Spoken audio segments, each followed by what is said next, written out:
Okay. Can you hear my voice here? Oh. Oh. Let's see if this works and if the volume control works. Very curious to know what's going on over here.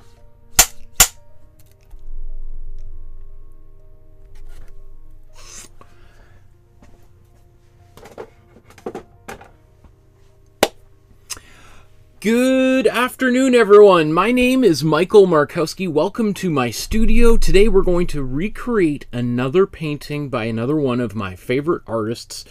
Today we're going to be looking at the art of Pablo Picasso, and we're going to be attempting to reproduce this painting here, his portrait of Olga Picasso, who at the time was his wife, from 1923. This is one of my favorite paintings of all time. I think it's just an absolutely gorgeous painting, and it's maybe, I'm not sure, offhand it sort of looks like it's sort of medium level difficulty. I'm actually going to do two versions of today's painting, this one and a detail. So we're going to sort of do both, or I'm going to do both. You're welcome to just do one or the other. We'll talk all about his relationship with Olga and the other women in his life, which was, by today's standard, just simply considered abusive. So we'll get into all of that. There's certainly some parallels to the relationship that Picasso had with Olga to what's going on in the news. The only thing that seems to be in the news these days is the recent verdict in favor of Johnny Depp and his ex-wife Amber Heard. Very interesting, some of those parallels, and I know there's probably some people have some very strong feelings about that case, and maybe even what Picasso's relationship to the women in his life as well. So I've been having some crazy tech difficulties, I suspect because I updated my iPad to the latest software, and that's why there's some glitches. So you let me know, is the video stuttery? Is my voice stuttery? Is the music stuttery? Hopefully not. Hopefully that's just something I'm seeing on the iPad and not out in the interwebs. Okay, so let's take a look at, oops. Okay, the plan here. Okay, well, I guess we'll do it this way. Okay, so this is the plan for today's episode. What we're going to do is we're going to get these images onto the canvas, and then we're going to stain them. And I'm actually going to do today, I'm going to do two slightly different stains so that we can see the difference between the yellow Imprimatura that I use versus a little bit more of the traditional technique that artists would have used, including probably Picasso on today's painting. Then we're going to talk about Picasso as well, again, as the relationships with many of the muses that he had in his life. We'll do a little bit of underpainting and work on these backgrounds. And as I said, I'm going to do two paintings. It won't surprise me if today's episode runs 4.5 hours long. You certainly am not encouraging. Well, you're certainly not going to do what you want. But if people tune in and out of the show, that's totally understandable. I'm surprised anybody watches any of this. So that, but you can certainly check in at the very end. Also, every episode I do timestamps for all those. Those are in the description below, so you can easily sort of just jump to each one of these points. I've been doing that since January as well, so that should help you jump right to the very end there, the side-by-side comparison at the very end. Okay, so if you want to, I encourage you to like, subscribe, hit that notification bell so you know when the new videos are coming, as well as if you're finding anything useful, that you've learned something, consider leaving a donation as little as $1 through PayPal. You can use the super chat function here, or contact me through the Facebook group or my website, and all those links are in the description below. Okay, so let's get these images onto the canvas. And man, that's super distracting what's happening on my side of things here. So I've got this version and this version. Both of these I'm going to do today. I haven't had a chance to do the outlines, so I'm going to do that real quick. It's going to add a little bit of time to today's episode, but I was hoping to do this beforehand, but you know, things sort of got away from me dealing with all this tech stuff. As always, you can download these templates from the Dropbox. There's a link in the description below. Go to the Dropbox and then download, I think we're in episode 1, 2, or not episode, folder 1, 2, 3 here. And you will see that there are, there's actually 9 files in here. We're just focusing on these top 6. Now things are probably going to change because we're doing a lot of Picasso paintings over the next 4 months or so. So if you're watching a couple of years from now, you might see 20 files or more in here. But anyway, we're looking for the portrait of Olga Picasso. There is also another one here, young girl with a flower basket, and I'll just sort of point out that painting. That's this painting, which sold a few years ago for I think over $100 million. It's a portrait of a young girl who's nude, which, I don't know, considering what we'll talk about with Picasso, just seems a little bit sleazy. So if you want, I did do an outline for that painting. You're welcome to do that painting. It was going to be a part of my series of the most expensive paintings of all time. I just decided, you know what, instead of doing that type of a painting, this is one of my favorite Picasso paintings of all time. I'm going to switch that one in for this one instead. So let's get our drawings transferred onto the canvas here. And I just realized I had some... Let me get another pen here.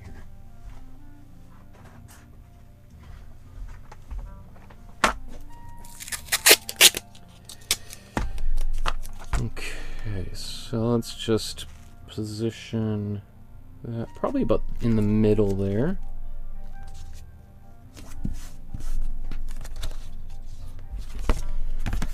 Same thing with this one.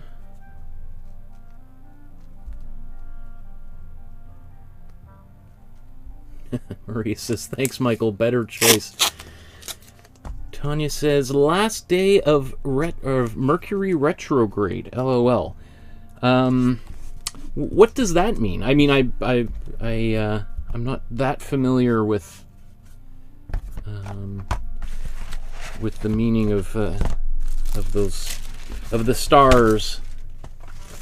So I'd be really curious to hear what is that a good thing or is it a bad thing that Mercury is no longer going to be in retrograde? Okay. So let's do this here. Just testing that pen works. I assume, because I haven't seen any comments in the chat, that the video and everything seems to be working fine, so that's good.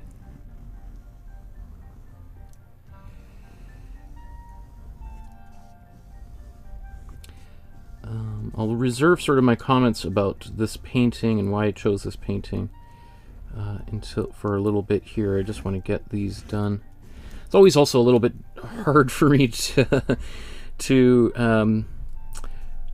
think and draw at the exact same time. Even though, so for me to, that's why I like to kind of just pause and kind of talk about the history, because otherwise I'd be super distracted the whole time. So I'm just going to do some of, not like maybe every second line to help me here. I'm using carbon paper, obviously, to do this, which I've been using for the past couple of years. You can use graphite paper for this, and you can find this material on Amazon or your local art supply store, this is actually a sheet from, I use the link that's in the description for these sheets of carbon paper, and I think you get like 100 sheets for $10 or something, and I will probably have 50 or 60 sheets left over by the time I pass away. So there's lots of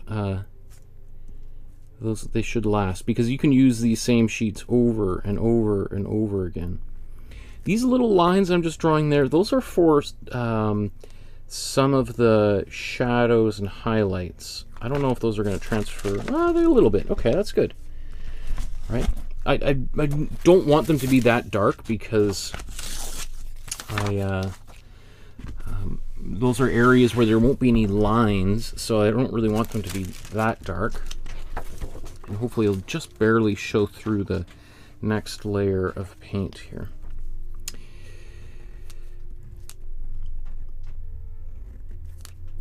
Okay.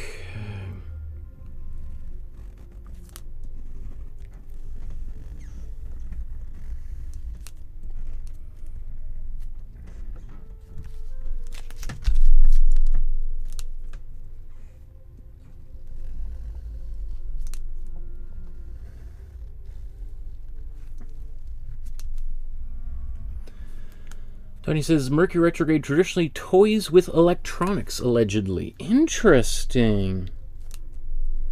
That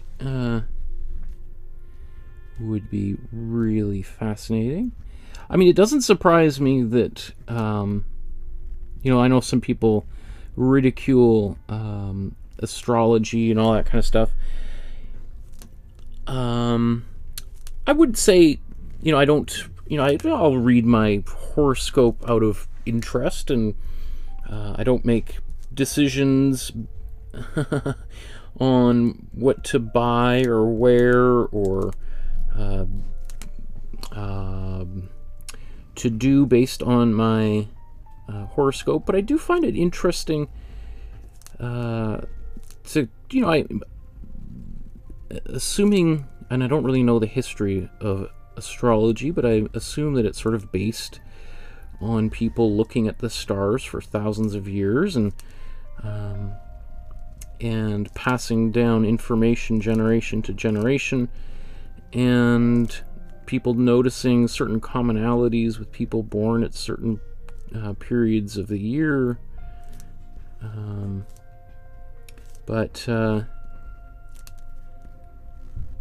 I think there's a lot about the universe that we don't understand with our tiny human brains, so I will reserve judgment on that. But you can let me know in the comments there your opinion on that kind of stuff.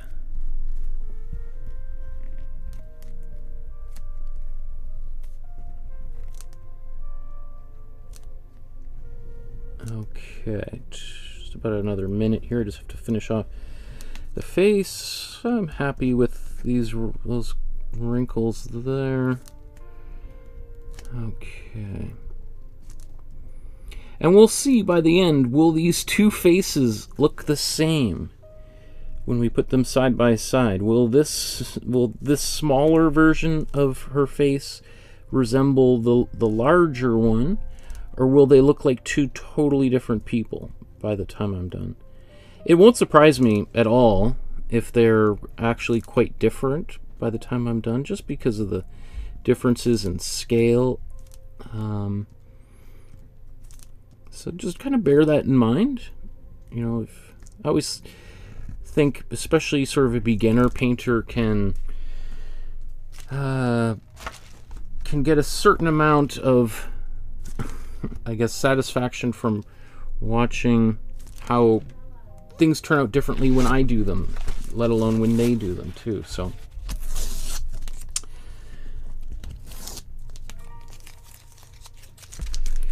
yes, Heidi says in the comments, there was an exhibition at the Vancouver Art Gallery in 2016 entitled Picasso, the Artist and His Muses, which was a great exhibition and really one of the first and really still to this day, one of the only exhibitions to actually give any credit whatsoever to the women in Picasso's life. We'll talk about that here in a moment, because it is kind of bizarre how we acknowledge the quote-unquote genius of Picasso, but don't really give any credit whatsoever to the influence of these women in his life, which I think anyone who's been in any relationship knows how important and influential our partners are in the choices we make, and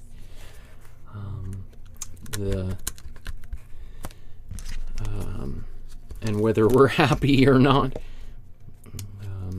Anyway, it's there's a lot to talk about, and one of the reasons why, you know, I decided to, after going a long time not doing any work related to Picasso, is because being a teacher, I think, like, you know what, one of the things we can do by working on Picasso's work and learning from it is we can also have like a teachable moment where we talk about some of the less savory details of his life. Okay, so let's get some paint on the palette here. And oops.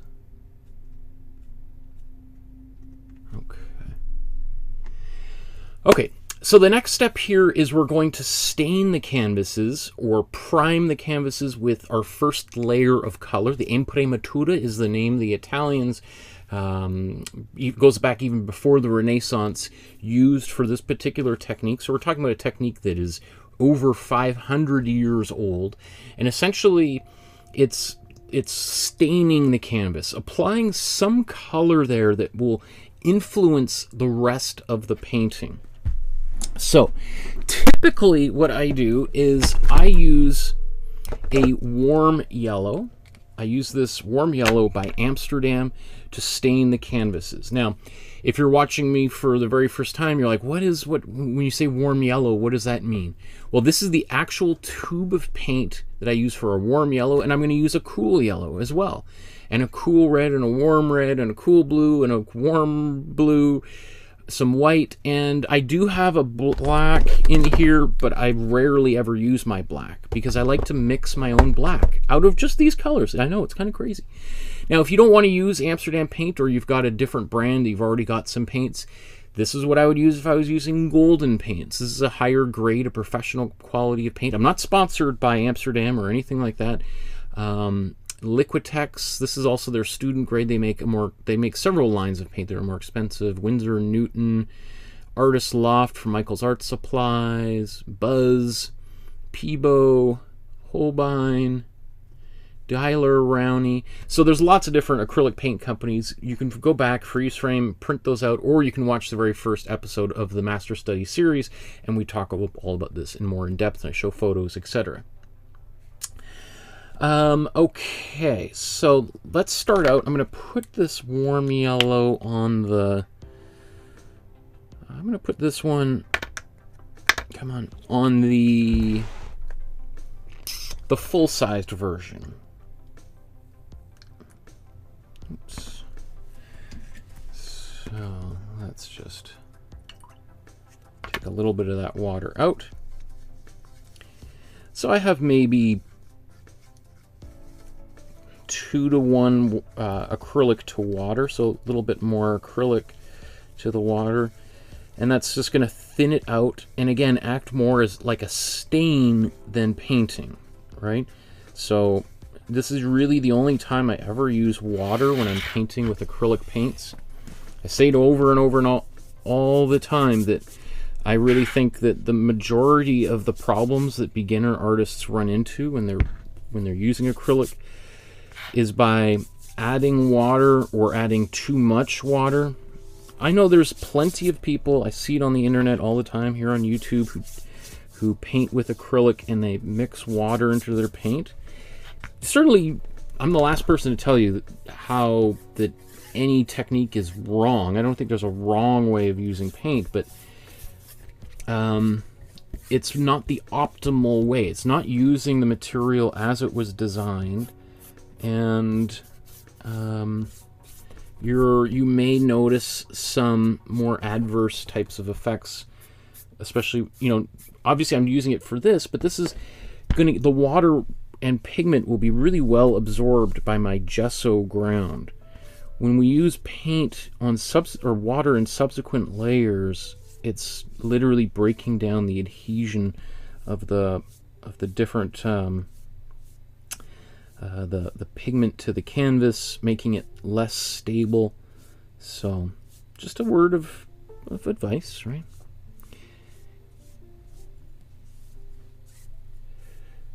Okay, now we're going to paint over all of this yellow to some extent, some layers more than others. But I think of this as sort of like, you know, is seasoning your frying pan before you cook, right? You get to put a little bit of butter in there. I remember when I was a kid, you know, you come into the house and your mom's making dinner, and you're like, oh, that smells so good. And she'd just be like, oh, I just put butter in a pan. I haven't actually done anything yet. It's kind of very similar. What we're doing here is yeah, we just got that little bit of butter in the pan, but that butter is going to affect the way that everything cooks, etc. Okay, so that is good for this step here, for that painting. This one, since this is going to be a longer episode, I might as well just fully embrace this, and let's mix a bit more of the color that Picasso probably used for this painting. I'm going to mix a warm brown here, and then apply this. Oops, so I don't need quite this much paint, really just a little bit. Let's put some warm red in here. And let's take a little bit of warm blue.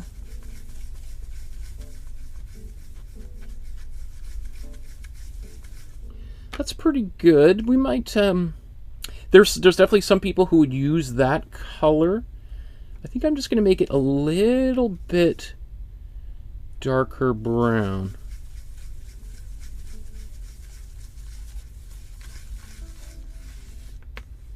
So that's much closer to the traditional color that artists would apply for this step. So let's do this. And you can see this is why I don't do this before every episode, because it just takes a little bit longer.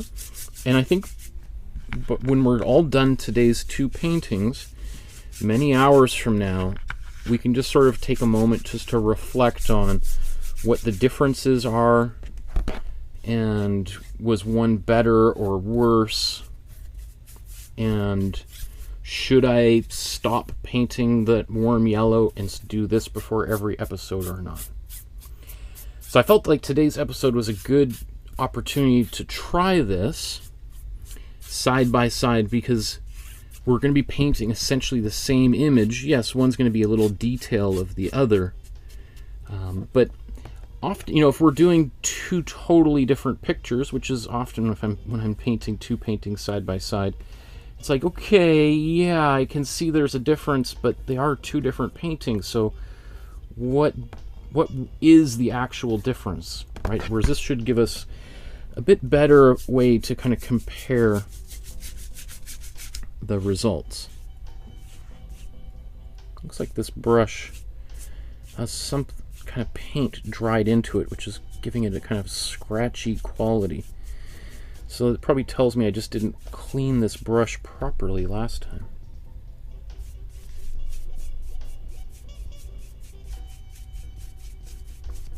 That is really strange.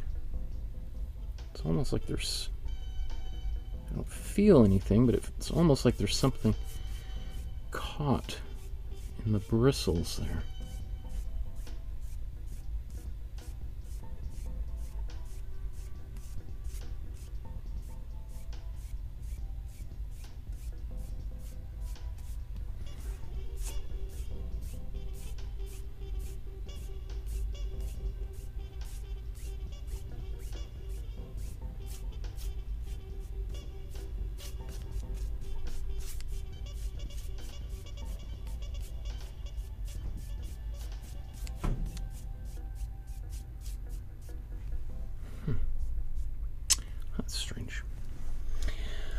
Okay, so lots of comments in there.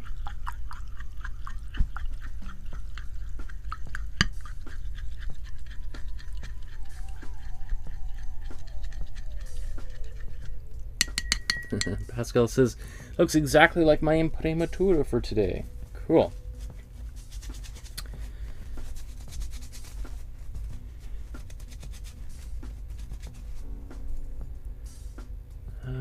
Tanya says, I need to work again tonight, so I have you guys on for some company. That's cool. That makes me happy. Okay, so let's just take before I just move on here, just so we can compare these two different techniques side by side. Let's move this one here.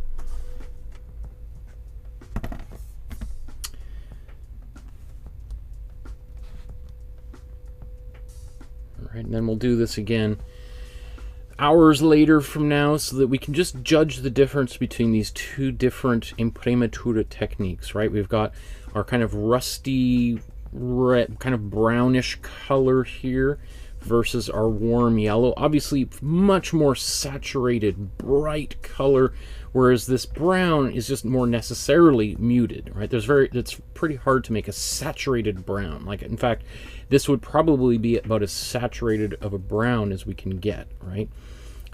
Other browns can get much darker, much closer to a gray, more muted. And so it is also possible that artists would use that more muted versus a bit more of a saturated color. Okay.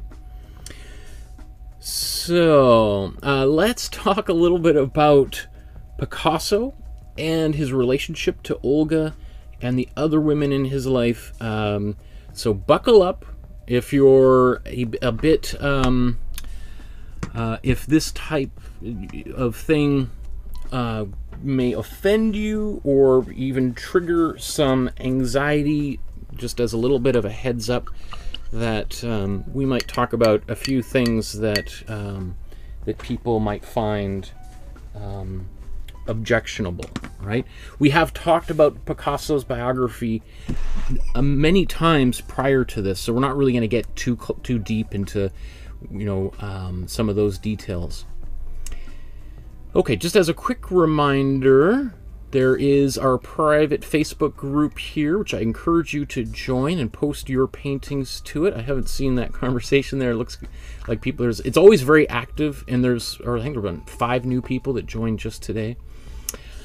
Okay, so as I said, we've talked about Picasso many times, so we won't really go into his early life.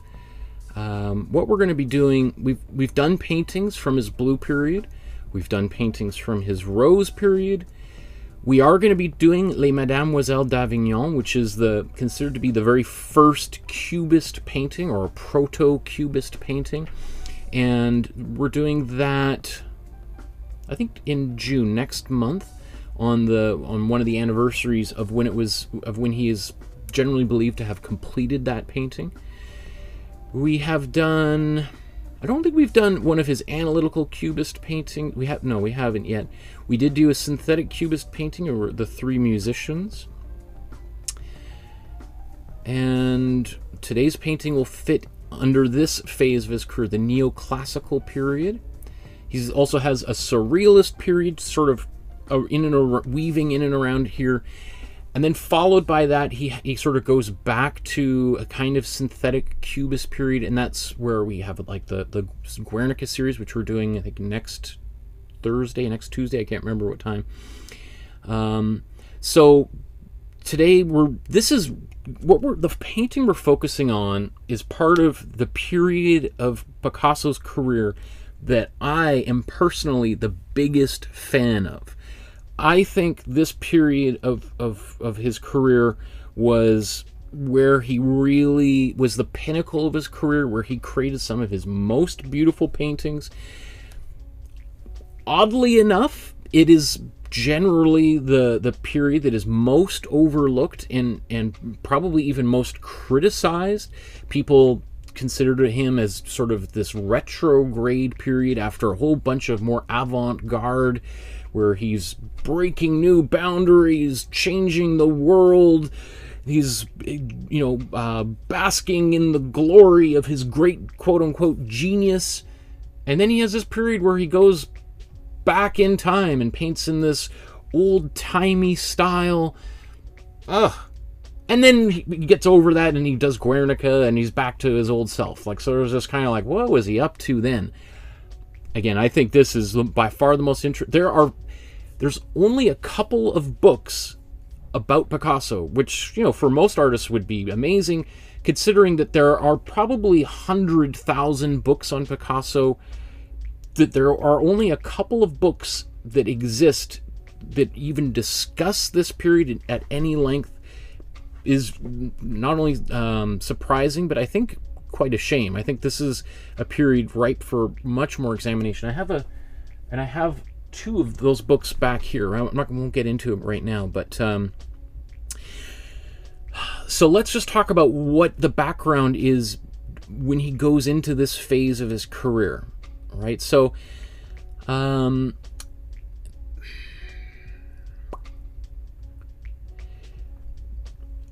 we have to remember that in 1914, World War I breaks out, which is I have to tell you that's a sort of cataclysmic event that draws the entire world into this horrible meat grinder of a brutal conflict, and tens of millions of people die in the battlefields or in the cities that are bombarded by shelling. It's terrible, a terrible war.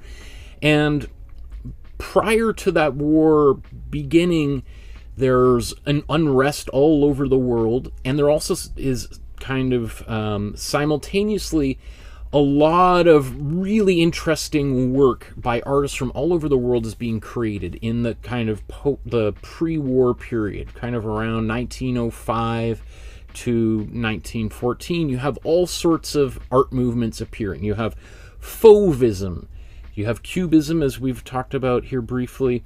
You have Suprematism and Constructivism, the Russian, Ukrainian art movements.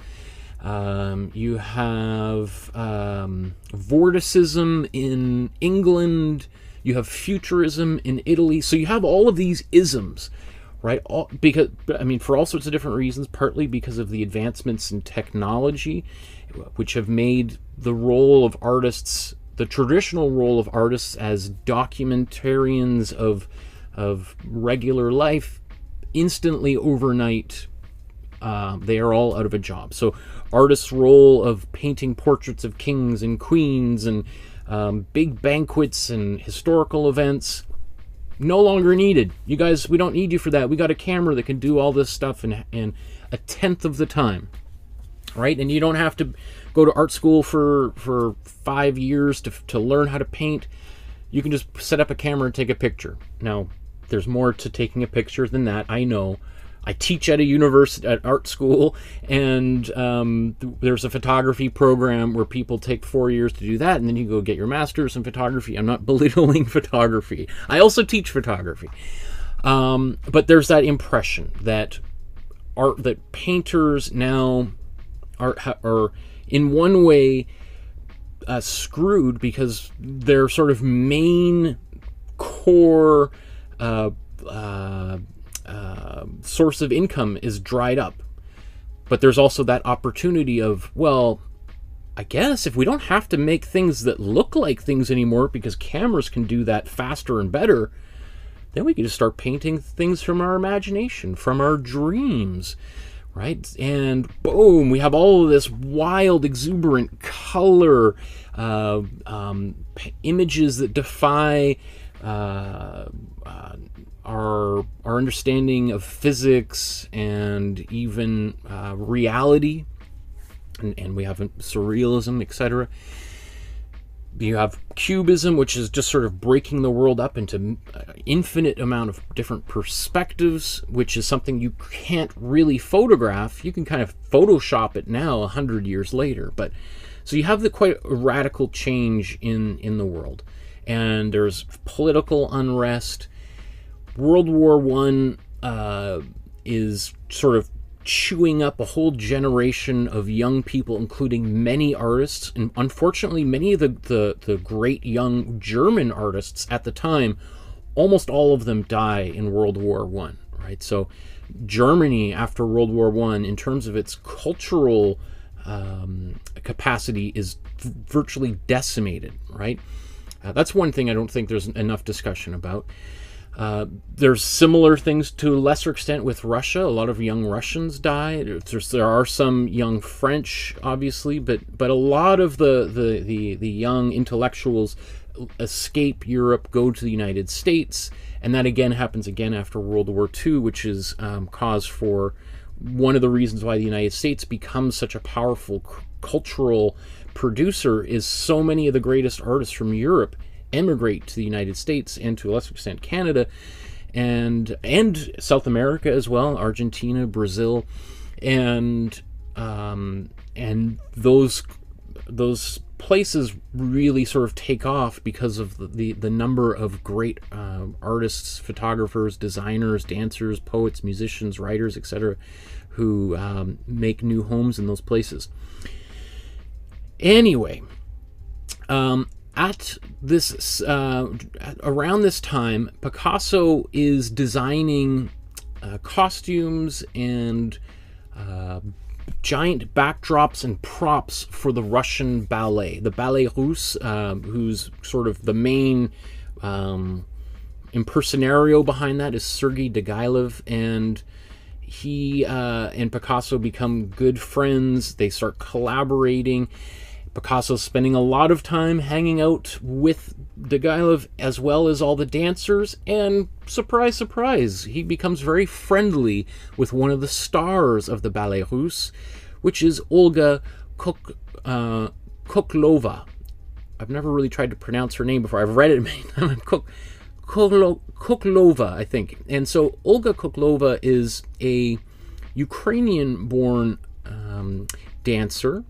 She was born just outside of Kyiv, the capital of Ukraine, which was at that time was under Russian occupation.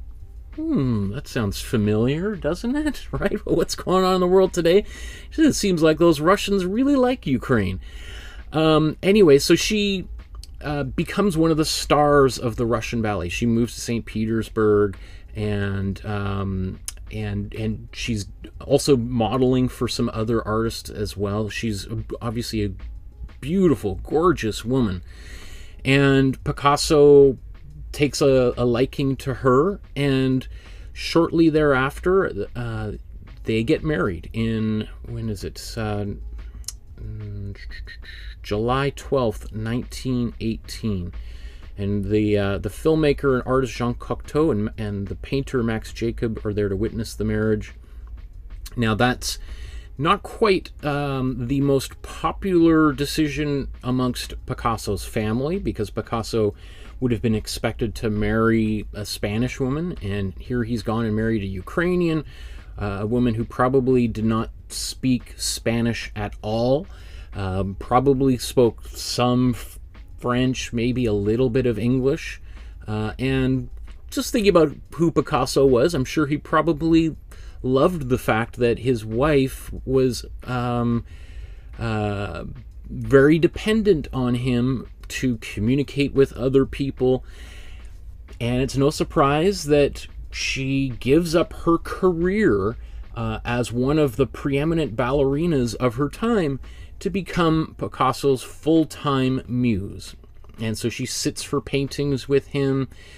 She gives up her hopes and dreams to become a full-time wife to Picasso, and taking care of all of the needs of the household and stuff, which is not, dissimilar to that traditional role that women were basically forced to play up until, arguably the last couple of generations, right? But this is kind of a repeating pattern of Picasso's relationship to the women in his life, of sort of isolating them from friends and family, of them giving up their careers for him, of and then, so, you know, that all of what we said so far would not be all that bad, except for the fact that Picasso is not the monogamous type of person, and I don't think this is the type of relationship that Olga had in mind, because shortly thereafter of getting married, Picasso is off having relationships with lots of other different women, including actually, well, let's, just before we get there, let's try to keep it on the happier time, because there is I'm sure a moment where they are happy and they have some wedded bliss, and she sits for a number of paintings, including the painting we're doing today. So they get married in 1918, and in 1917, the year before, Picasso had visited Italy for the very first time. So at this time in his career, he's now a very well-known artist. He's arguably the most famous, most celebrated artist in the world. He's the co-inventor, along with Georges Braque, of Cubism. Every artist around the world at least knows what it is, has some opinion about it, and virtually all of them sort of flirt with it in some way, sort of incorporate some Cubist concepts or ideas or techniques into their own artwork.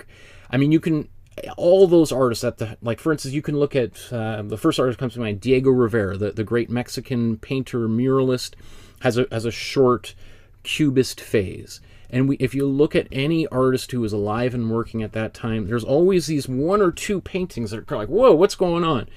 Because they're just like, I don't know, how would you even describe? I mean, it would be like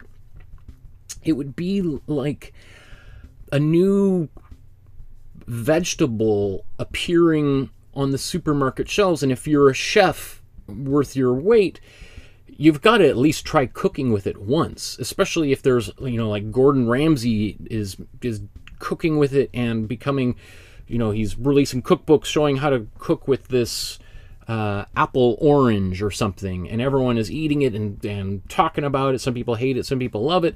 Well, you've got to try doing something with it, right? So that's what kind of happens with Cubism. So Picasso is at the height of his powers, at least as it seems, right? The pinnacle of his career. He goes to Rome and a few other places in Italy. He goes to the Sistine Chapel. He sees the Michelangelos. He sees the great Raphael paintings in the Vatican Museum. His mind is blown. He's certainly seen great art before, but if you've ever traveled to Italy, you know what it's like to walk those streets and to see great art in fountains and monumental sculptures and statues all over the place. It blew his mind, and he was just like, wow, this is incredible. And he starts trying to incorporate some of those classical approach to painting and sculpture that is known as neoclassicism. And neoclassicism is actually an art movement that goes back, 100 years before Picasso. And it's just basically, you just think of neo is sort of a, how would you define neo? Neo is like I think directly translated is new. It's sort of like a rebirth of a previous concept or idea. So neoclassicism is artists who are going back to classical painting and art. And when we say, when in terms of the art word, classical art or classicism is looking at the art from Greece and Rome, right? Roman and Greco-Roman art, right? From 2,000 years prior. And we see neoclassicism in for instance, the White House in the United States is a great example of neoclassical architecture, right? These colonnaded buildings we see all over Washington, D.C., those weren't built, at the time of Jesus. Those were built in the 1700s, 1800s, during this neoclassical revival in architecture in painting and drawing. I'm sure there was neoclassical poetry or writing. I don't know anything about that. But what will be one of the features? I'm just trying to think of what are some features of neoclassicism. There is like a particular kind of, in some ways, rigidity to the forms, the kind of statuesque type of poses here. This is a painting, The Oath of the Horatii by Jacques-Louis David, who we did a Jacques-Louis David painting of Napoleon. You may recall the unfinished Napoleon around Christmas time. And Jacques-Louis David is considered to be the preeminent neoclassical artist, right? Who really represents this sort of looking back in time at the great art from that period. And just as I'm saying it, the first thing that comes to mind is Make America Great Again. Donald Trump's sort of this idea of, let's go back to a time when everything was perfect, before whatever you want to insert here happened. Let's go back to that time, because that's when things were good. And so you might if you think about that in terms of the origins of neoclassicism, this is sort of like Jacques-Louis David going, you know what, France is in the middle of a revolution, and things are all chaotic. Let's go back to the classical times where we acknowledge that was great. The sculptures that came out of the classical Roman era, we teach those to kids in school. Why don't we just go back to that? We can all agree that was a good time, right? In this time of anarchy, let's have some stability and some order. And so you might think of that same sort of attitude going towards that era in art. Again, World War I is in its full, burning, it's like the apocalypse is happening. You have a lot of artists who are just like, you know what? All of this crazy avant-garde art, it's out of control. Can we just go back to a time where everything made sense, right? And that's, I think, partly what Picasso's doing. I think there's partly a great part of that is, he's just interested in the art that he hasn't seen before. But also, I think he's there's a level of sort of domestic bliss that he must feel. He must feel like, wow, I've done all this crazy stuff. I'm now in my early 40s. I'm married. I think I'm done with changing the world and with inventing new isms. Let's just chill a bit and let's kind of calm things down. And I think maybe I'm just totally projecting as a married man myself. It's been about going on 5 years, but and roughly I'm in about the same age Picasso was when he made this transition into neoclassical art, right? And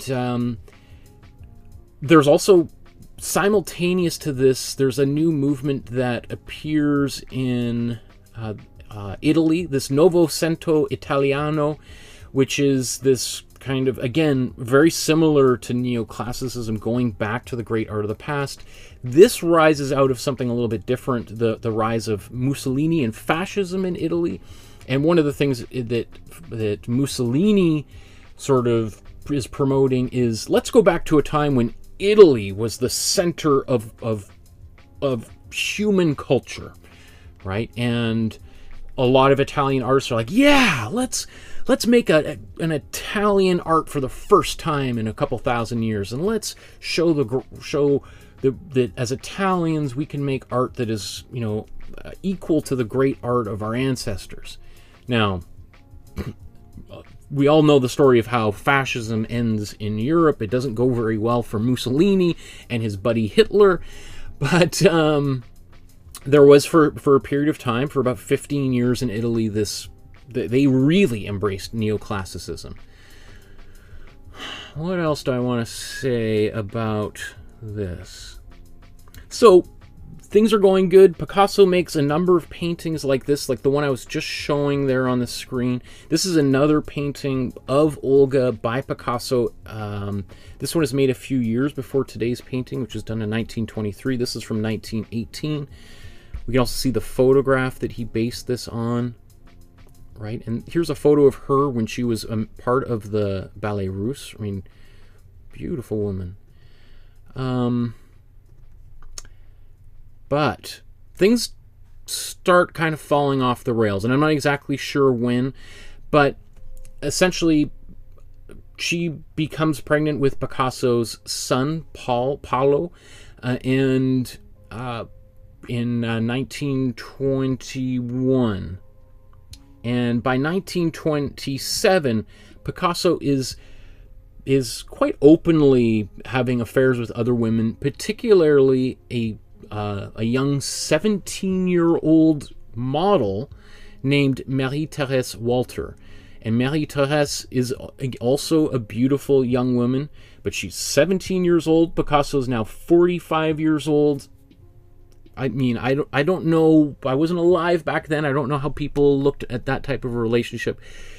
Today, that's the kind of thing that would get you thrown in jail, right? So that's just one example of the many sort of dubious elements of Picasso's personal life. Now, it isn't for a few more years that after this, Picasso now has a quite serious mistress on her hands that Olga finds out. But after she does, she instantly she's like, I'm done with you, and she moves. She goes to the south of France where she stays and raises her son on her own. She tries to divorce Picasso. Picasso won't give her the divorce because in France at the time you would evenly split up your assets. Picasso refuses to give her any more money than he feels is necessary, so he won't grant her the official divorce, and she passes away. He only becomes essentially a single man after she dies of cancer in 1955, I think. And also, just to kind of continue along this lines, her son Pablo eventually has his own children, and is it Polito is his name?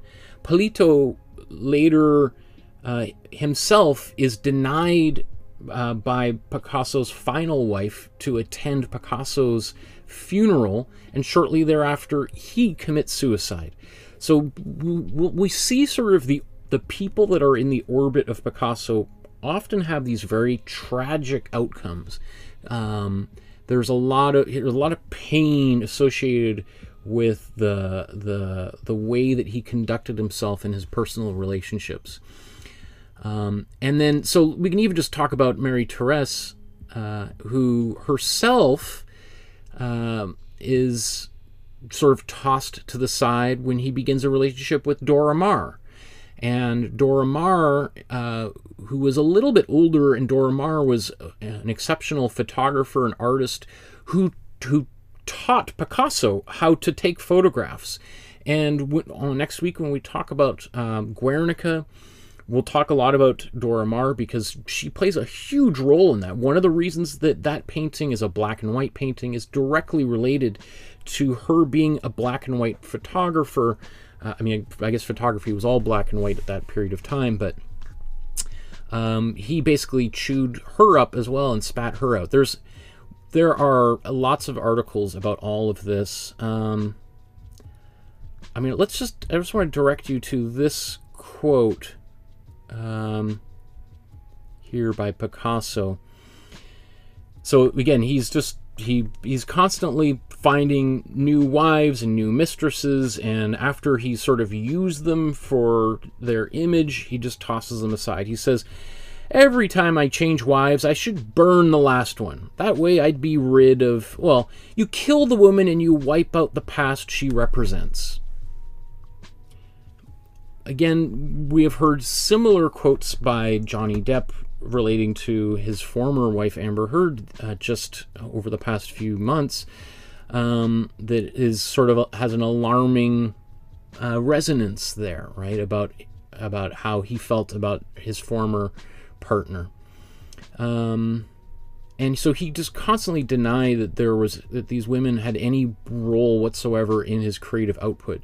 Here's a little bit about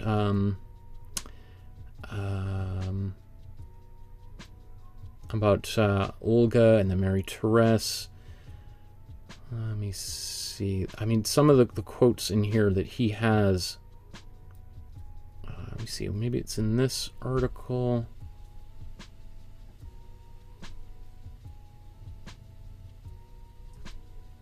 No, where is that article?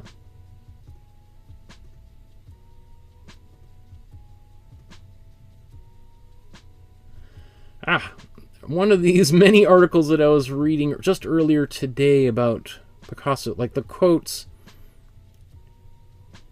that he has. Basically, the famous quote he has about women is that women are either goddesses or doormats. That's probably his most famous quote about the role women played in his life. Oh, for instance, one of his Fernand Olivier, he would lock her in the house when he left, and she was trapped in his house and studio, and he would go out and have affairs with other women, come back in a couple days later. You know, it's just, the guy is like, it's just unbelievable. But what else do I want to? I think we've talked enough. I think some more will come up in this painting. We got a little bit of a ways to go to get these done, so let's move on. Okay, so our next step here is to get a little bit, potentially some line work on these canvases to help guide us through the next few phases of the work here. So let's do this. It doesn't really matter which one we start because I'm going to sort of mix paint and use them for both of them. So I'm going to sort of bounce back and forth through these paintings. So I want to get some paint on the palette here. Again, if you're just joining us, I list the names of these different tubes of paint in the video description below. And we talked about this just a few, I guess half an hour ago as well. So, but again, obviously I've got two different reds, two different blues, two different yellows, and this type of approach to painting is called using a split primary palette, right? So we're using a warm yellow and a warm red, a warm yellow or warm red and a cool red, etc., so that we have access to virtually the entire color spectrum here. There's probably maybe even, let's just say there's maybe 10-15% of the spectrum that is inaccessible to us with these colors, but certainly far more than if we were just using a singular yellow, blue, red, etc.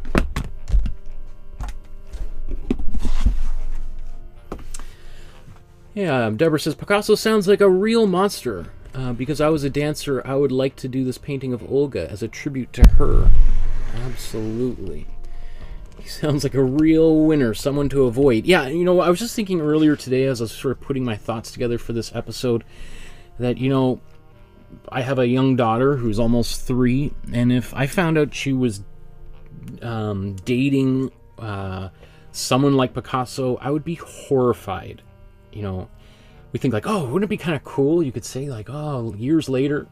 I don't think Olga's family was thinking, oh yeah, years later we'll be able to tell all our friends that our daughter had a relationship with this scumbag. I think they were probably pretty horrified at that time, right? Okay. Let's actually, you know what? I'm just gonna mix this right here. Just keep because we're gonna be painting for a while, so let's keep this palette as clean as I can. I'm taking some of my cool blue here, and I'm gonna take some of my warm red. Let's just take a bunch of it because we'll be using. And this is going to give me a pretty dark purple.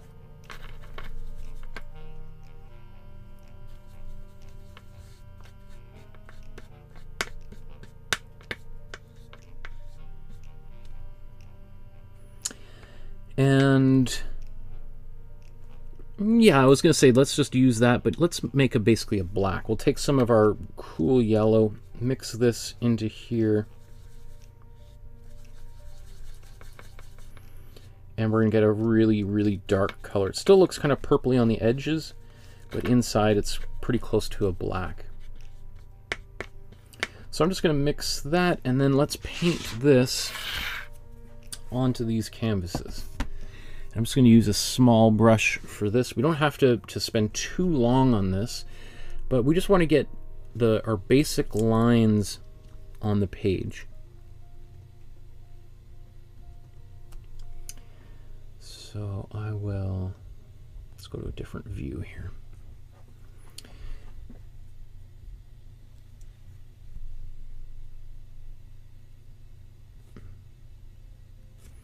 So really, I just want to focus on getting some of this line work, so that if I am a little bit rough with my application of paint, I won't lose these details. I'll still be able to find them with relative ease. All right, and if we want, we can even flip to this view that just kind of shows us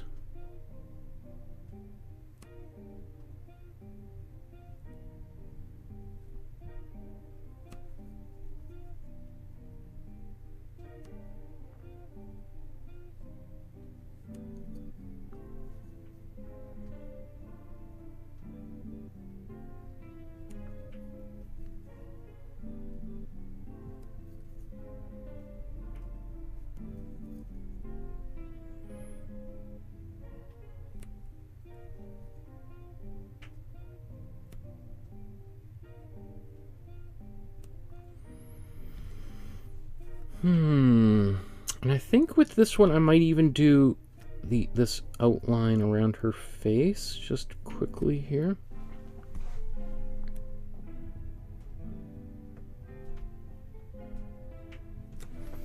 Because this is a line that could easily get kind of covered up when we do our background in a few minutes.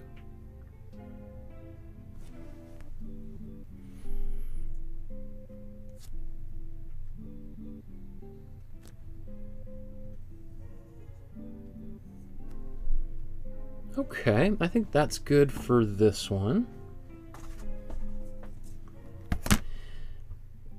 Okay, let's do this here.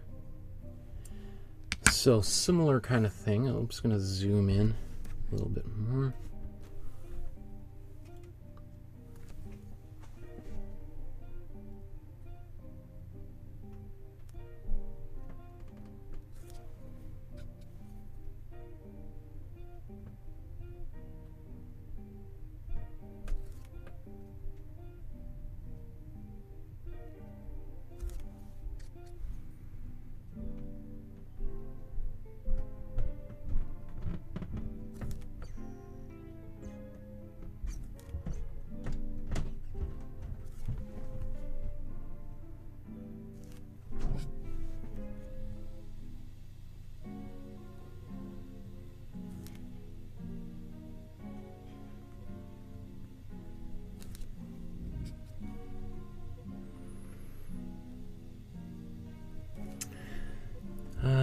does it say? Tan May says, hello, how are you doing?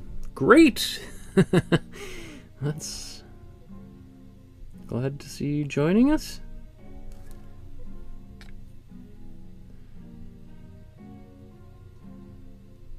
So again, these are just important kind of little coordinates for me. Kind of where her ear is, where the back of her neck, where her neck intersects with her chin or jaw.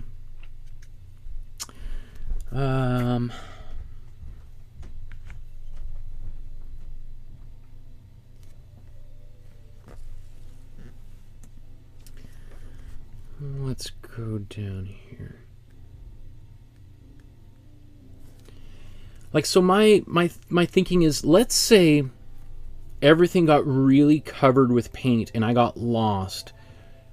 The little details like this would be like, okay, I can see, if I can see even just a little bit of that texture coming through things, like, okay, I can kind of extrapolate how far that is from her chin or to that point here. So that's probably, I can kind of work the rest out. Now, usually, you know, when I'm painting on my own, I don't usually do much of this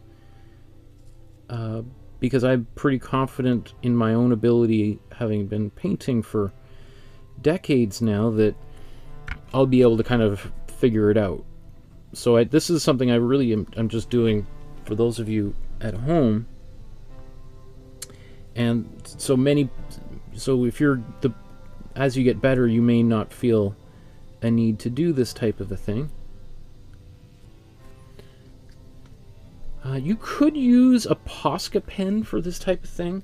The one thing with Posca pens is I've found that they seem to take a long time to dry, and they may even seem kind of wet to the touch at first, but if you try to paint over them, they seem to kind of come alive again, and they can smear that paint, that color. So it might be worth just investigating one of these days. Maybe there's one of you who's used a Posca pen for this type of thing. And a Posca pen, by the way, is an acrylic paint pen, and we use them all the time in these classes because of let me just turn my sounds off there. My wife's getting our daughter up, and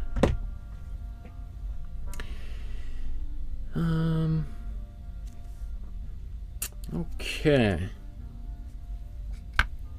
Anything else that I think would be helpful?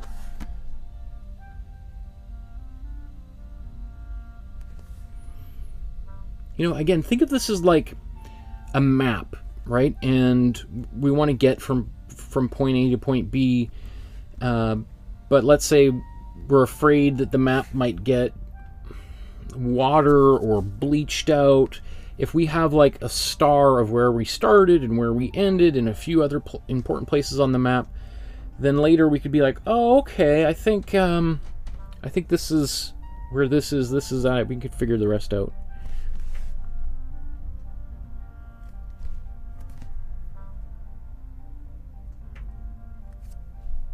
Okay, so I think we're ready to move on now that we've got that established.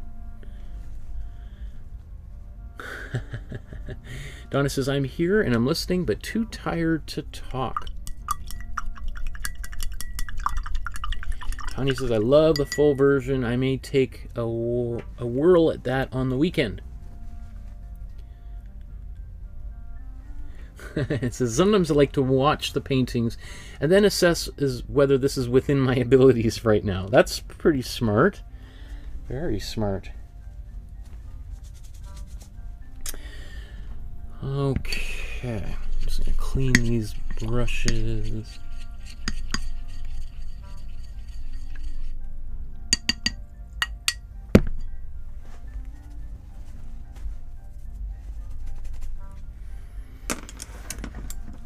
Okay, let's move on.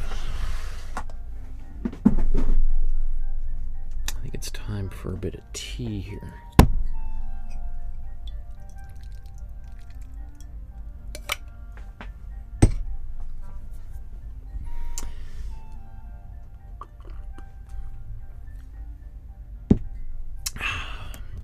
Okay.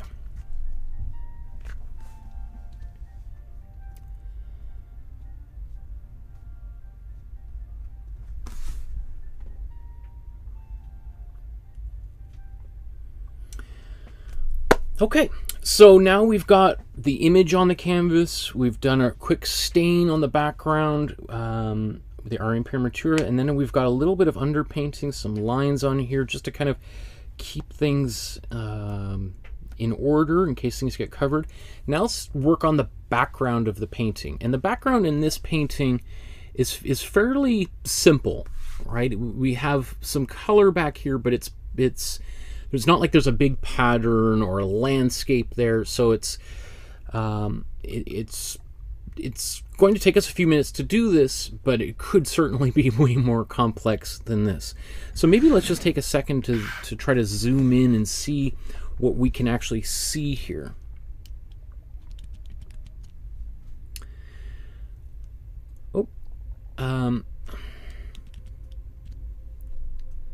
So it looks like we've got a brown, probably his Imprimatura, right, that he applied over top of the entire canvas. We have that brown.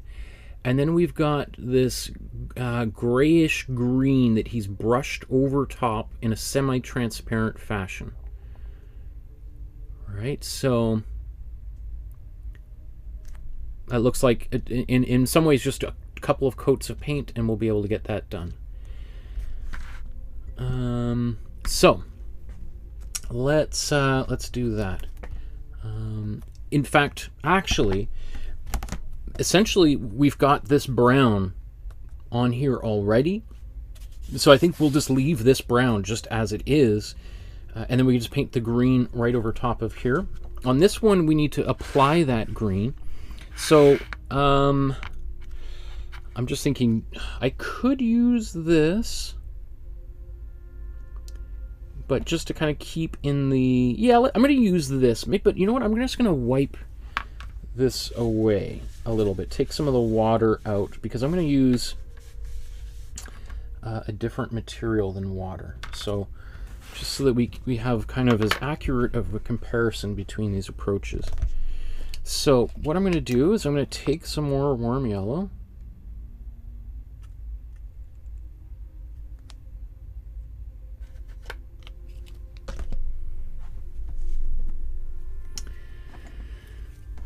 Let's take a bit of our warm red here, and let's stir this up.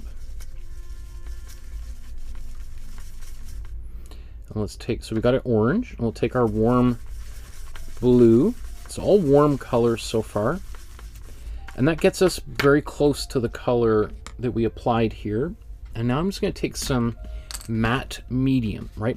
Instead of adding water to this, I'm going to add matte medium, which is paint without pigment, right? It's exactly what's in this paint, or probably pretty close. Who knows exactly what chemicals they put into this particular brand of paint, but probably virtually the same.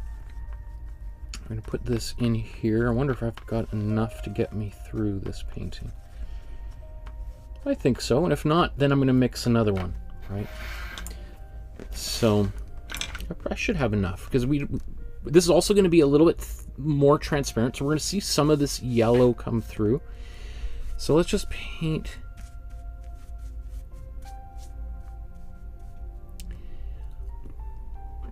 In fact, I'm going to paint actually most of her, except maybe her skin, with this brown. Just going to pull a little bit of a audible here.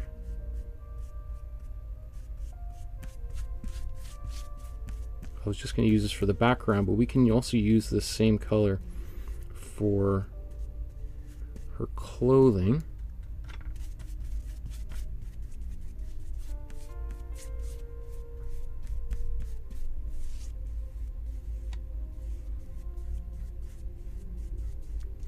I don't care if it's a little bit brushy, a little bit painterly. We were talking about painterliness just the other day when we were working on our Barnett Newman painting, which, by the way, I think turned out really good. I was so excited.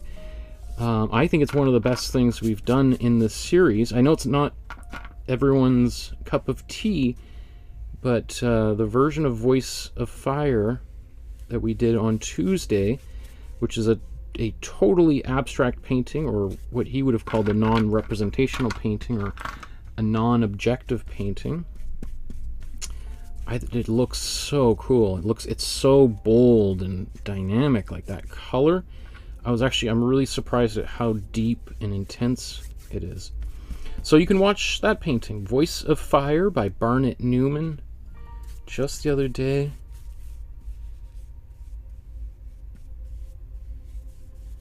That'll be in the playlist.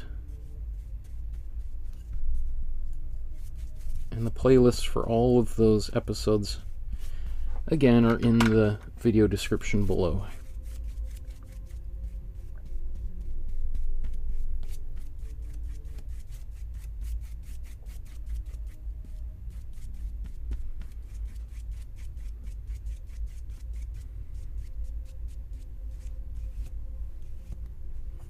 Okay, so we can just compare these side by side here again as well.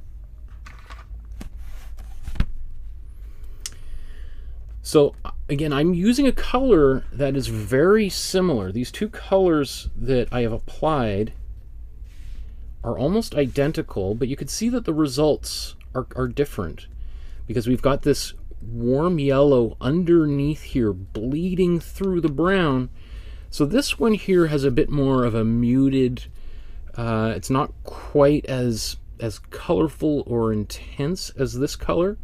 It's possible I put maybe a little bit more red in there, but I really think that's the yellow that's kind of coming through, versus this is just white coming through this color. And again, think about when we add white to a color, if we were to actually mix white into a color, we tint that color. So when we tint a color, it loses its intensity. It becomes maybe lighter in terms of its value, but it loses some of the saturation of the color. So these results here don't surprise me in any way whatsoever, right? That one has feels like the color is a little bit more intense, because we've got yellow instead of white of kind of coming through our brown. Okay, PICASSO'S, that's not far from what I have here with the darker Imprimatura. Well, that's cool. We're on the same page, Pascal. You and me, great minds think alike, right? Okay. Come on. So, that's a good first step. I'm going to blow dry this really quickly. Now, technically, I could have just painted this brown over top of all of her body, not just her clothes, but all her skin, and I'd be pretty much at the same place this one is. But I think I'm just going to do this one just a little bit differently in the way that I typically do it, just so, again, we can see what these results are when we compare them. It will mean, though, that there's likely going to be like if we paint, brush just broke.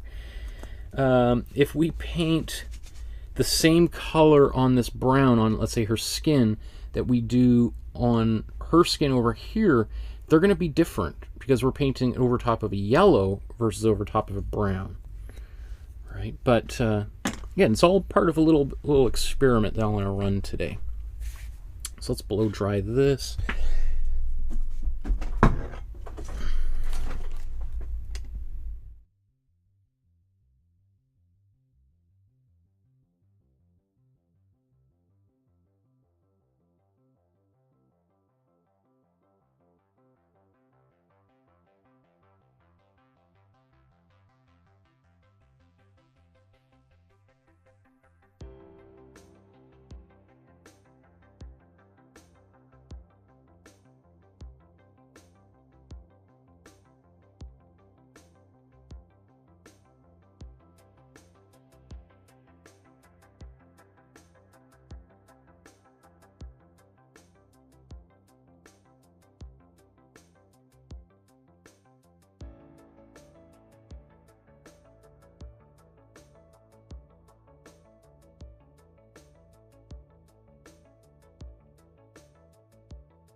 Okay. Oh. All my paper's blown around when that hair dryer comes on. Okay. I don't know what, if maybe it's just me, but when the paintings are in these stages, I just love them.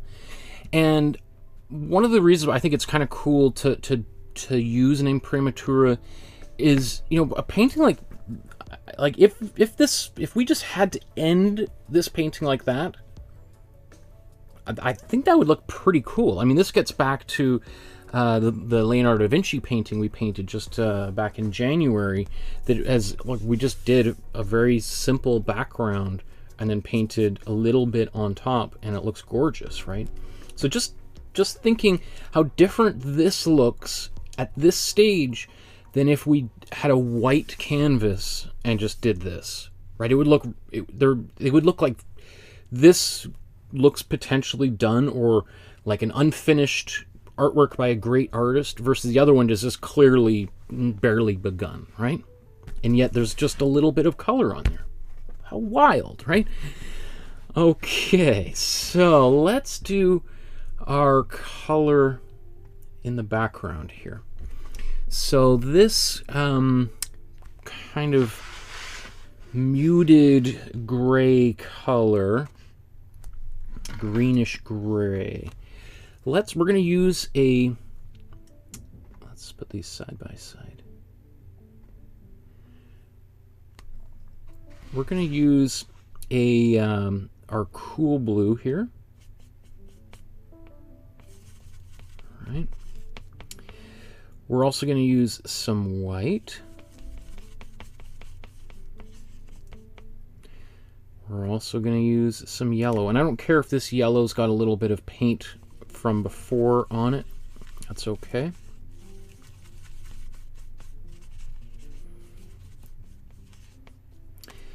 And then here's our black color that we had before, right? So we'll take that. Because essentially we have white and black, now we turn this into a gray color. And that right there has a bit more of a teal quality than I think we want. I think we want something that's still a little bit more muted than even that. So we need more white, because we want the ratio of gray to be higher. So actually, I'm going to take more of this black paint.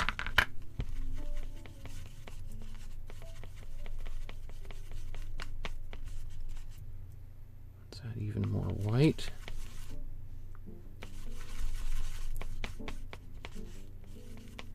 So as you can see, like as I'm adding more gray and white to it, that color is continually getting less and less intense. The saturation is drawing down. We're pulling it into the neutral core here, where eventually it'll just become gray. It'll lose all of its greenish bluish qualities.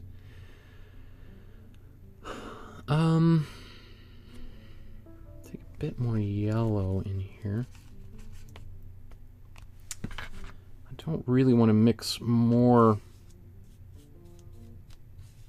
gray, although you know what, I'm going to take a bit of my warm red, because this will kind of work in opposition to this color, right? It's in our see how it just instantly goes even more grayish. And I'm going to put a bit more color back in.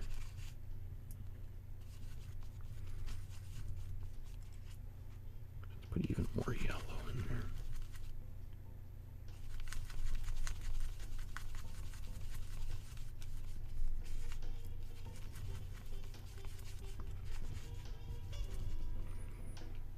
Even more yellow. Trying to get a little bit more of a greenish tone here. So when we add gray to a color, we change the tone of the color. So I think that's pretty good. Now what we're going to do is we're going to add a whack of matte medium to this to really thin it out,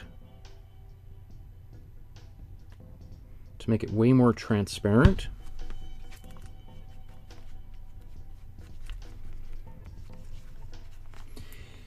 so that we still see some of that brown coming through, because we've put a little bit of white in there, and that white makes the paint very opaque.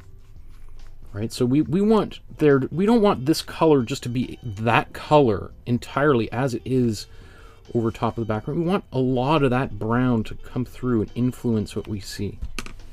So I think I'm going to add even more here,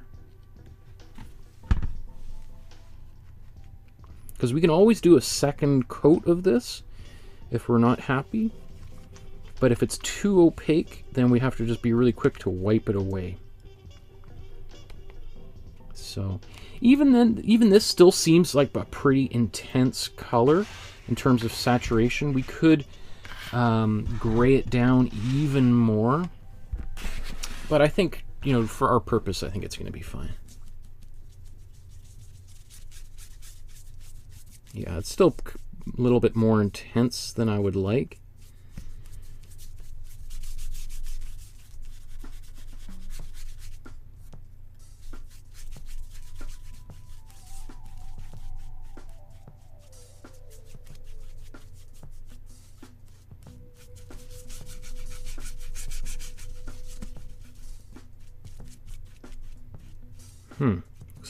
This looks like that brown was not fully dry. That's why I'm kind of scraping some of that brown off, which is a bit frustrating, but whatever. That's what a second coat can be for.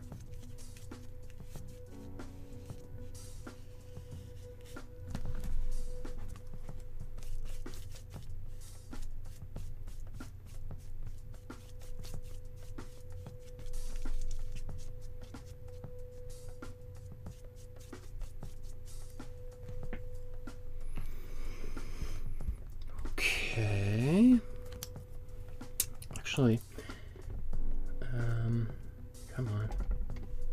I'm gonna wipe. I think that area at the top was a little bit thick just because I had that paint still on my brush. I've wiped my brush off.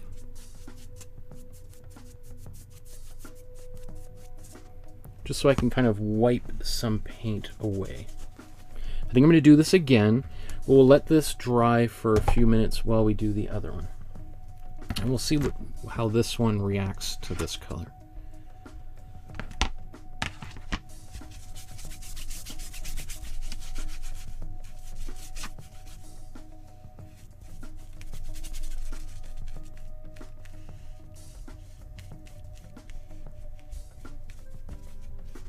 It looks kind of like this is reacting much better, honestly.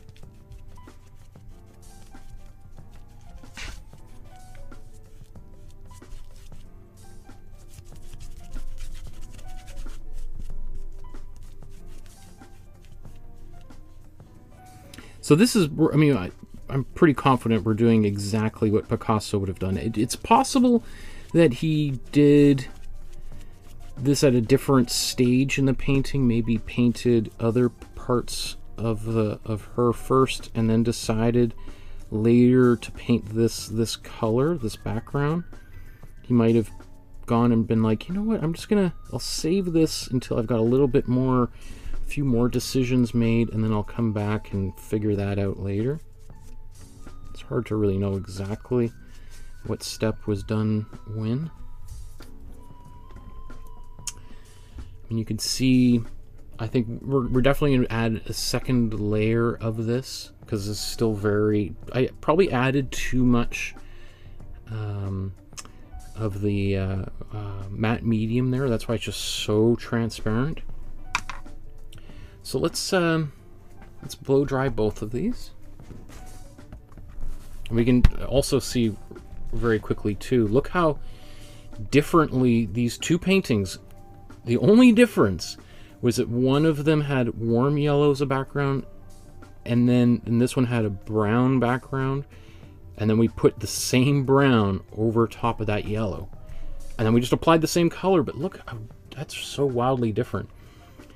And your guess is as good as mine as to which one is kind of closer. I don't know. We'll see here. So again, let's just blow dry these.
Okay, let's go back to this one.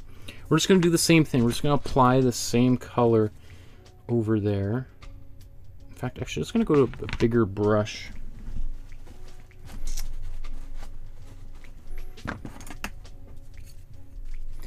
The larger brush, just... Yeah, I see now it's almost too opaque. We don't have that brown really coming through.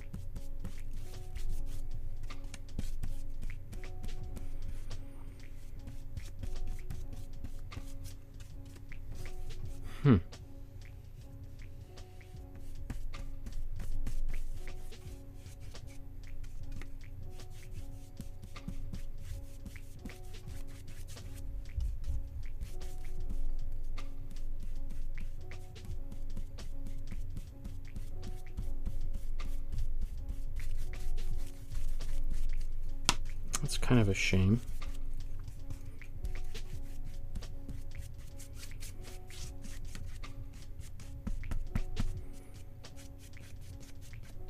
Now we could, of course, do a brown back over top of this color, and maybe we will do that. I don't know. And we'll just let that sit for there.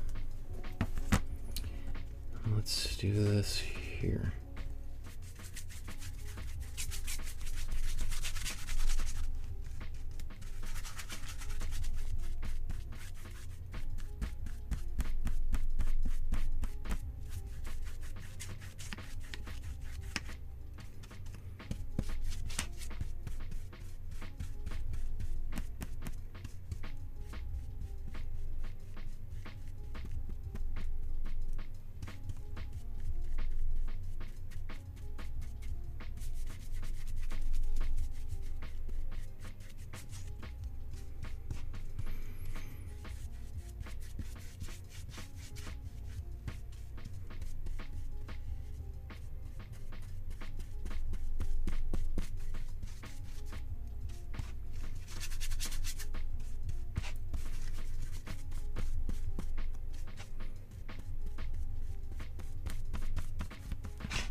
Bit of blue on there, just gonna make sure.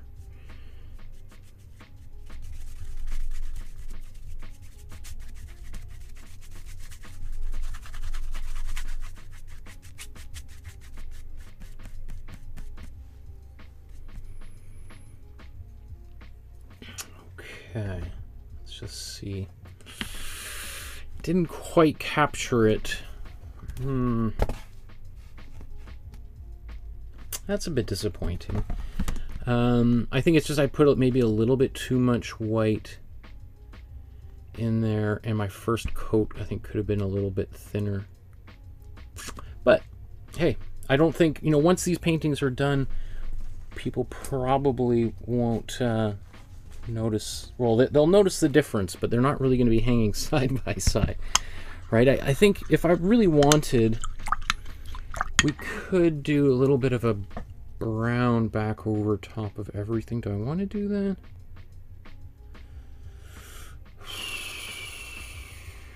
Maybe I will. Maybe I will just, it just extends the runtime of these episodes, but hey, if I'm going to go all the trouble. Let's blow dry these before we do anything else to them anyway.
Notice as I was blow drying it, I'm like, I missed this whole brown area right here. So I just want to make sure I got that.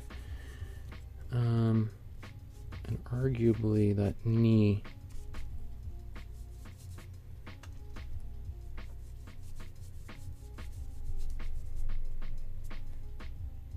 Somewhere around there. Do I want to do brown back over top? Okay. Let's just do this quickly.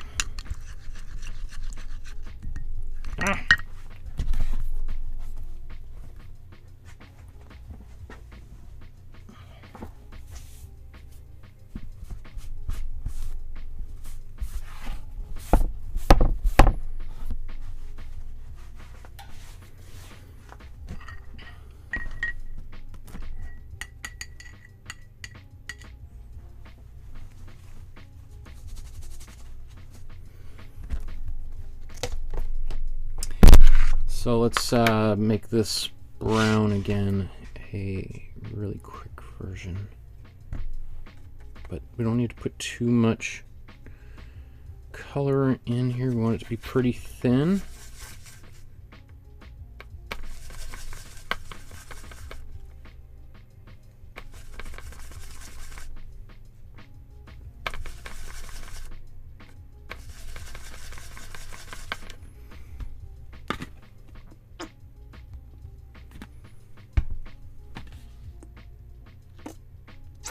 Oh, that's too much.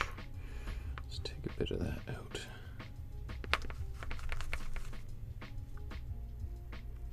Let's just see how dark it needs to get. Actually, maybe.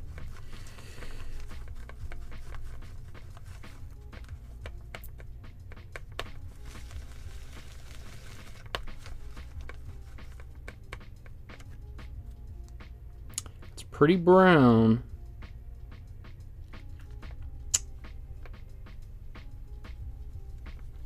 Oh, what's happened here? Oops.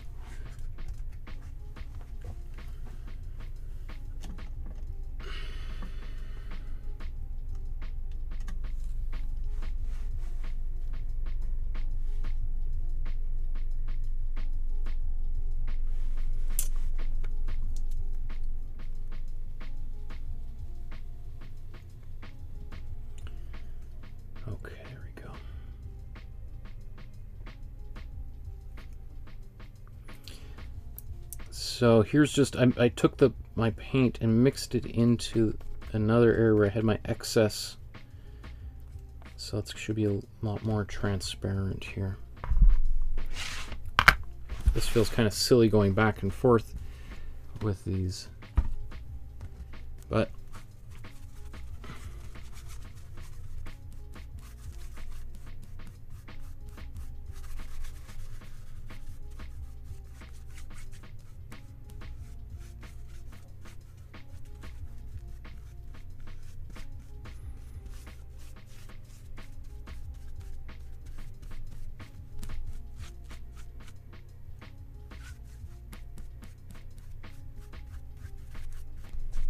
I think that's better. That makes me happier.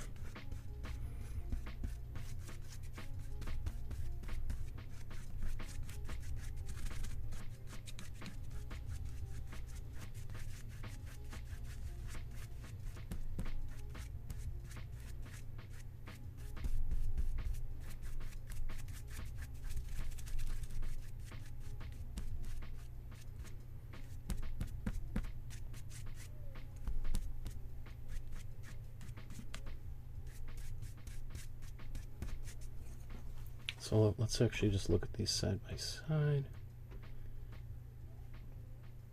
Oops, come on. So sort of flip-flopping around back and forth. I'm not going to do any more than that. I think that's good. So again, it's not exactly the original, but close enough for government work, as my grandfather used to always say.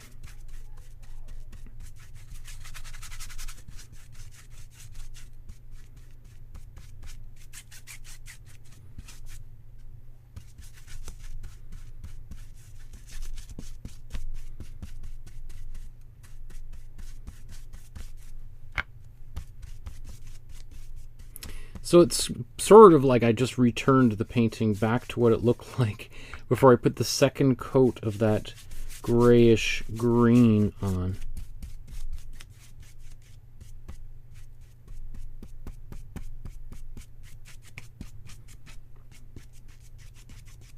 I mean, you can see him painting on here.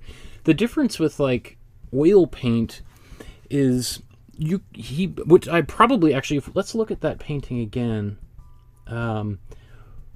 It seems to me like he actually wiped some of that paint off. Like I suspect he probably got into a situation just like I did, but because he's using a different material, oil paint, than acrylic, he has the option of being able to take like a rag, wipe it over top of that, and wipe away some paint.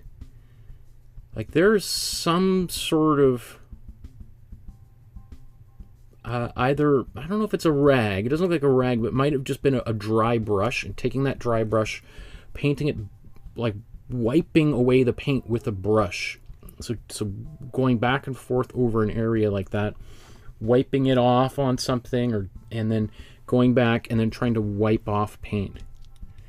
So, you know, potentially, you know, we might have been in the same boat. And we're like, oh, that's a little too much gray. Let's wipe a bit of that off. So maybe we're following very closely to what he did in this painting. And we're even replicating his own little bit of quote-unquote mistakes as he progressed here.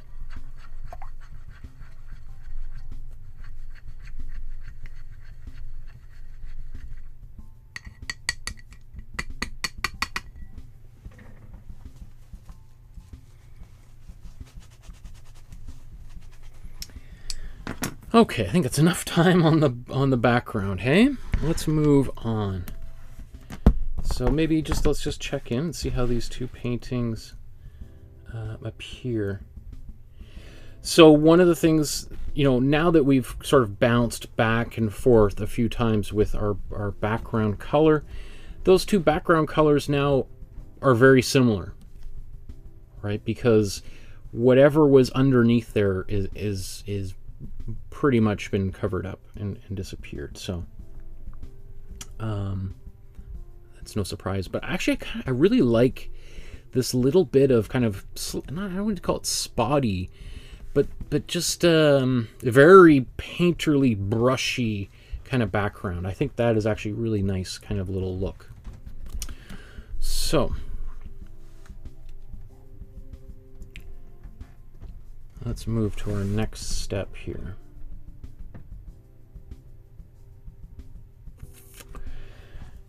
So the next step, now that we've got our background painted, is to work on the foreground. And in this image, it's Olga herself. We're going to now paint like her skin and her hair, her clothing, etc. And I think we're probably done with the background, unless we run into some egregious error or mistake that we make along the way. Fingers crossed that the background is established, well established. So let's look at this and just think about how we would want to progress. Probably I'm going to go directly to her skin, because I always think of like wanting to layer things, right? So probably go right to the skin, and then we can do the hair and clothes afterwards. So let's zoom in. The way that he's painted the skin here, that is interesting. This is a much more cubist way of painting than a classical way of painting. So it's kind of interesting that obviously he's a person living in the 20th century who's from a unique point in time looking back at art from I would say he's probably not even looking at classical Italian art. I mean, he's influenced by Raphael, probably most strikingly, but he's probably looking more to the original neoclassical painters like Jacques-Louis David and Ingres. And he is also taking all the lessons that he's learned from the past 10 years of Cubism, and he's using that technique to do this painting. Like, so the main difference here is that I don't really see any glazing techniques, which artists would have used, like Jacques-Louis David would have used, and I'm not sure how. I really don't know anything about how Roman or Greek painters from 2,000 years ago painted, but I would suspect they probably used a type of glazing technique just because that would have been mostly what was available to them, right? They wouldn't have paints that were as opaque as the paints that we have, or even Picasso had at the time.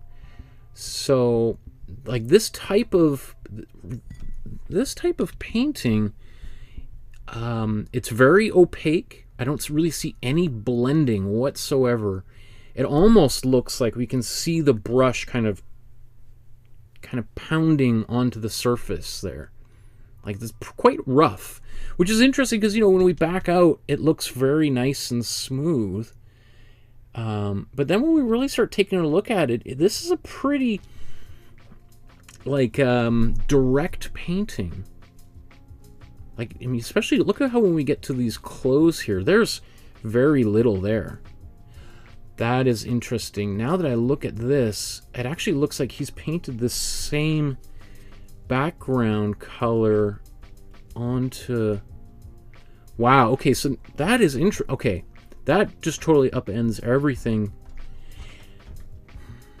It looks almost like he used that green as an Imprimatura as opposed to a brown. Although, what is this yellow? Did he use a yellow like I'm using? Because that's... Huh. That's wild. But he did definitely paint that again over top. But I suspect he used this really opaque white, like in the hands and stuff, because he had such a dark primer. That Imprimatura was so dark. You see it in the hair. That does make me think I don't think I'm going to do that on the skin. Wow, you can even see it in her eyes, too. Wow. Do I want to do...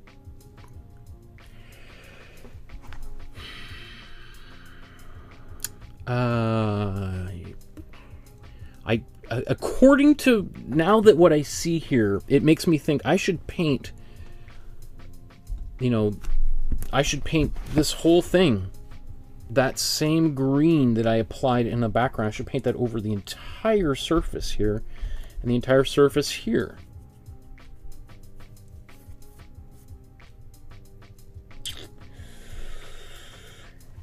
That...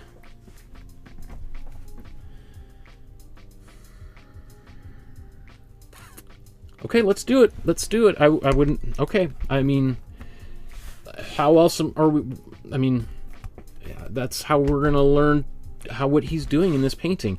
I don't really... This is a very unique approach to painting. The closest thing I can think of is an artist painting what's called the grisaille, where you paint everything in gray, and then only then you add color afterwards. I think it was Holly we looked at just on the weekend, last weekend, how she took that little fish in a cup. And I'm sorry if it wasn't Holly, it was somebody else, my apologies, but one of our members of our community took like a fish, had it in a cup, painted the whole thing in grays, and then once they were done, and the grays allow you to see the value relationships, then painted color on top.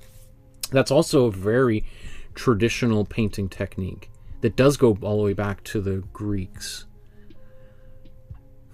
Okay, so let's just do this. Yeah, I mean, it's interesting actually. This is not the first time we've used a very different color. You recall the Picasso child with a dove? We painted that we painted it yellow, and then we painted purple, I think, over the entire thing. Or maybe it was, but it was a strange color. So, okay, let's do this. So, this time, I'm just going to use this same color, but I'm going to make a much thinner mixture of it. Like, this is almost all dried up, so I have to mix it again. Mix this green. Make a little bit more on the yellow side. Let's take a bit of white.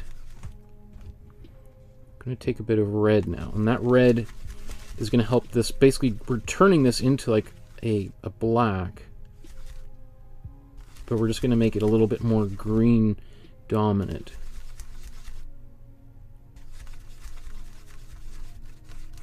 And I'm doing this very thin because I'm going to add whatchamacallit, a lot of matte medium here to make it fairly transparent. So this is a little bit different than that color, mostly because I put a lot more red into it, and it has a little bit more of a grassy color, which I think gives us something a little bit closer to what he was painting. Now we'll see how that reacts on top of our browns. Okay. So this is just intended to be a very thin greenish coat.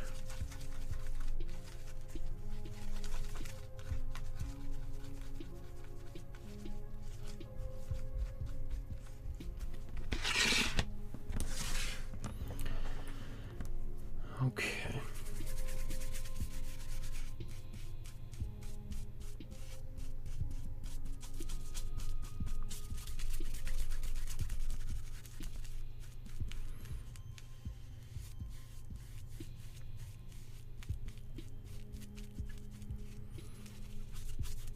I mean, what's kind of amazing is this really does show you how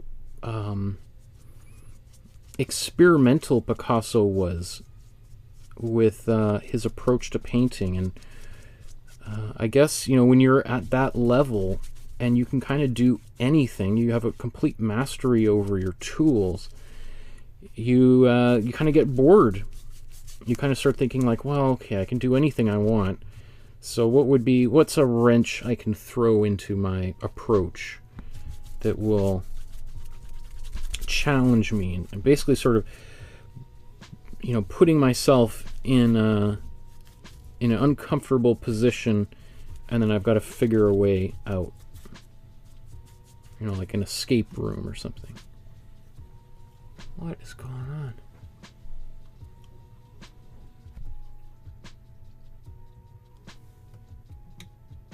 Uh-oh, I gotta turn my fans on now. Are we getting into summer? It was a nice hot day. Yesterday was the first day where we took our, yeah, it's the heat. So, okay, it's officially summer now. My daughter and I, we went for a walk today, and we left the house with our kind of rain jackets on, and got halfway down the steps, and I was like, you know what? I think we're going to need to take the rain jackets off. And then we got about 5 blocks away, and like, I think we're going to have to take off our sweaters. It's getting hot. So it's officially summer now that I'm going to have the fans running here.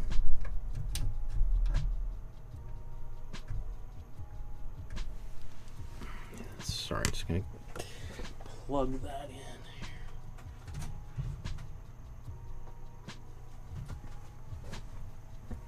Okay. Whew. Okay. That's good. I'm not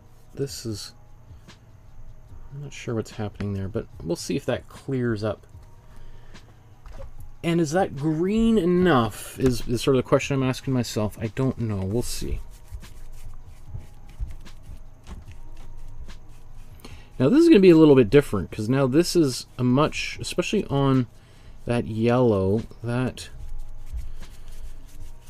is going to make this green kind of way more green and less brownish.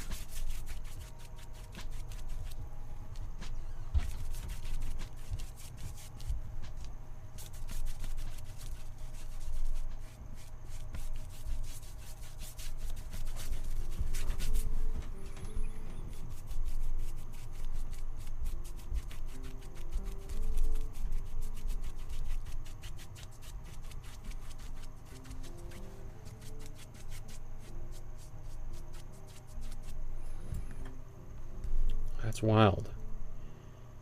Now do I want to do 2 coats of this? Let's check in with the original and just see.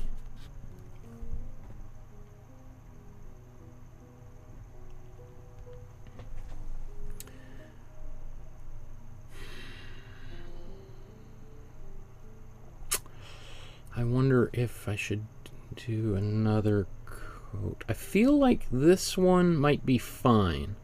I actually quite like that effect, that kind of green.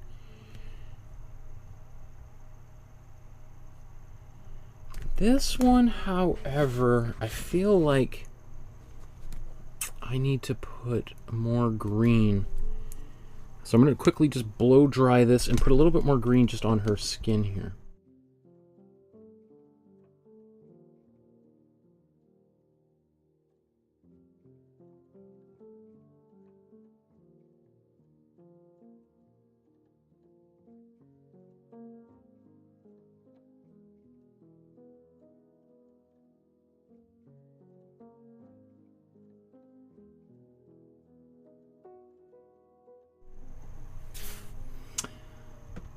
Okay, you know what? I think I'm going to do this same green over top of all of her body again.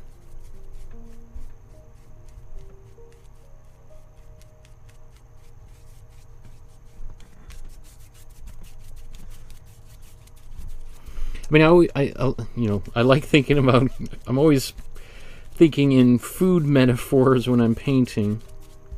And this, basically everything we're doing is sort of like, you know, those challenges on cooking shows where they're like, okay, here's a hamburger cooked by our master chef, taste it and now try to cook it yourself. All right, we're trying to reverse engineer these paintings, and sometimes I managed to do a pretty good job, and there's other times where it's like, yeah, doesn't look, somehow got the ratio way off.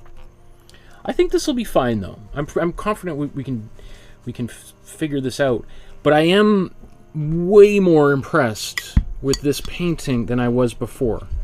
And this is one of my favorite paintings, which I've looked at, I don't know, hundreds of times. And it's not until, you know, the past 20 minutes where I'm really understanding how it was made that makes me kind of a little bit in awe, thinking like, wow, that's a super novel approach to portrait painting. I mean, again, we spent half an hour talking about what an awful misogynist Picasso was.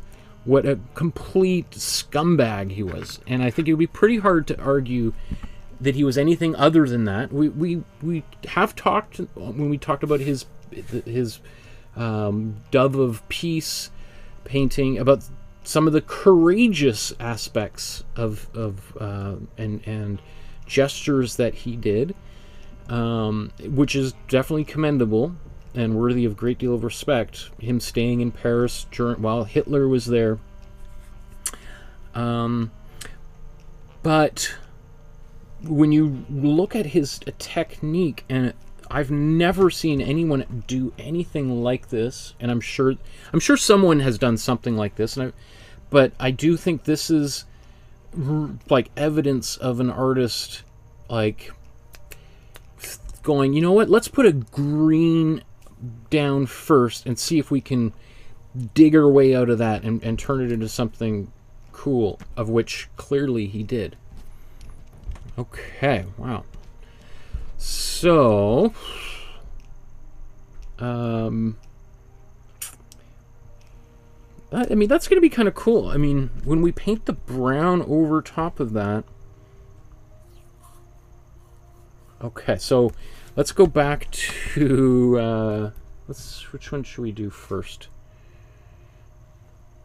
Is it, this one's maybe a little bit more dry. I also even just like the colors on the table. Like, those are really nice colors, those greens and browns.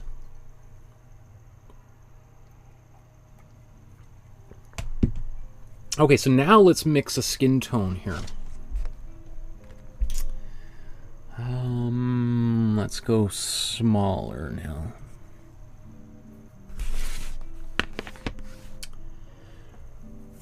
And maybe let's zoom in and just see, is there any other kind of revelations that we can discover here? Like the first, I mean, it looks to me like he painted this quite light kind of skin tone, right? This is like a brown with a lot of white in it. He painted that first over some areas and then not in others, and this is a much darker color. So let's mix that light color. So to do this, we'll take our warm yellow. In fact, we'll make a fairly big batch of it, because we're going to use this for her clothes and her hair as well. And then we'll mix a separate, or the lighter skin tone. So we'll take this warm yellow. We'll start out with a little bit of warm red. Right, we're going to build this up slowly. We can always add more. We can't add less once it's in there, right? Let's put that warm yellow in. I'm going to use some of this warm blue that I've had on the palette for a while. Let's just take that.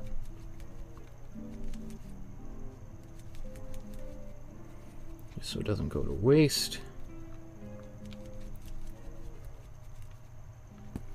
That's that's kind of a little bit darker than I was hoping. Right, so you see how quickly that blue changes things. Put some more red in there to bring back the brown.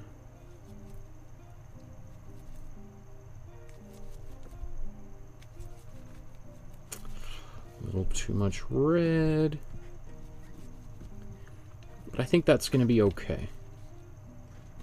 So I'm just going to squeeze paint off here. And then let's take a lot of white, and we're going to mix this next color right here. And I just want to, I'm sort of trying to get the paint that's right up in here, because I don't want any little surprises. I don't want that to pop out later on while I'm painting.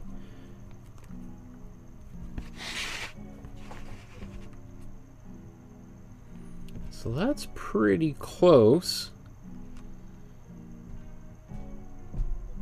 See, it's almost a little bit too much yellow, so let's just take a tiny bit of red. I mean, I'm like a couple grains.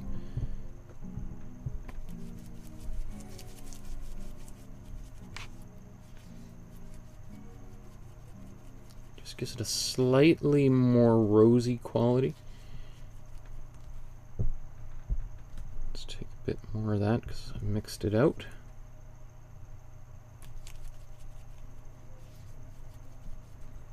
Maybe a bit more white back into that.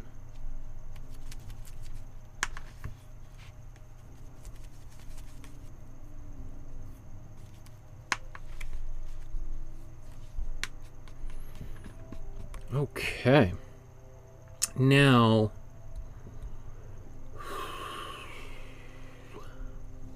I am going to add next here a little bit of glazing fluid. Now, the way that he's painting, we're not gonna glaze with glazing fluid. We are just using this though to thin this paint out a little bit, so that it'll give us a little bit more flexibility. I'm not on the same level of Picasso here, so he's pretty bold, but this will give me a little bit more flexibility. It'll allow me to blend this color also a little bit. And if I don't like it, to be able to wipe some of it away.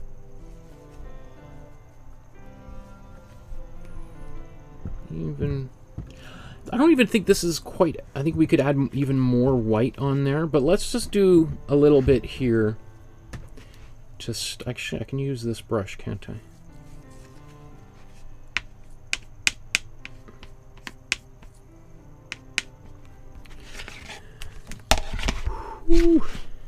So there's a lot of bravado going on in this painting, like him going directly to that bright highlight and putting that down is, again, another example of him sort of showing off.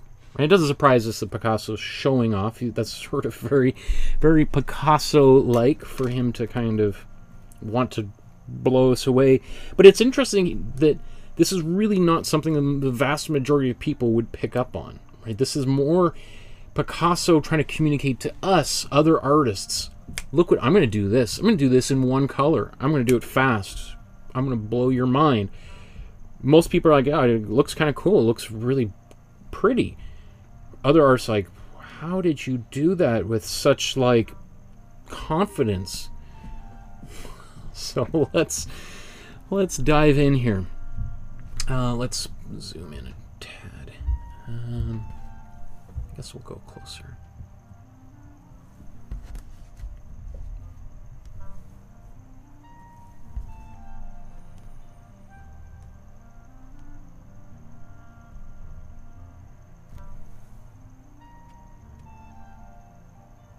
Okay. So, you know what? I am tempted to go to a smaller brush because just painting with that big brush and these little details kind of terrifies me.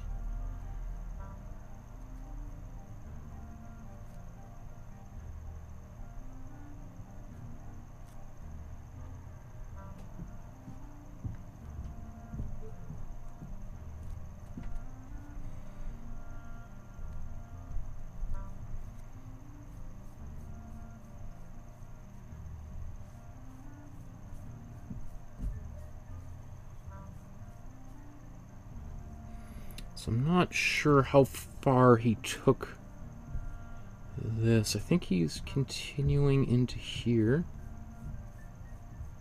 and then kind of fading it out.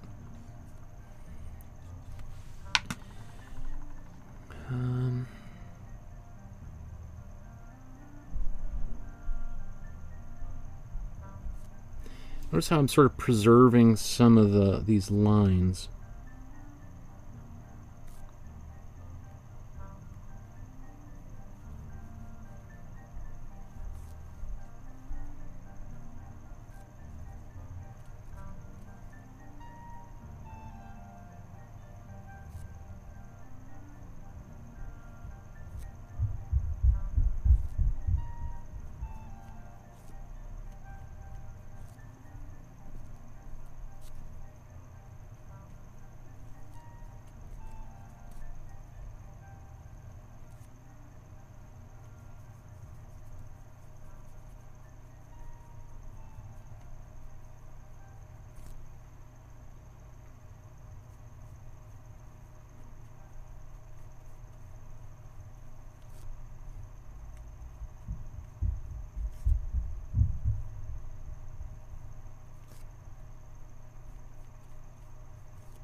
All right, so I'm trying to keep, you know, this lighter color with the white outside of the shadows if I can help it, because we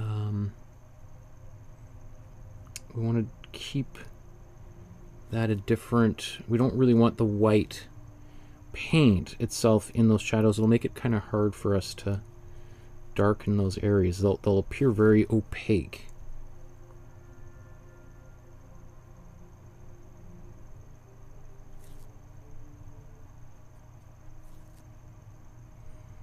I think he's actually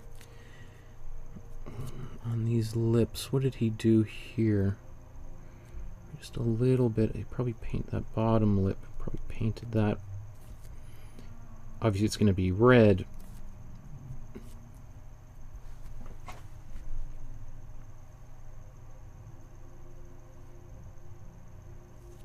Okay.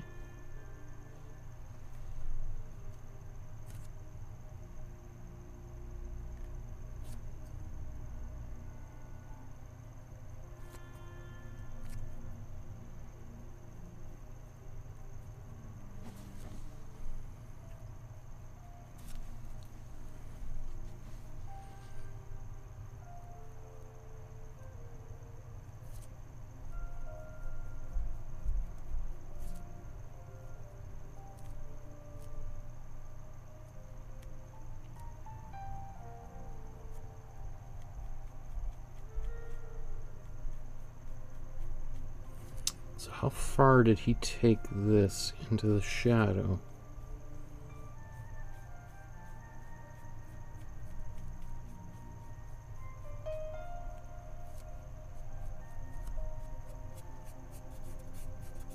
I think that might be about as far in there.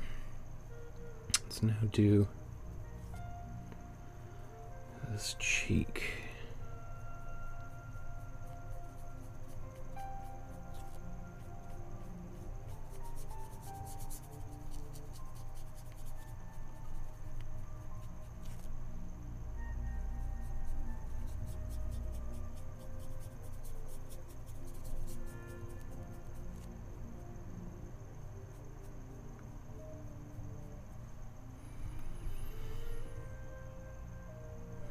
Okay.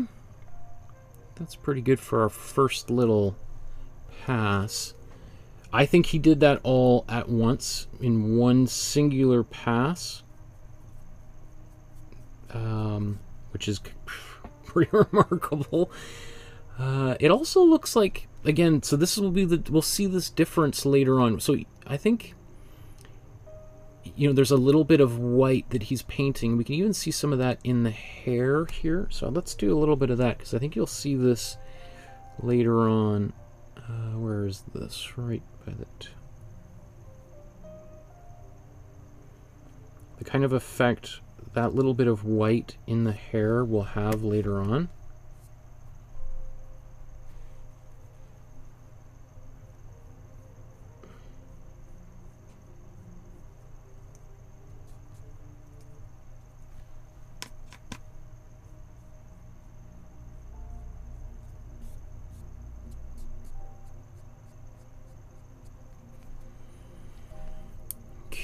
Where else now do we see this? See a little bit more of this in the neck.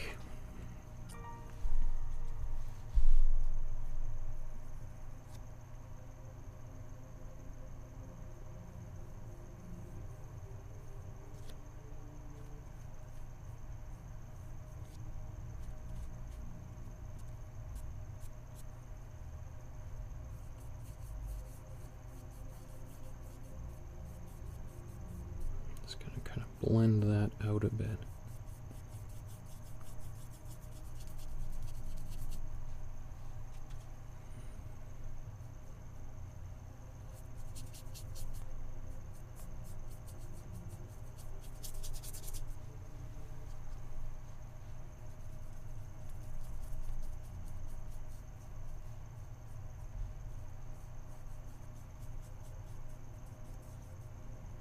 So, you know, adding kind of glazing fluid like we've done just sort of is analogous in oil painting to adding a little bit of linseed oil or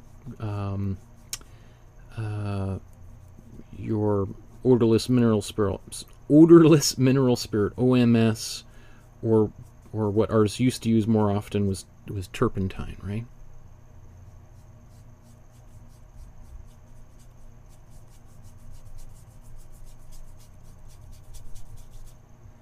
I think there's a little bit of this so I'm just sort of dry brushing a bit of that.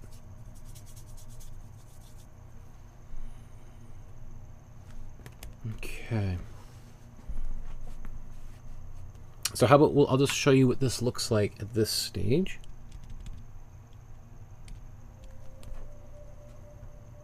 I guess we could just go to this one.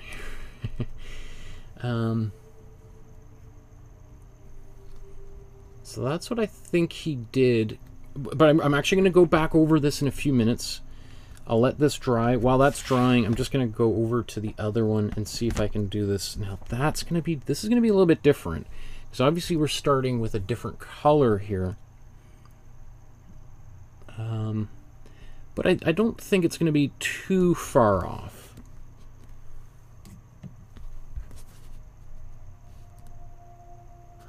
As far in as I can zoom.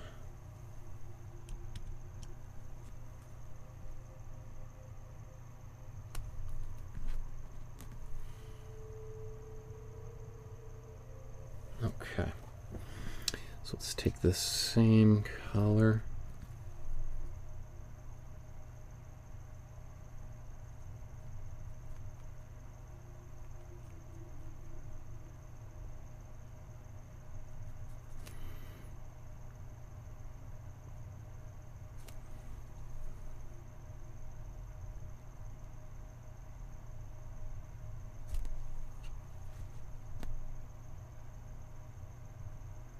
So obviously when we're painting something at this scale, we're going to lose a lot of detail.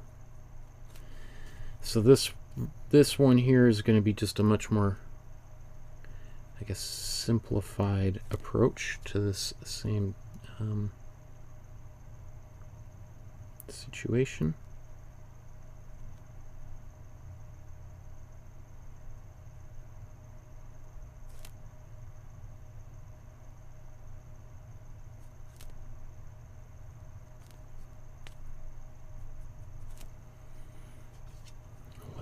dry for a few moments.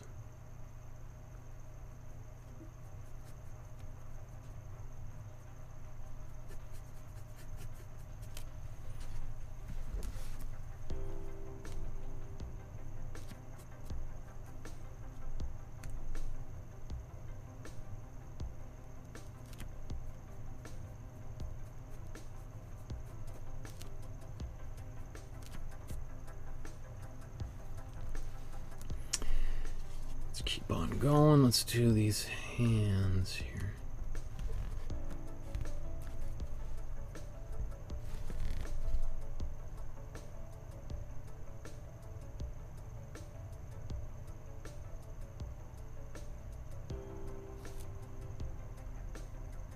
I'm just going to quickly paint.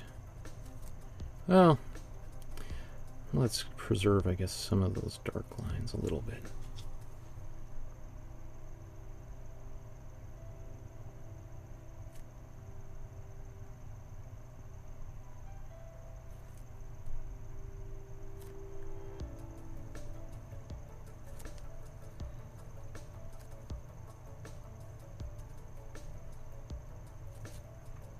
Yeah.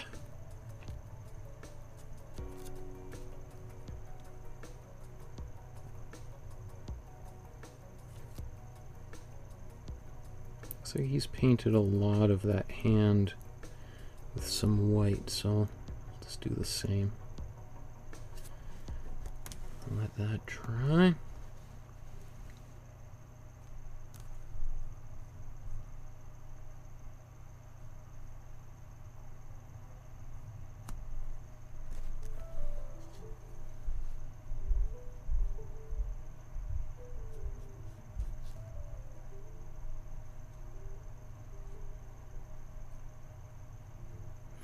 One of the things I also really like about this period of Picasso's work is the way that he paints hands. Is that the hands start to get kind of chunkier and a little just more blocky, and that's something I've always just really, it's just a very kind of specific little thing, but something that I've always admired. I really admired the way Picasso paints hands, especially from this point forward. Kind of earlier on in his career, like in specifically like the red period or the rose period and the blue period, everything is very elongated, whereas as we get into this period, they're thinner and thinner, or chunkier and chunkier, sorry. Okay, so let's come back here. I'm going to blow dry these as soon as this computer behaves, and then I'm going to just do the same thing. I'm just going to go even lighter. There we go.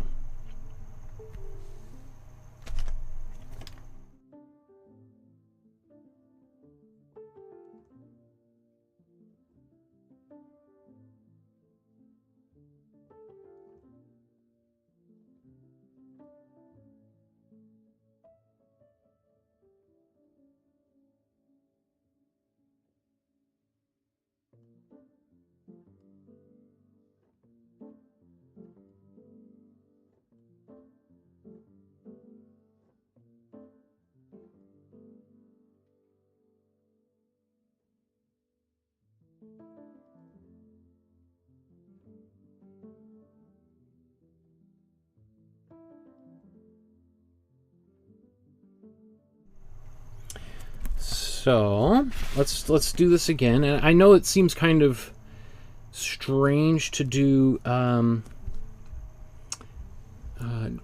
For some people who've never used glaze, the reason why I blow dried before I put that second coat on is this needs to be bone dry before I glaze another layer over it. Otherwise, I wipe away that glaze, because glazing fluid has a slow drying property. There's a chemical in there that slows the drying time down.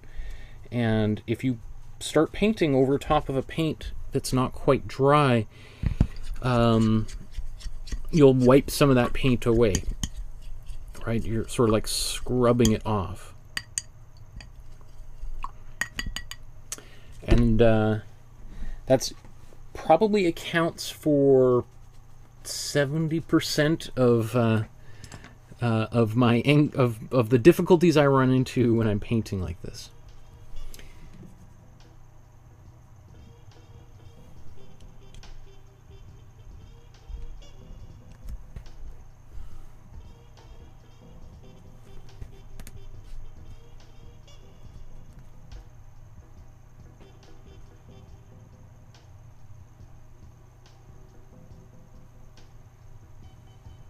Okay,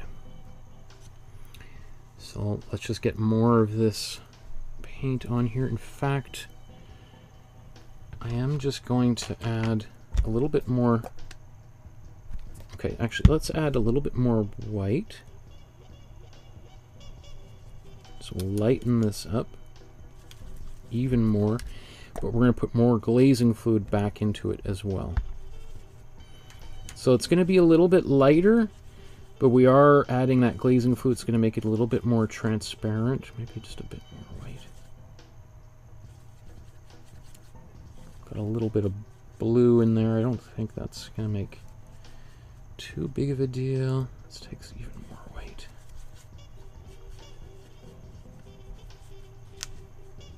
Now we could do this over and over and over and over and over again until we're totally happy, but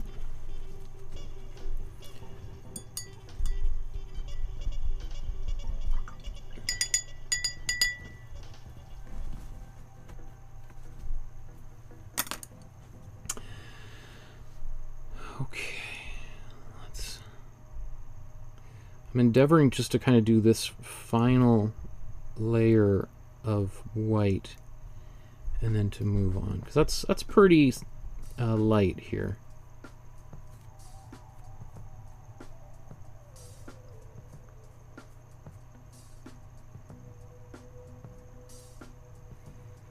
So I think I'll leave it kind of right there.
And I'm just using my finger here, but you know, we can also use a blending brush or mop brush for this, or just any other brush to kind of smooth it out. I think my fingers does just as well. Sometimes a little bit heavy-handed or heavy-fingered. So you can see that is where the paint is starting to dry. And wiping it away is starting to become a problem. So I just want to let that dry before I pick at that too much more. Okay.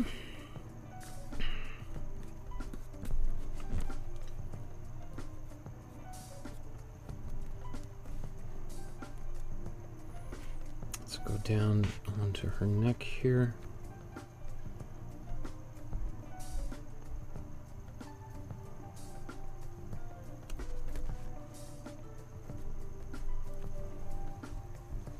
Is that the bottom of that painting? Oops. I guess I just have a little bit more canvas down here in mine.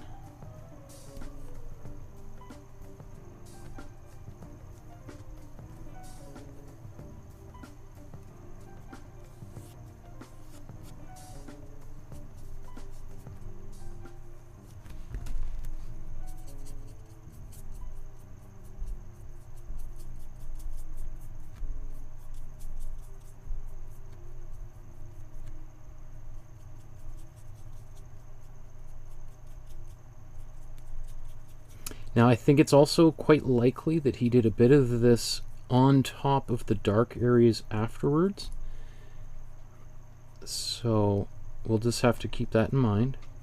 That the point is not to get it all perfect right now. He probably darkened and then, well, yeah, you know what, I need to lighten that up a little bit here and there. So that one is good. Let's bring in this here.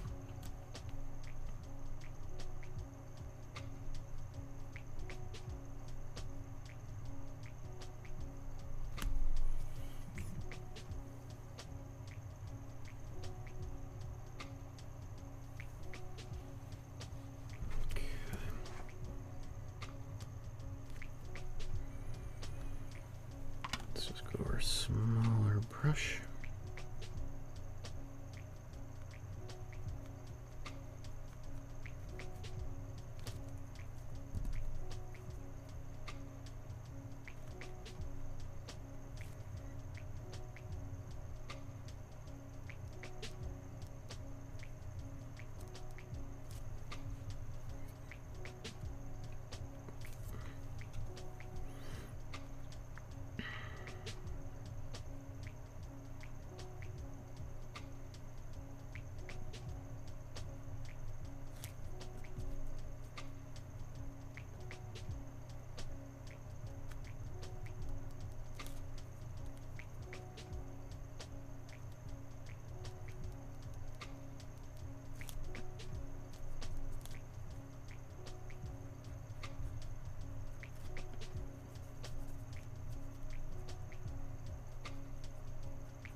Get down to these.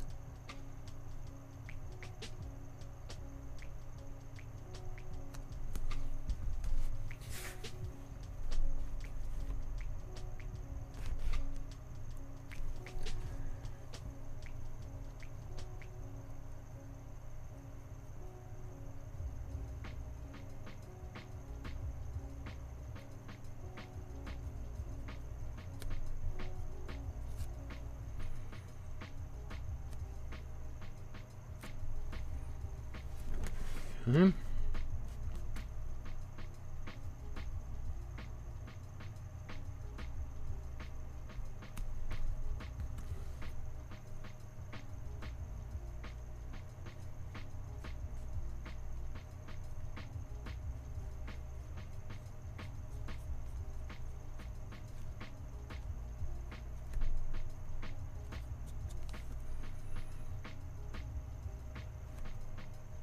Yeah, he's definitely using this color to go back in afterwards for sure. So I think that's good enough for right now. That's good for our first pass on the skin here. Just clean these brushes.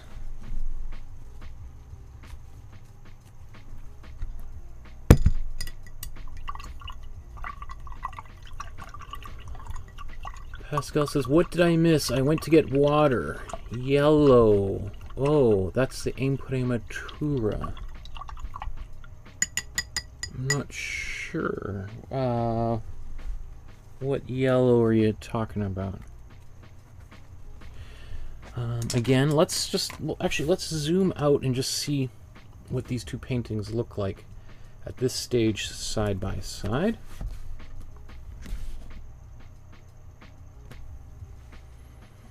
So we could see that there's still this kind of much more of a green coming through here, whereas this has got a bit more of the brown, obviously, because we painted kind of green over top of the yellow, versus here we're painting green over top of a brown.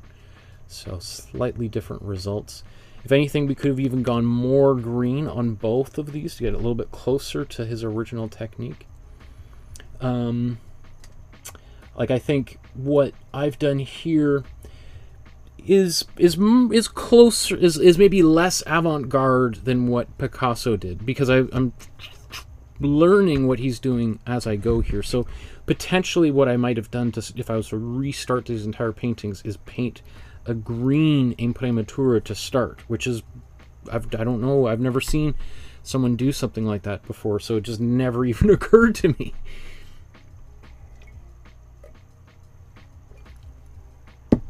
Okay. And lights on cue.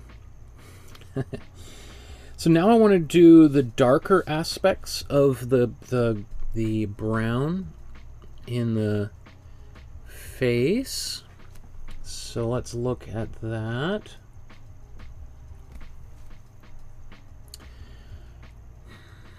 Nothing particularly unique about that brown. We'll have to, I think the brown that we have, we can use this brown that we used here for, I think it, well, we just need to make it a little bit darker, but as I look at it, he's using that color. How is he using it? What's he doing with that? I think he uses this color all over and then applies the darker color over top of it. And I think he's doing that in the hair as well. Okay, so I think I might need to make a little bit more of it.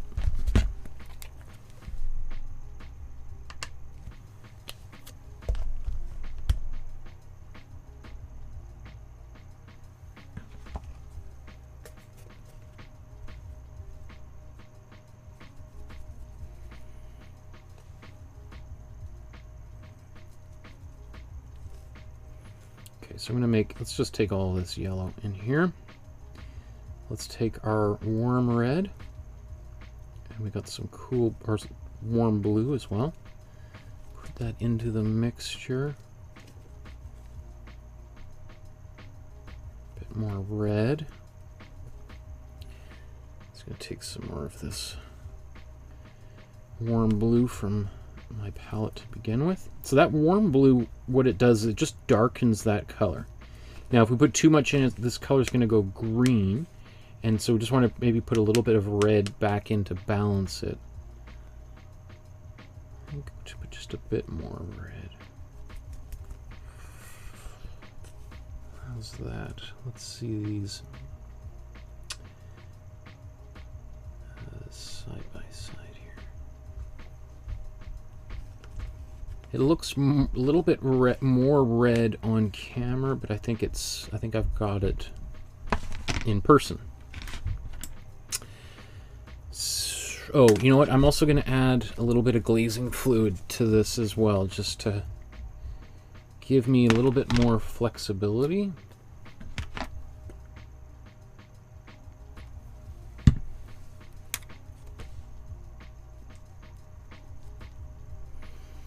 Again, because that glazing fluid just is going to slow down the drying a little bit, allowing me to do any kind of quick blending with my finger or brush once it's applied. Without it, that becomes a little bit harder to do.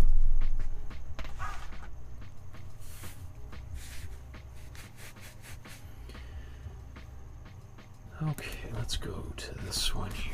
It's helpful for me to have a painting like this. I can work out these things on the larger scale that help me solve problems on the smaller scale. So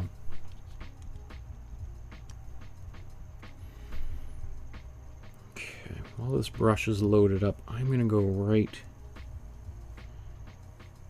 into the hair with it.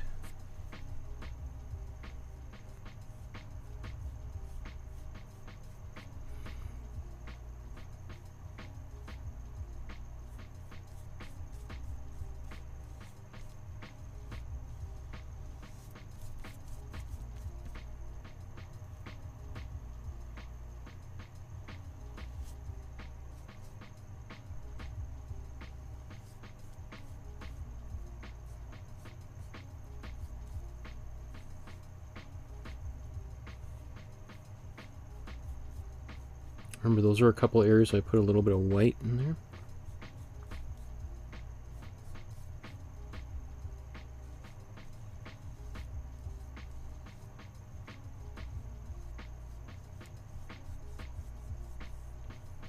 And I'm going to also, what he's doing here, which is kind of interesting, he sort of brushes a little bit of this out over top of the background, you can see.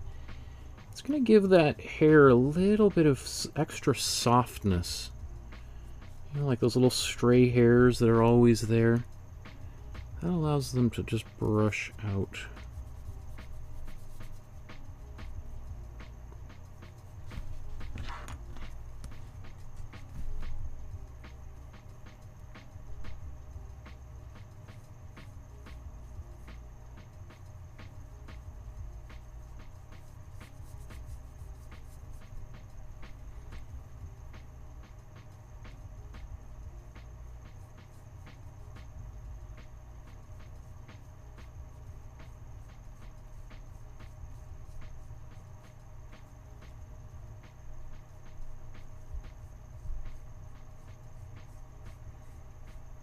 So kind of like dry brushing out there a little bit. Now that's obviously much more like red than we want to get to, but we want to have a little bit of that color in there. You can really see that specifically in this part of the painting.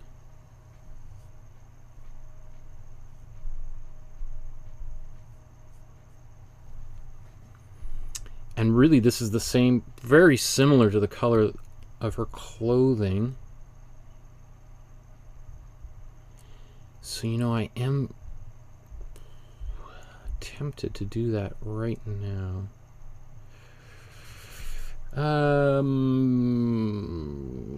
Let's... I'm going to take this color. I think it still needs to be a bit darker. Let's take some of that blue.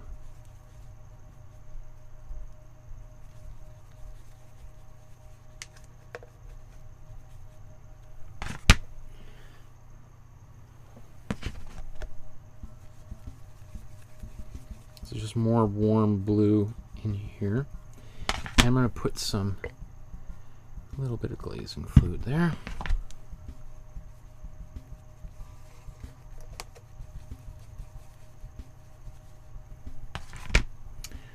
I am just going to quickly blow dry that hair so when I'm painting in here I don't mix.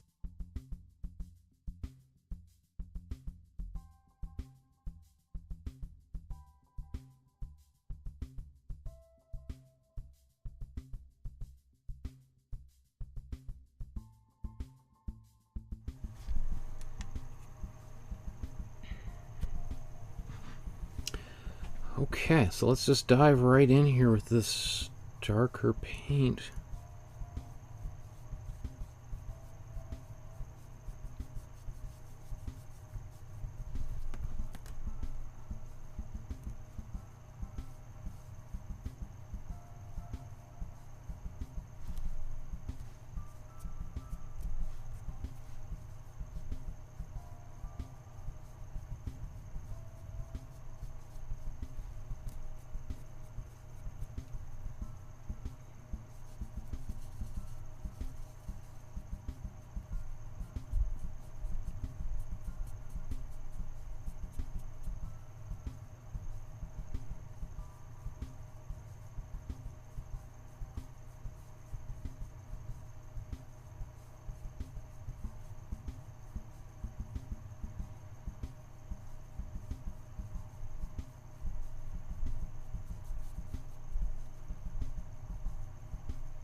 So I'm trying to move around quickly before paint dries. So wherever I've applied paint, I'm trying to kind of quickly get to it if I need to do any kind of blending or moving of that paint around. Otherwise, it'll be sort of, those brush strokes will be captured in time.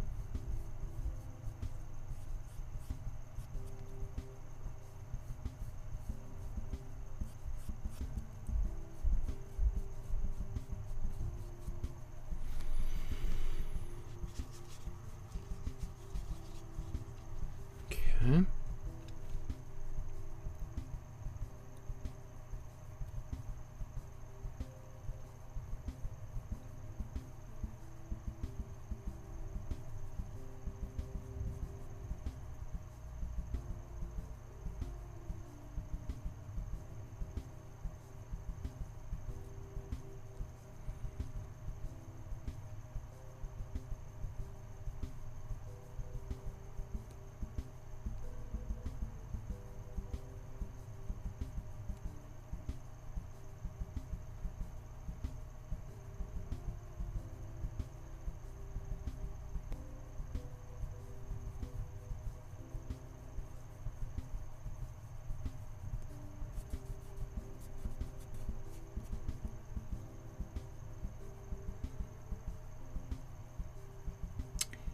Underneath her nose here.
Okay.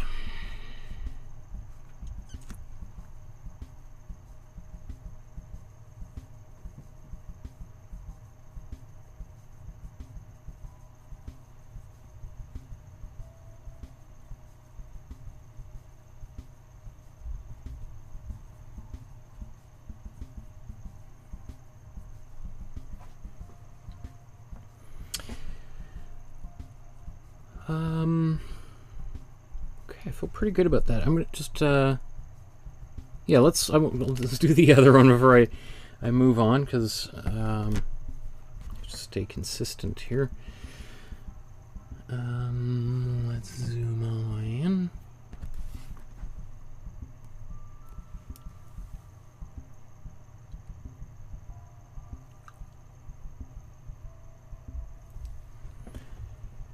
Let's do her hair first.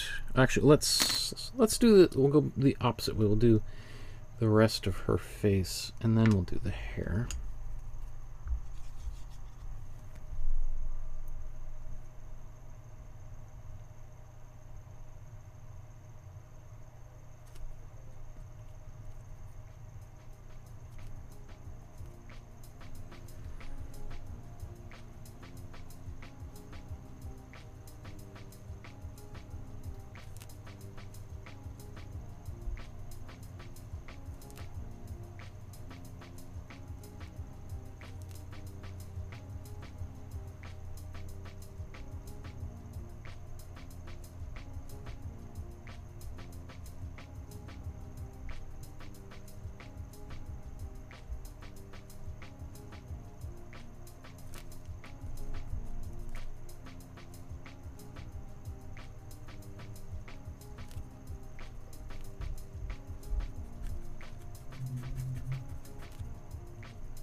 Okay. Let's get her hair in next.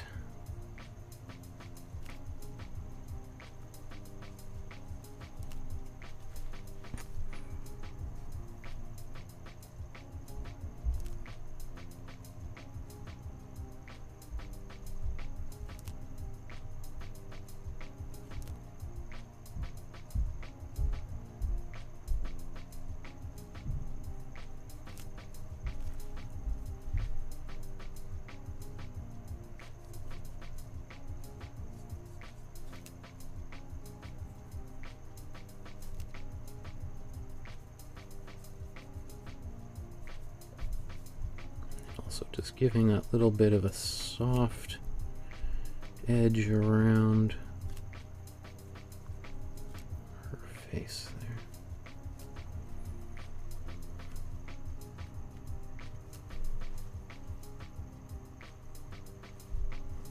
Okay, obviously it's going to get darker as we go here.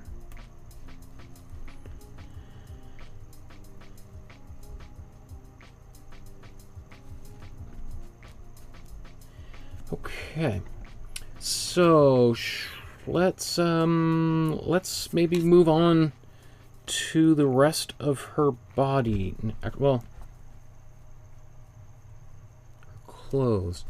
Sure, you want to just see what these look like side by side.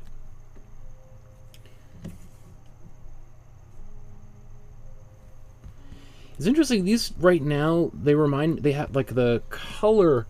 This very, these earthy tones or hues really remind me of like Conte, which is like a drawing material. Like it just has that real,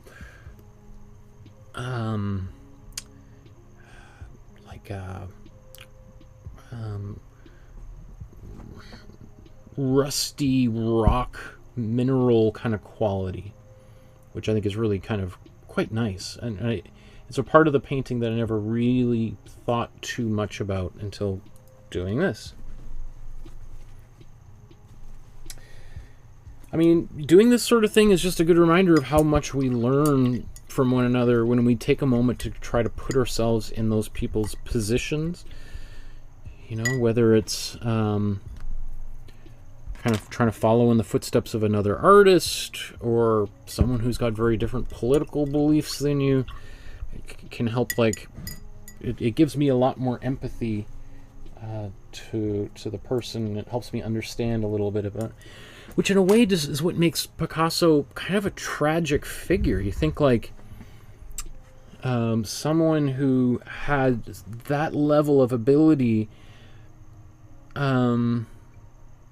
he became quite a monstrous, kind of cartoonish caricature later on in life. And that seems, it's like, again, I mentioned Johnny Depp and Amber Heard earlier. Like, there's a lot of Johnny Depp movies I really, really like, but I gotta say, like, there's an aspect that he's sort of become a cartoon caricature. And I think that's one of the reasons why he's a drug addict and an alcoholic, is that he's perpetuating the cartoony quality about himself, and he's lost the line between his self and this idea of himself, and has become that character that he created for Pirates of the Caribbean and for Fear and Loathing in Las Vegas, and it's not funny anymore. You know, I don't know if you've ever had this experience, but I remember a few times, like, throughout my life, you know, you have a friend who starts doing an impression, and they're making fun of somebody on television or even of a friend, and it's really funny at first, and then they keep doing it. And they keep doing it again and again, and they start doing it even when they're not sort of mocking someone else, and it becomes part of their personality, and they start just doing it instinctively without even really it just becomes kind of who they are. And it becomes really, really strange. I've had that happen a few times. And there's probably a few friends watching that are like, yeah, and you've done that too a few times, right? So I think we all can take a moment to kind of think about things like that. Let's move on to the clothing here.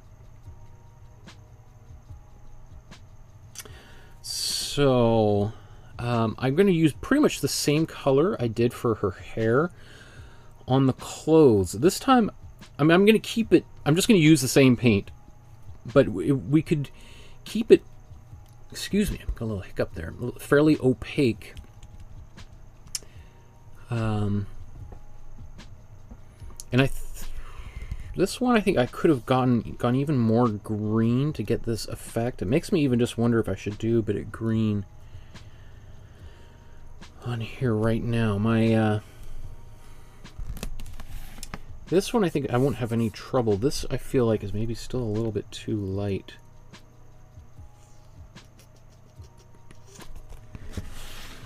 So I think I'm just going to quickly do another little bit. I'm going to take a little bit of my warm blue. I haven't really used that. I'm going to put that underneath here just for to humor myself.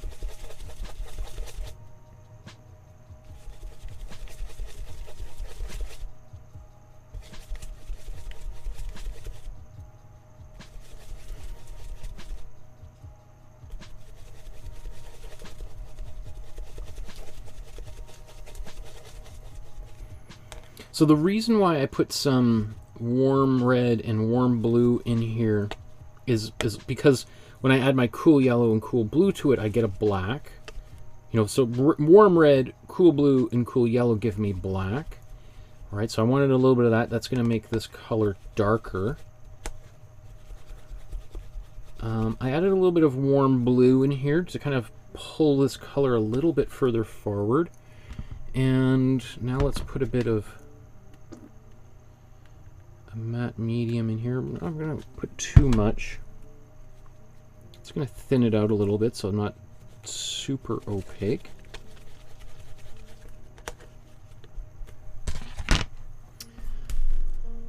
And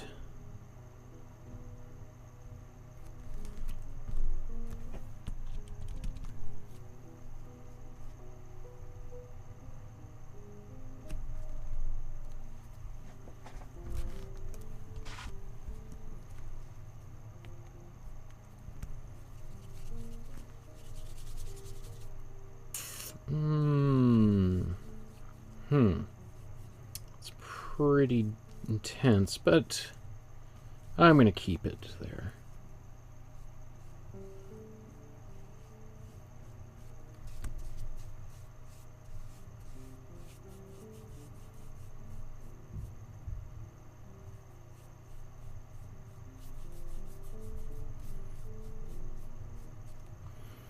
It's a little bit thicker on this side because that's often what happens is when you first mix that paint. So I'll just wipe that off a bit.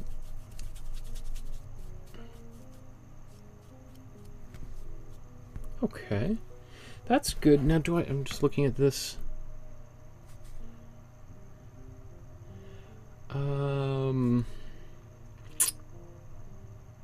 Do I want to add more green on here? I think I'm going to. This painting is quite the journey. But this time I'm not going to use that exact color because it's a little bit too dark, and I like what's going on here, but I also really like what I just did. So I'm just going to take my matte medium, taking the paint that was just on my brush, and just dramatically thinning it out with this matte medium to make it even just a little bit more transparent. And I could have. This is so transparent. It's not really changing anything dramatically, but might be just enough.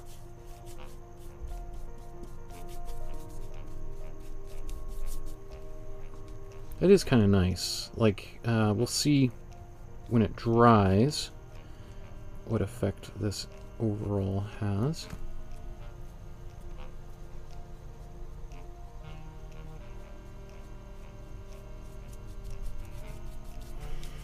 Well, it's also interesting here now that the temperature in the studio has gone up. I mean, it's really only a couple degrees, but I'm noticing the paint is drying faster than it has in a while. Oops.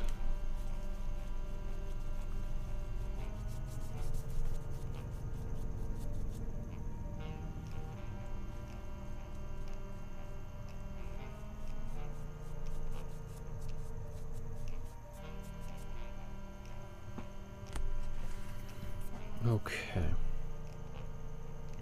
Cool. That's good. We'll blow dry this. We'll paint the brown on her clothes, and ideally we'll then be actually quite close.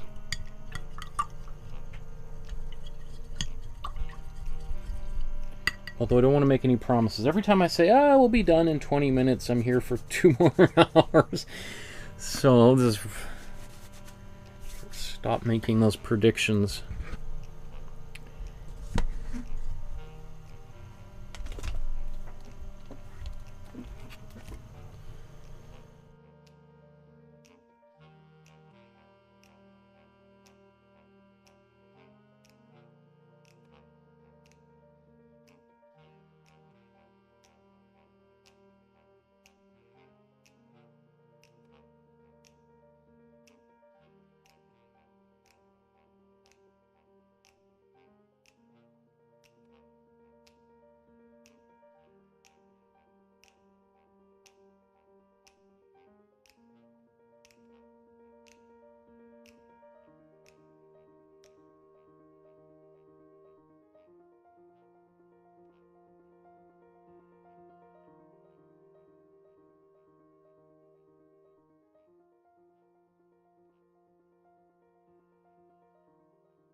Okay. I gotta, like, these are some pretty wild, like, these colors. I was just thinking as I was blow drying it, this sort of a palette is also right out of the Cubist playbook here. These colors are something that Picasso used a lot when he was doing Cubism, the early part of Cubism, known as analytical Cubism. He was using a lot of kind of very earthy colors, a lot of browns, grays, and blacks. And it wasn't until a little bit later where the sort of second phase of Cubism we call synthetic Cubism, where we just start using lots of different colors, and it's really not trying to accomplish the original goals of Cubism. It's more just the look of Cubism. That's sort of what synthetic Cubism is. It's just sort of like, yeah, all these ideas are kind of cool, but I just like the look of it. Let's just do the look, and don't worry about trying to this whole idea of all these different perspectives. Who cares about that? Let's go to this here. I'm going to use the same brown that I used for her hair. I'm going to use that now. Actually, let's put a bit of glazing. It's a little bit tacky, that paint, so just wake it up a bit with a bit of that glazing fluid in lieu of water, right? No water, just that glazing fluid. I'm wondering, this could be a little bit darker on here than what he's done.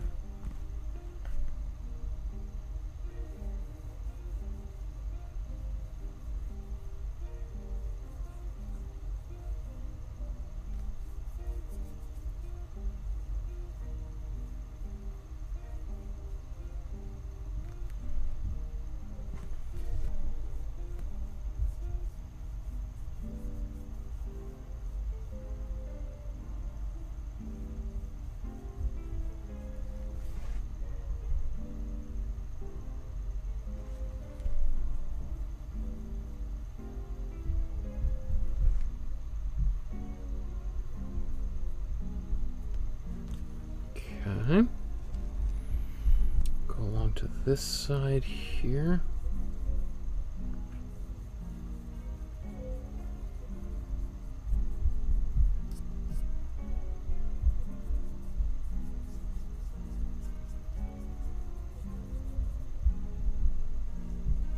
It's got just a little bit of this in the shadowy area. We'll darken this too. He's also painting a really dark brown up here, but I'm not going to put so much of this lighter brown there.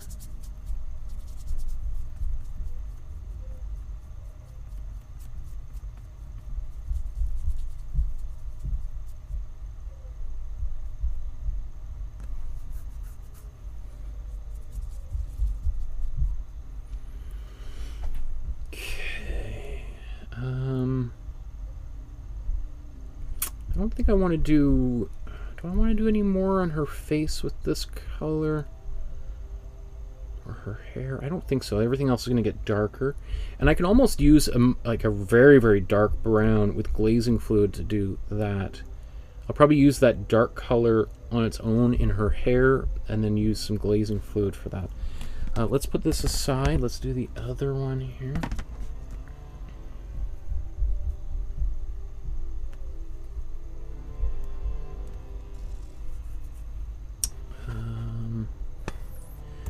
Gonna zoom in.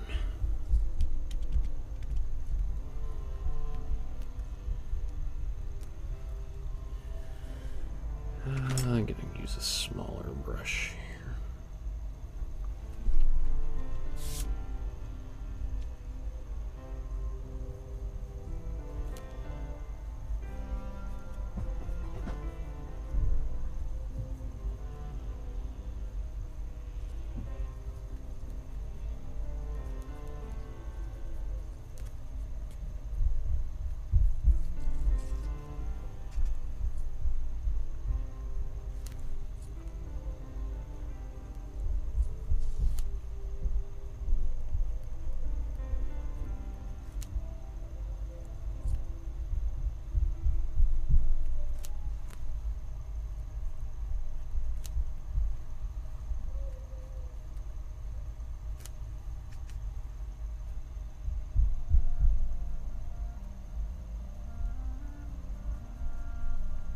So I'm painting with a fairly dry brush, and that allows me to kind of get the similar sort of effect that he has. Because I'm just sort of using this really to paint the highlight side of all of these wrinkles in the coat.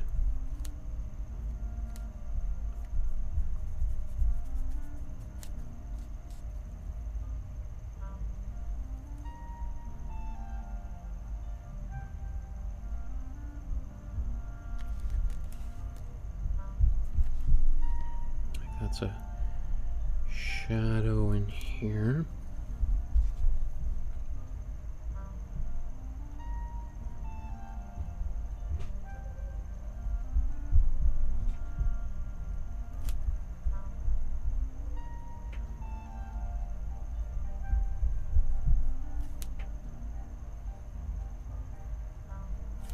So look at how these little lines, now that, you know, they seemed quite bold when I painted them in earlier. Now they're providing me with like a little roadmap here to get my way back out of that area.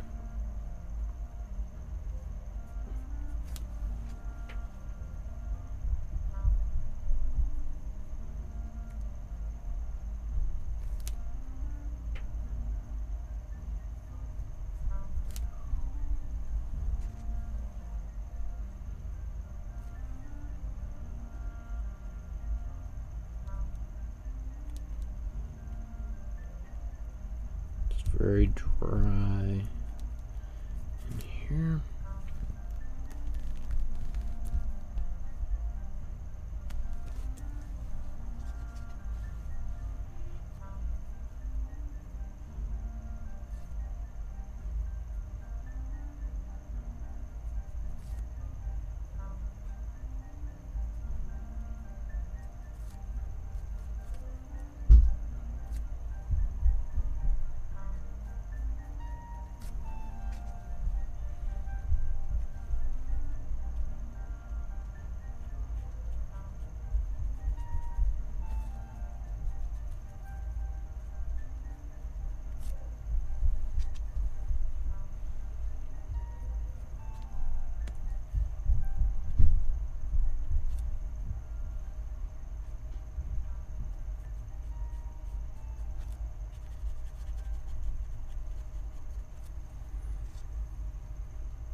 Pascal asks, do I use, when I'm blow drying, do I use the heat or cool air?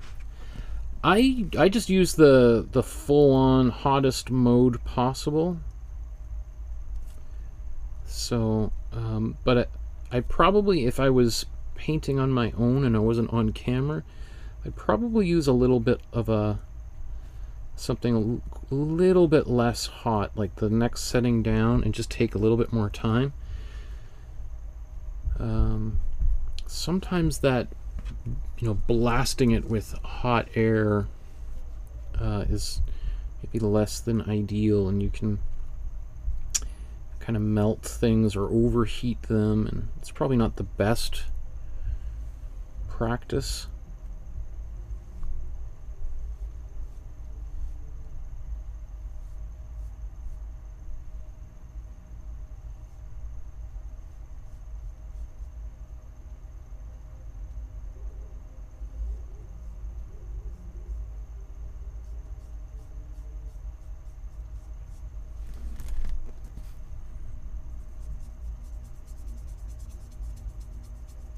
Just very dry brush here.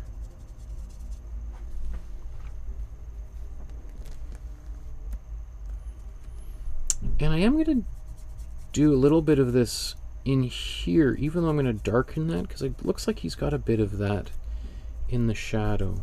Even though I'm going to dry brush.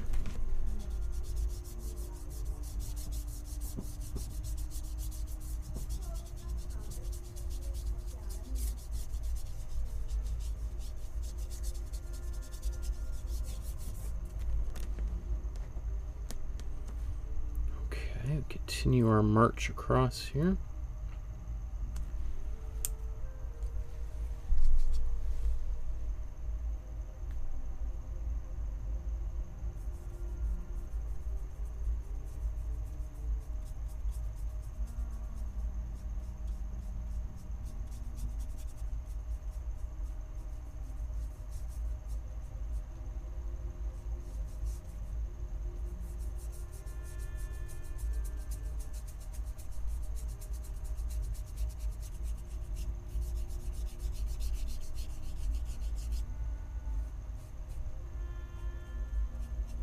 We're going to come back and do a little bit more in a number of places, so we're just still building up.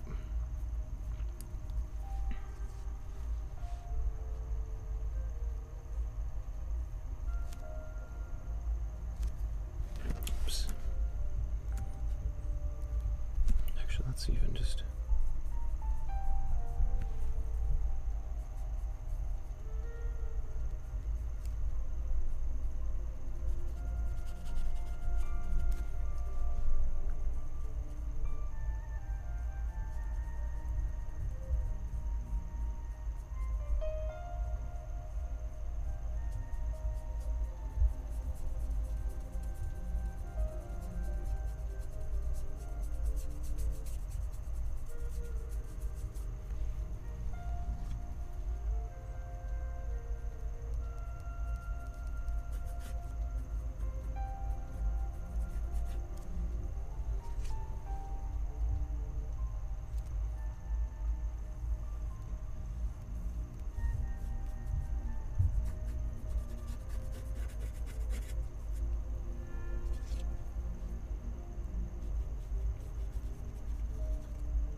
And we've got another leak in, there's 2 hot water tanks in our basement, and there's one right here next to me. Sometimes if you hear what sounds like a fan or something, that's the hot water here kicking in.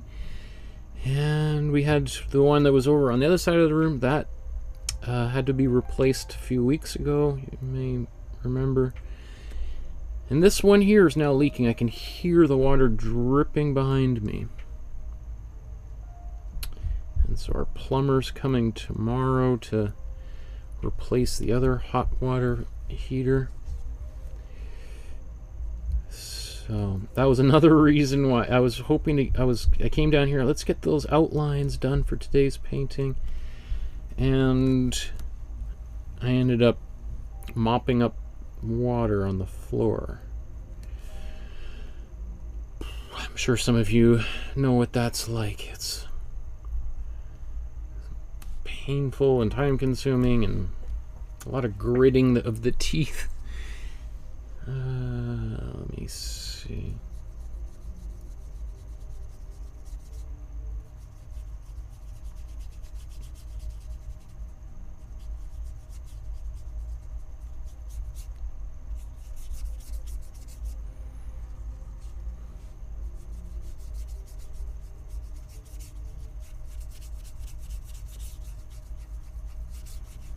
So I could be doing this with a glaze and like really, really thin paint. Really what I'm doing is this paint is already pretty tacky. So it's kind of already pretty dry. And so I'm just sort of very lightly kind of painting it on here. And I'll be the first to admit that like painting with a dry brush can be pretty tricky because sometimes, you know, when you're first learning that technique, you get areas that are much thicker and thinner than others. And you go like, oh, I wanted that to be like really thin, but now it's a big blob. And it takes some time to learn to control the brush when you're using a dry brush technique. I mean, I've often heard from people when we do this in class, people are like, oh, I hate dry brushing. Ugh. Because it can be a little, it takes some time to learn to kind of get some control with it. Okay, let's just take a quick perusal at these at this stage.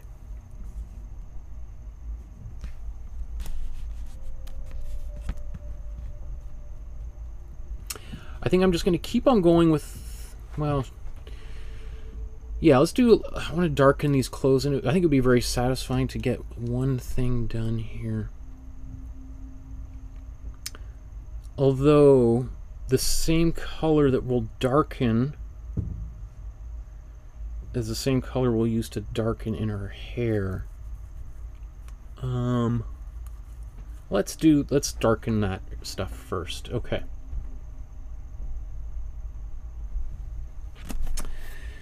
So I think at this stage I need to mix an actual black, which I haven't really done. I've done small little batches of it. So where should I do this?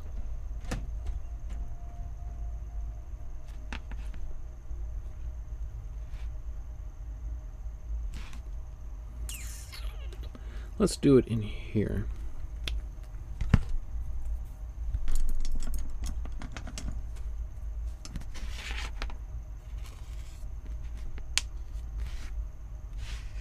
So I'm taking my cool blue and my warm red, mix these guys together, get that really dark purple.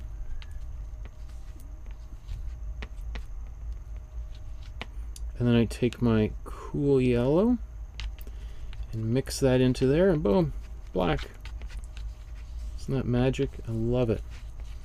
Still a little, actually no, it's fine. It looked a little bit purpley until I got that last little thing mixed together. If it still looks a little purple, you just need a little bit more yellow. And then if it goes, actually it needs a little more yellow.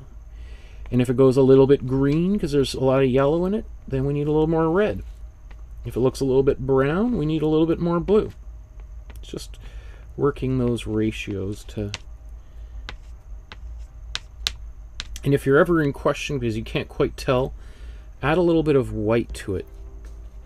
And you're like, oh, okay, that looks like a good gray, right? Because the white will help you. Let's just do that again.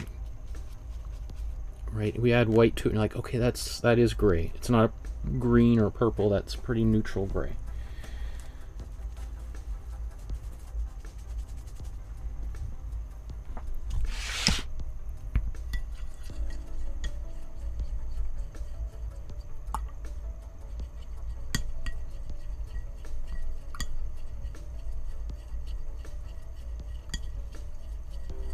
Paul says the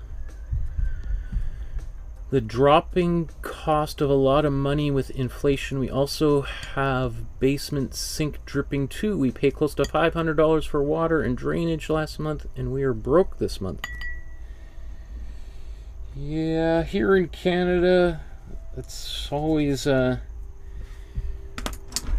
around, you know, the spring when all the pipes, ideally they haven't frozen, but sometimes they've frozen and they crack and we get leaks, and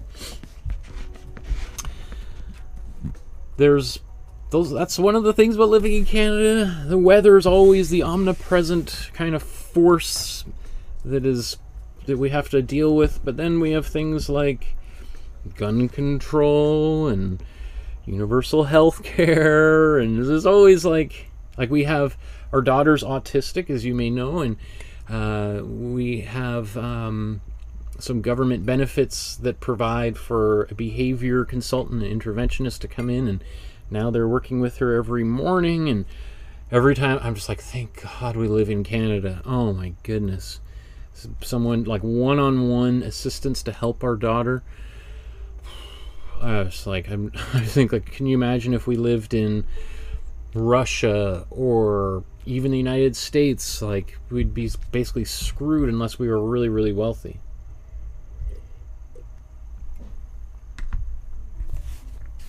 Not that I lived a third of my life in the United States. Most of my best friends are American.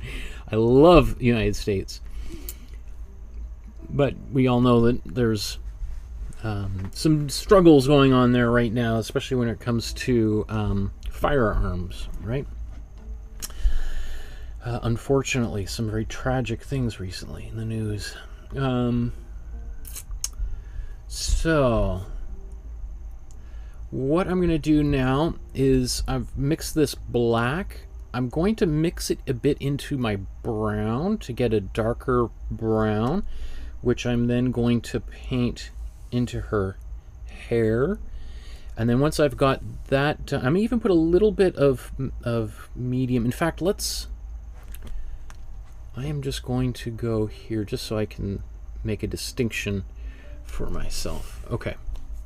So, I think we've got a lot of the painting is, I would say we're probably like 3/4 of the way through these paintings, because we've got our highlights established. I could see maybe a little bit of highlighting, but and we've got most of the medium values in here. We're now just going to focus primarily for the rest of the painting on the darker values, and so our dark browns and maybe a little bit of black. So most of the heavy lifting has been done here. Now I think this is kind of a fun, because we can kind of really bring the painting together magically with our darker color. So let's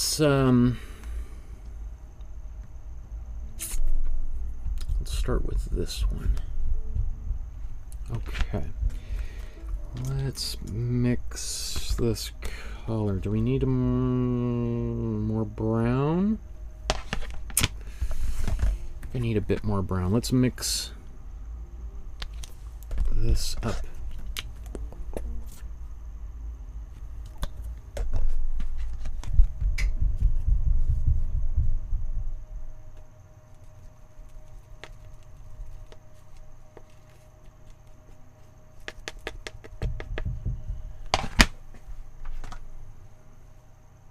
Right, this is still that original blue from way back at the beginning of the painting. I haven't even touched the blue that's here on my canvas. Or my palette, sorry. Gives you an idea how little blue we need when we're making a brown, right?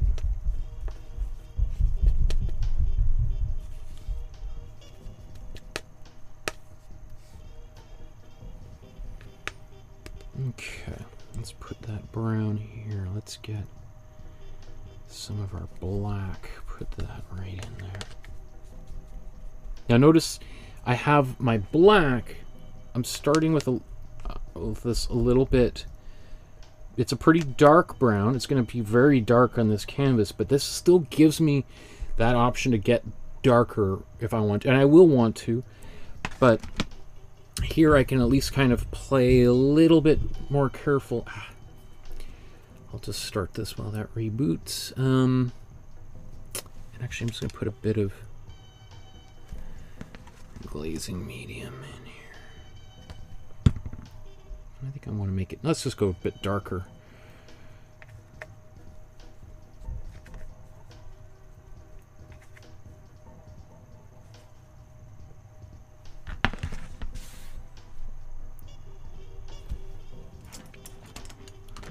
A couple smaller brushes on hand.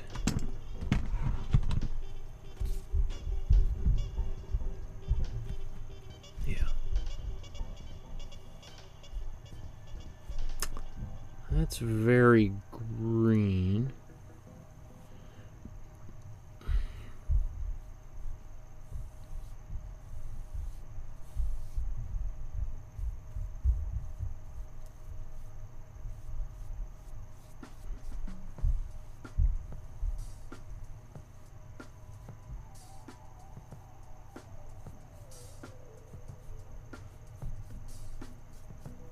I mean, it's a greenish brown is what I'm saying.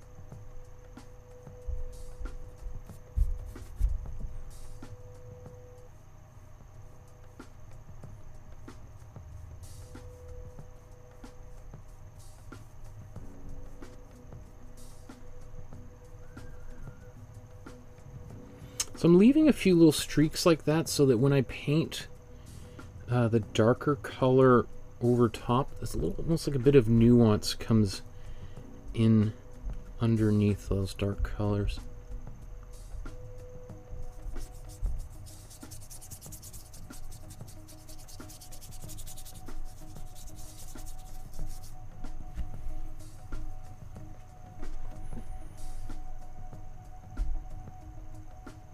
Let's just use this for the hair first.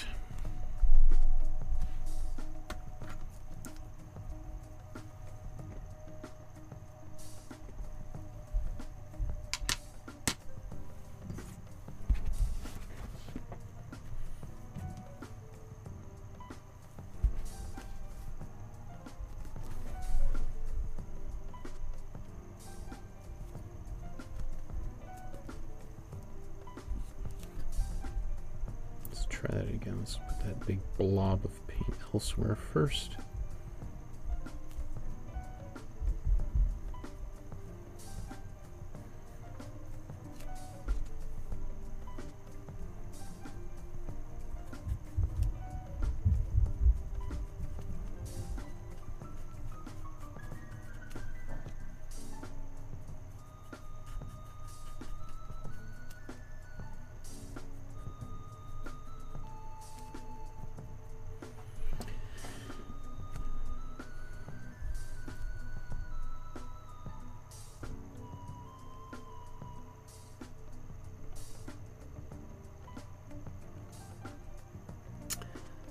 Yeah, it definitely needs to be much darker. Can I use this brown else, or this sort of greenish color? Oh, you know what? I think I could use this. Right.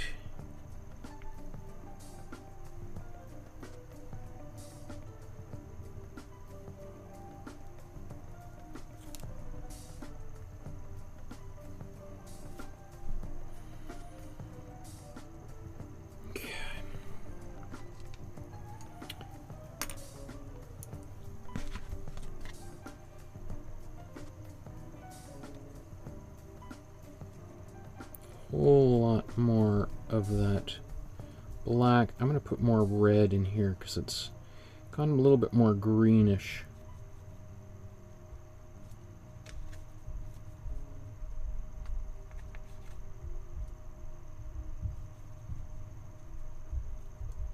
That's what the doctor ordered.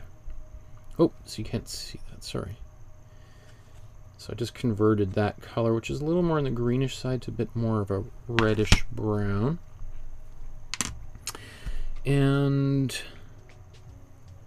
let's blow dry. Actually, I think I'll just paint directly on here. Is that famous last word?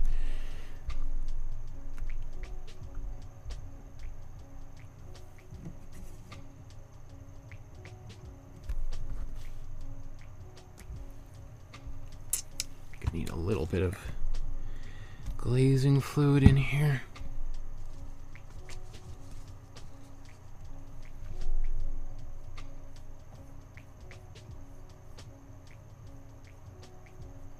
You know what? That just keeps it's still it's a dark brown, but it just seems to be very subtle. I think. Well, I'm sure this would probably work well in here on her skin, so let's do a bit of that.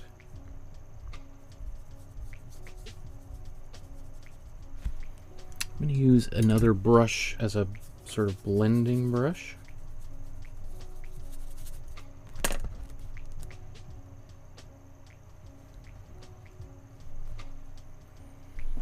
Where's my medium-sized? I thought I had another brush out. I guess I've had a brush escape.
pinky finger in there, pulling paint off.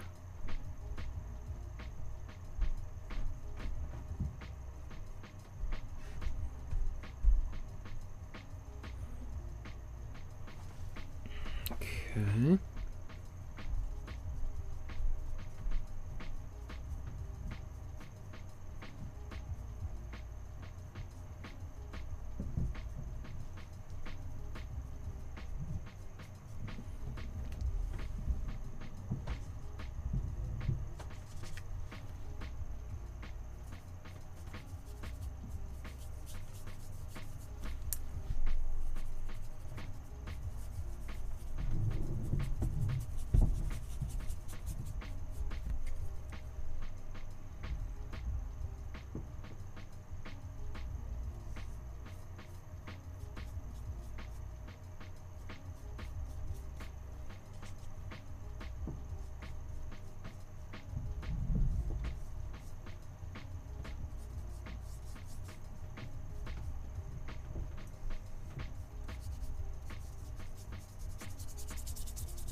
Motoring right along here.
Okay, I'm going to take this same color, add white to it.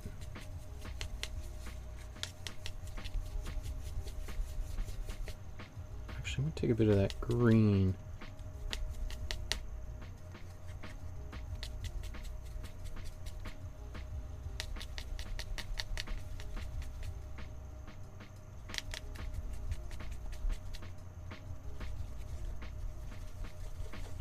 I just want mostly kind of a greenish brown. That's a very transparent color. It's going to take that.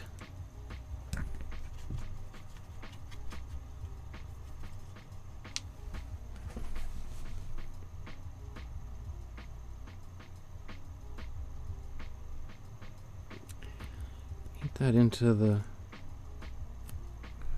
whites of her eyes there.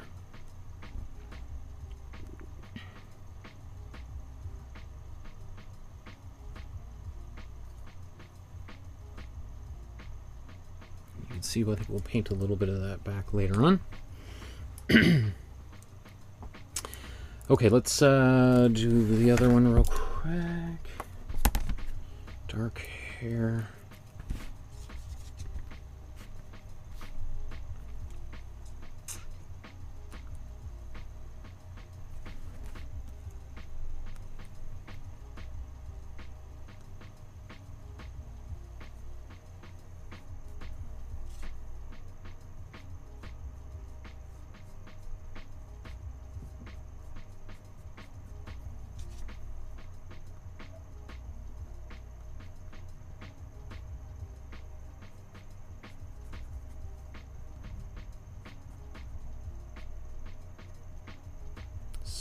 hitting the edges with my pinky finger a bit.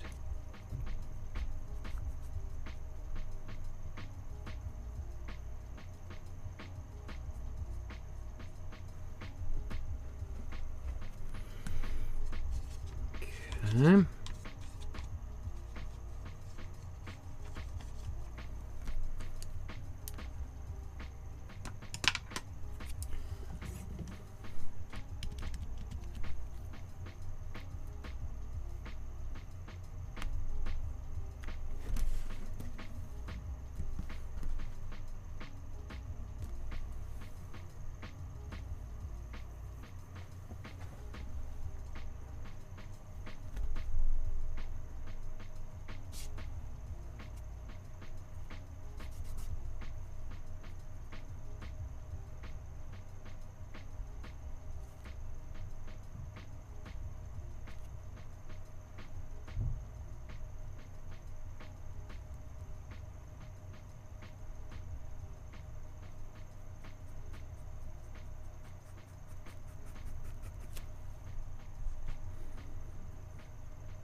Okay.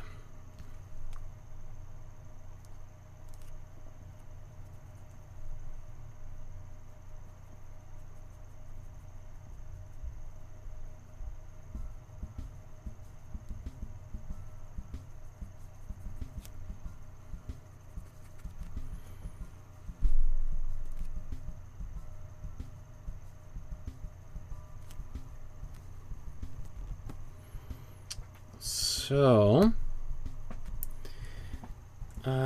let's clean up some brushes, and I think now I'm just going to go to my darkest color, my black. My blending brush, that's okay. I'm just going to clean up some brushes.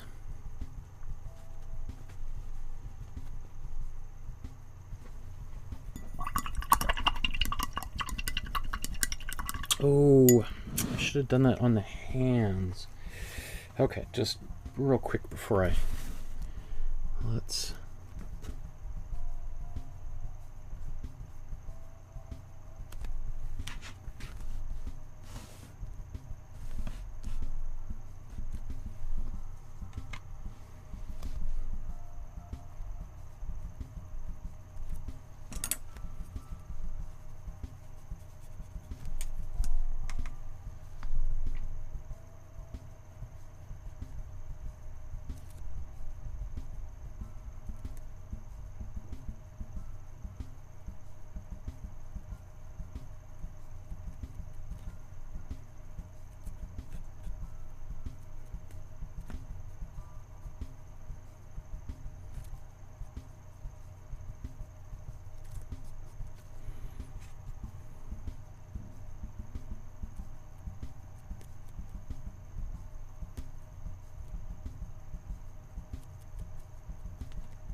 and dirty, fast way of just getting some shadows on here.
Just dabbing that to soften it down just a bit. Okay.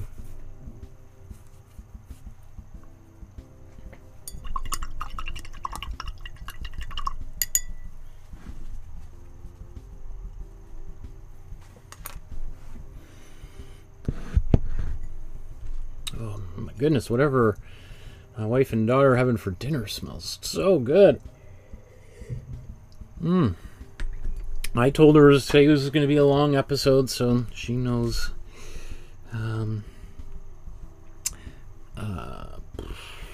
But let's just go right to black now. I think I'm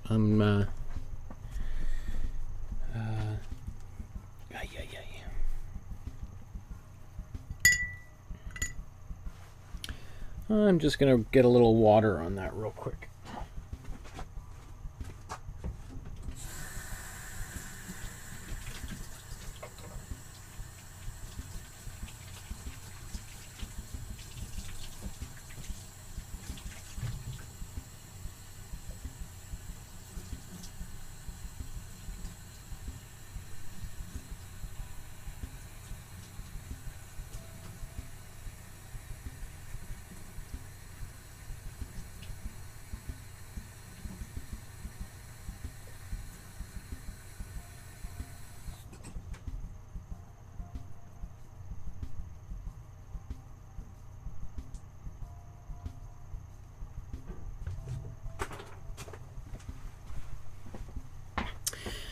Yes, that is my painting clothes, but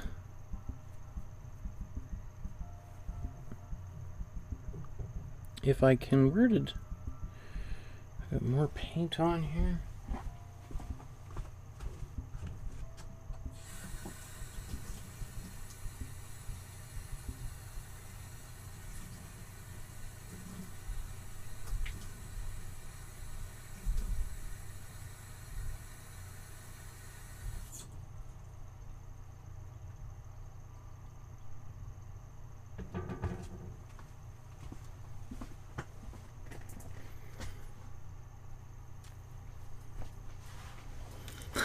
Tanya says, lucky sweater, God bless. Oh, my wife says, it's Nuba. Nuba's this great Middle Eastern Lebanese restaurant here in Vancouver.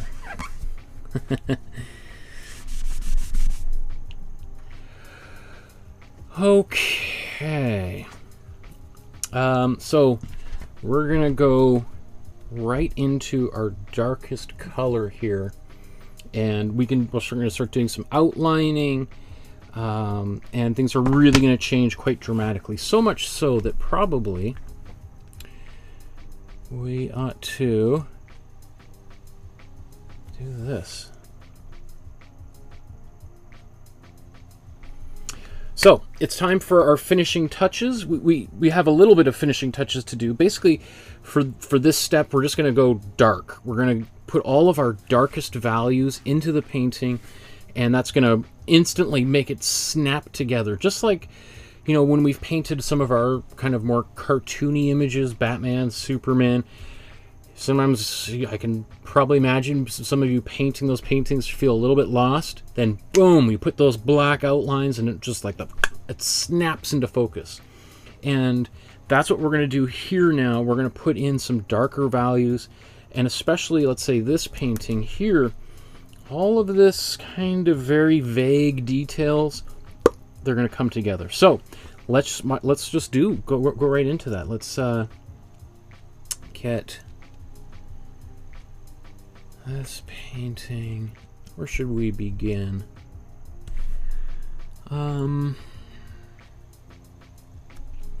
Let's go to the folds in her clothes, I think. So to do this, I am going to put a little bit of glazing fluid in here. That's going to just give me that option of being able to blend out some of these colors.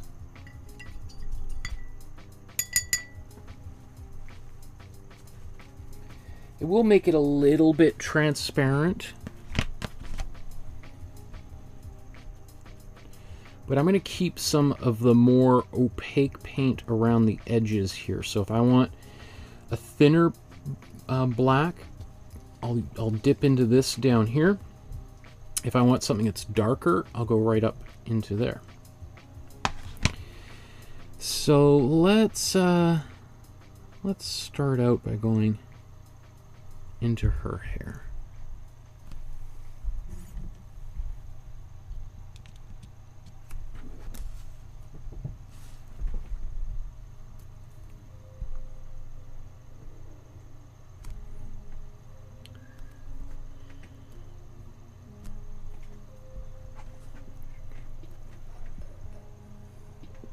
It's a big glob of black. I don't really want to paint with such heavy paint, because that also makes it hard to do those a little bit more transparent areas. So I'm just going to wipe some of that off. There we go. There we go. Right, you see little hints of all that textures and things we put in underneath there.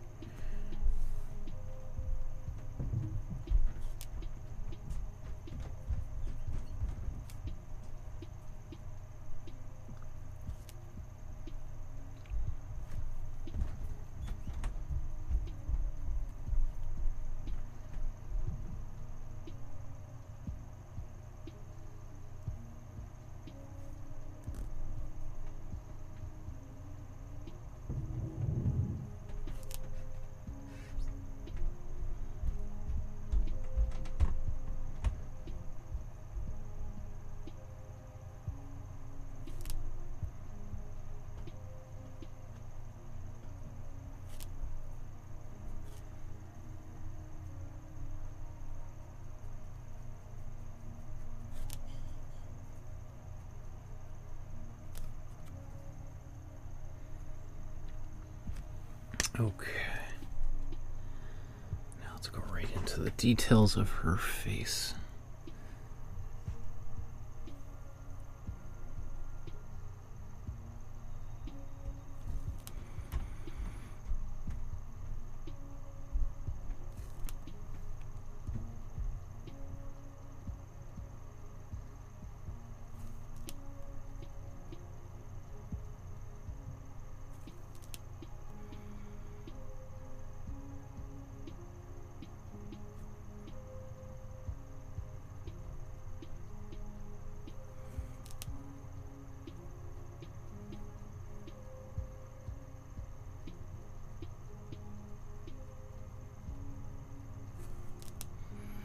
This is pretty tricky. We're talking a very tiny scale here, right?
So ideally I'd be using a brown for this. This is pretty heavy-handed stuff here. I'm not super pleased because I'm after doing all that subtlety to just come in here like a bull in a china shop and just blast in this black is a little silly, but whatever.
Okay, I gotta let this dry. Ah! I'm starting to do more harm than good there. Let's just progress elsewhere.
go over to the left side so I don't have to worry about getting paint on my hand when I paint.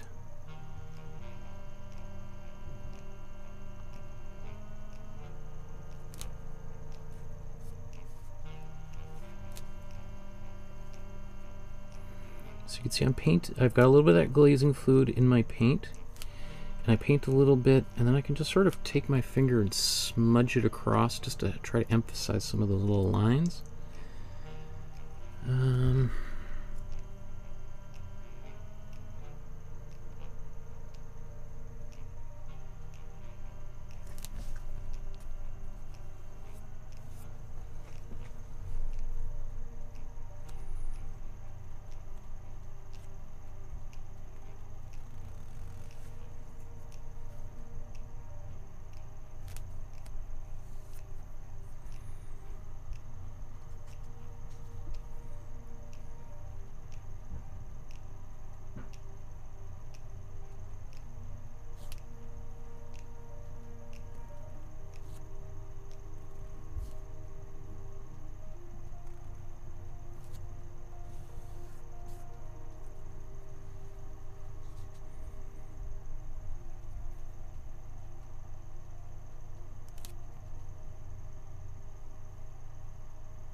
It's all in shadow here.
So this is not my darkest color. I still have probably 3 or 4 levels of darkness I can go to, even beyond this,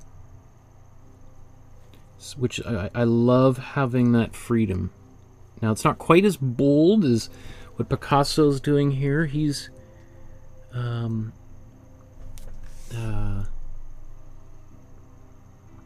you know, using some of his darkest colors, and he's painting, I think, pretty quickly.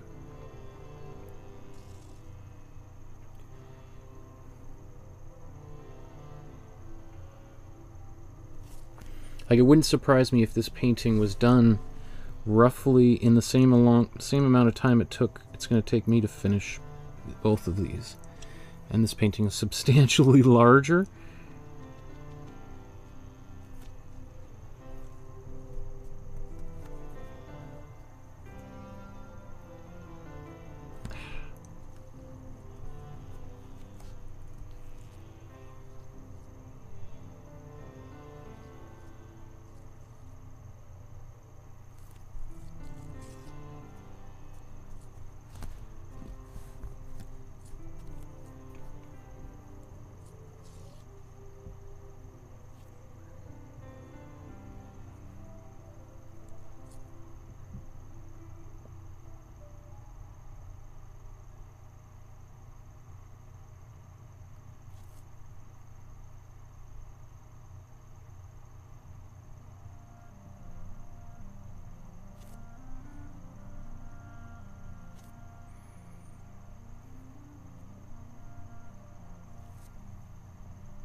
Okay.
It's not my camera, sorry about that.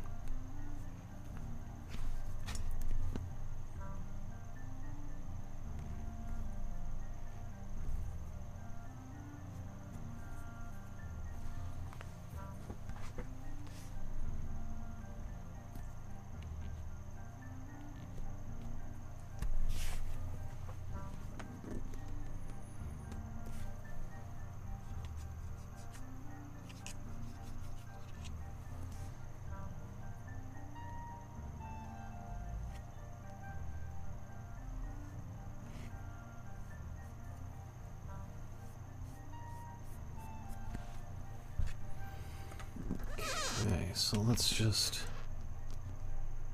Actually, before I do any more down here, I'm going to go back up and get this area here. I always think to myself, I don't want to get trapped into an area where trying to reach over to get to something can be a real pain.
Just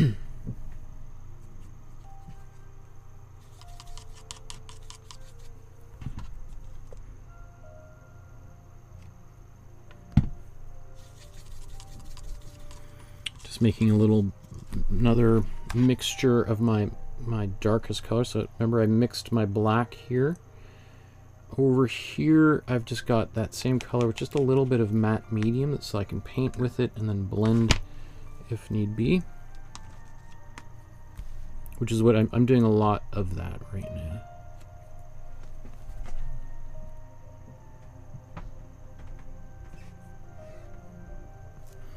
Because this will allow me to then go and do a couple little pops here and there of some dark color.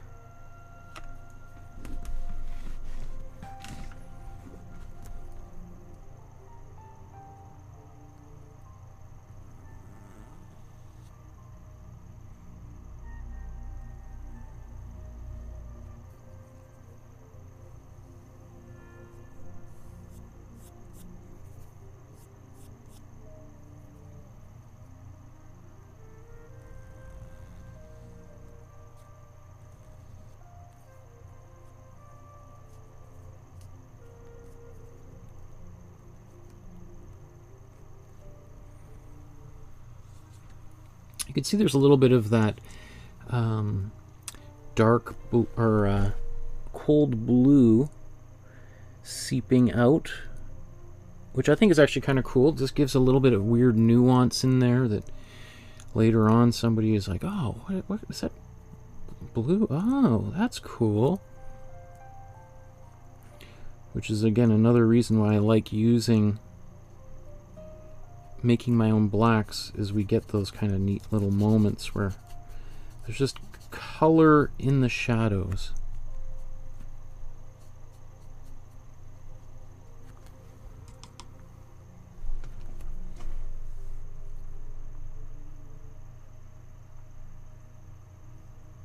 It sounds like a good title for a autobiography or something.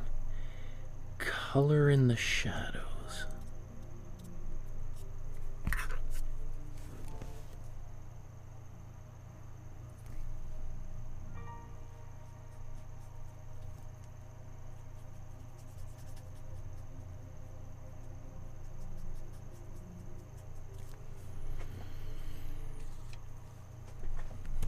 So in retrospect, it probably would have been a smarter idea to have done some of this on the clothing and then go to the face, once I'd sort of kind of gotten my feet wet a little bit down here. But you know, it is what it is. It's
So this is kind of a little bit thin, but there's a lot of little areas in here, and I can paint this thin and then get a little darker later.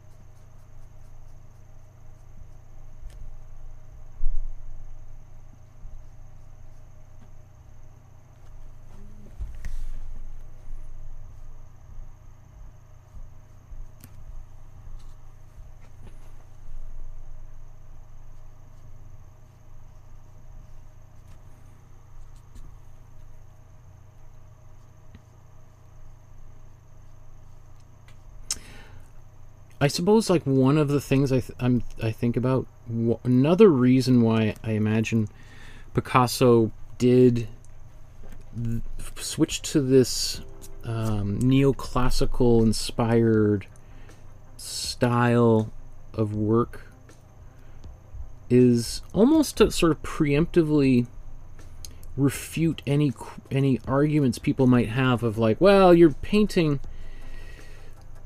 like yeah, all these abstract paintings, but anybody can do that. Like, maybe you're just doing that because you can't paint quote-unquote properly, like a quote-unquote real artist. And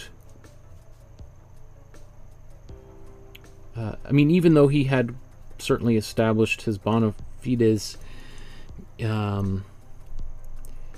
years before, I think it was probably, there's part of him that was like, you know what, I want everybody to know I can still do those paintings. I'm just making a choice to paint in an abstract manner, but I have the ability to switch back and forth at will.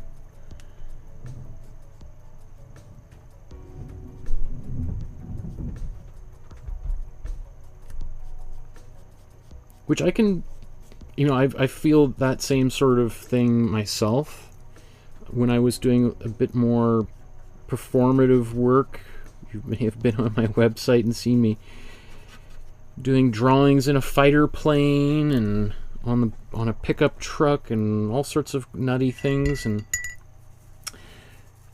I would sometimes I'd be in a gallery and I could hear people talking like, yeah, I bet you this guy can't make an actual painting. That's why he does all this silly stuff, is because he doesn't have the ability to do the real thing.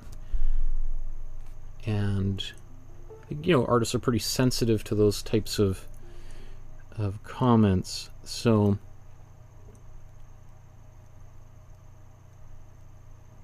it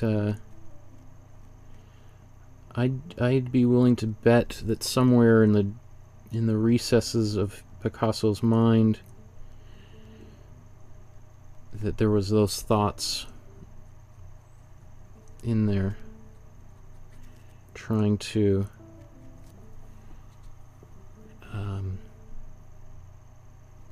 kind of reestablish some kind of street cred, I guess you could call it.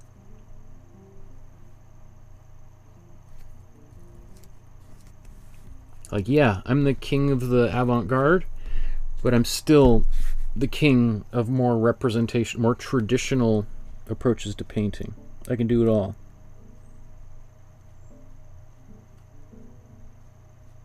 I'm talking as Picasso here, not in my own voice. Just okay.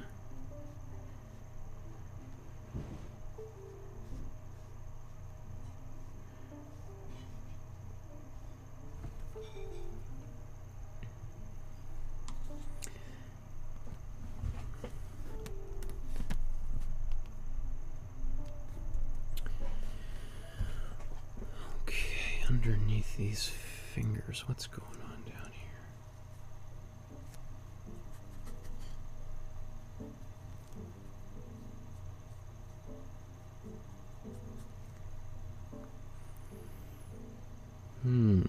this weird little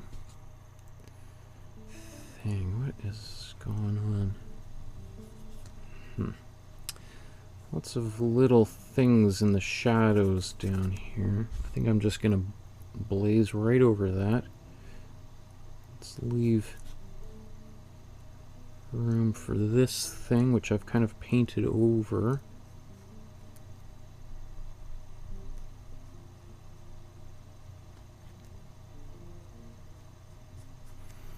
This is part of this chair here, I guess.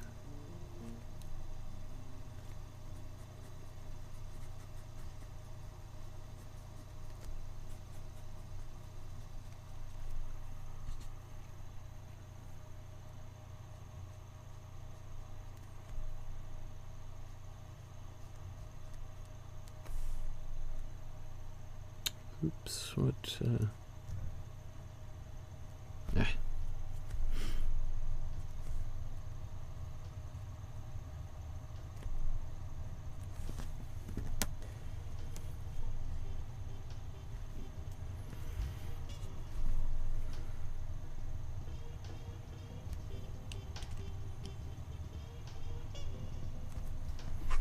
what am I looking at here? This is...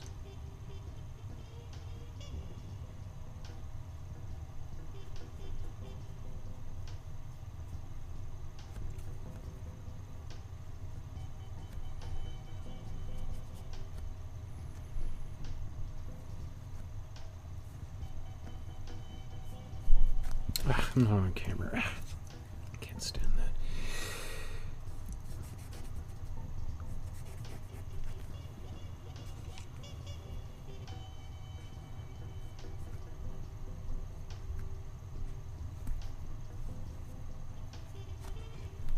I think I need to zoom out too to see what.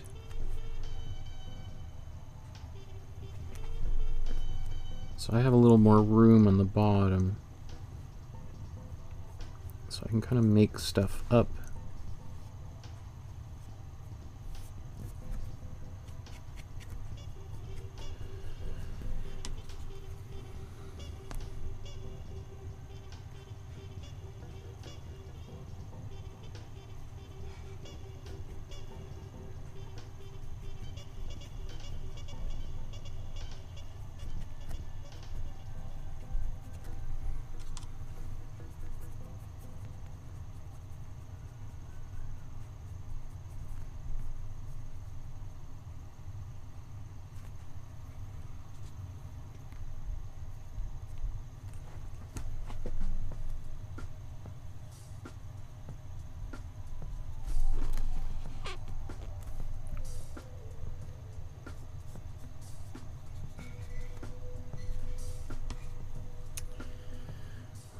This here, there's some line here, right?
Okay. This is a long finishing touches Maybe I was a little bit premature in using that to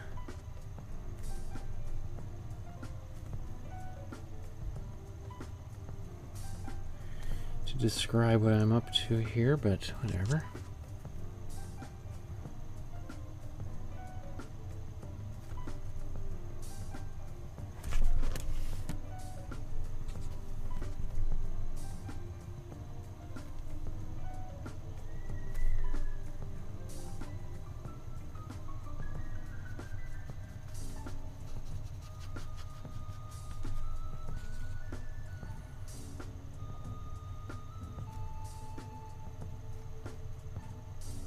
It's interesting that he doesn't really define the chair apart from her body, which I'm sure someone could easily write a paper about how Picasso treats his women just like he treats his furniture. He even paints them the same way. I could you could see that as a PhD thesis.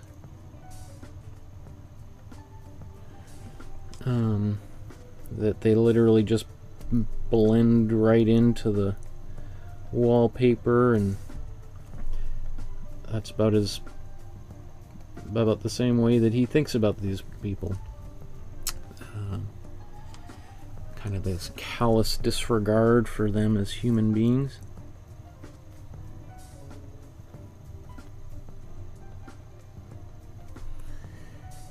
Which, you know, is basically what he says himself. It's not like one has to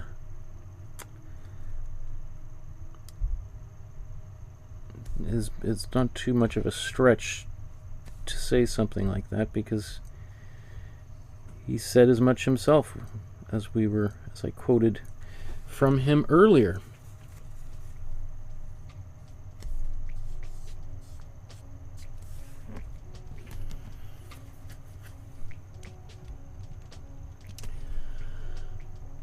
Okay.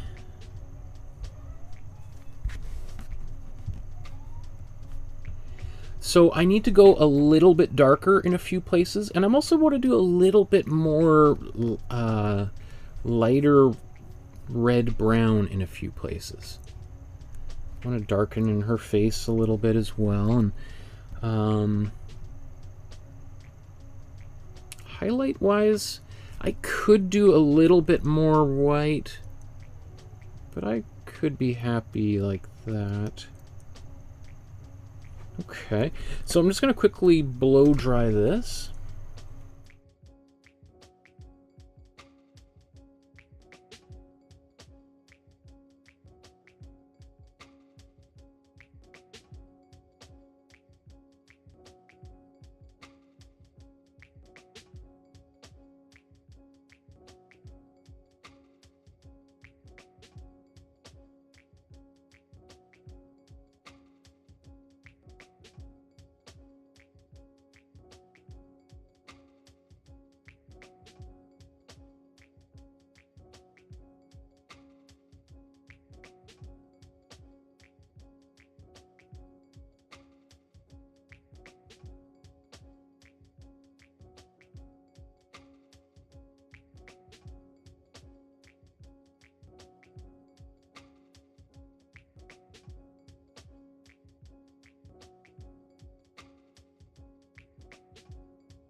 Lots of interesting comments there in the chat, Pascal. The original doesn't seem to have a shadow on the wall, although it is a tiny bit darker on the right. Yeah, I could see that. That is quite a little clever, perceptive area there. We could do a very thin glaze back there. I don't know if I'm going to do that. I could. Well, maybe I could. I mean, sure, let's do a quick...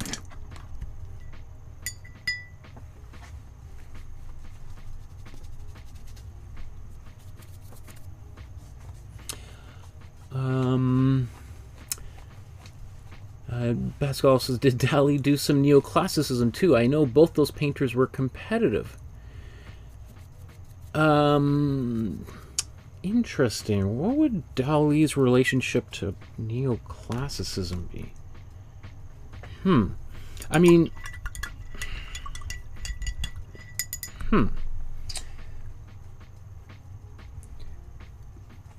I guess in a way, Dali's style is very traditional. So could we? That's interesting. I don't know how to answer that. What Dali's in neoclassicism? What was his relationship to neoclassicism?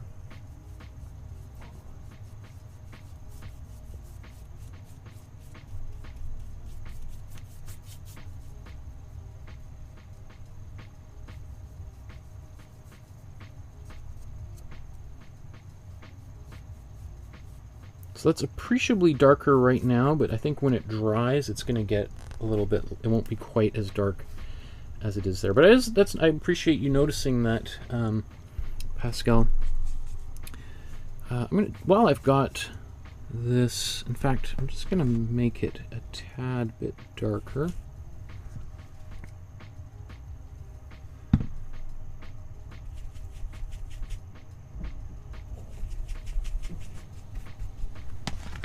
And then just I can quickly go over a bunch of areas because we'd expect this to be darker here.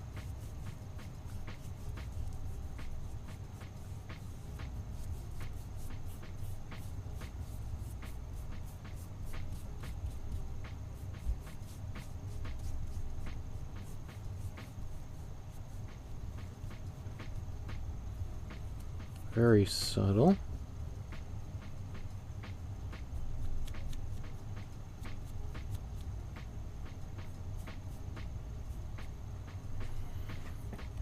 Okay. Now let's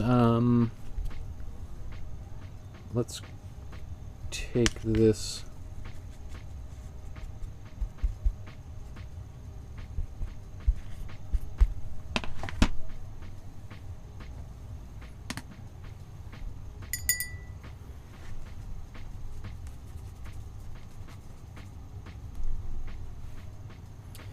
shirt just finally wants to get dark again, or get paint on it. It's not that I don't mind, it's my painting shirt. I don't mind getting paint on it, but it is kind of nice to keep it as intact as possible for as long as possible.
This is one of my favorite parts of painting, right here.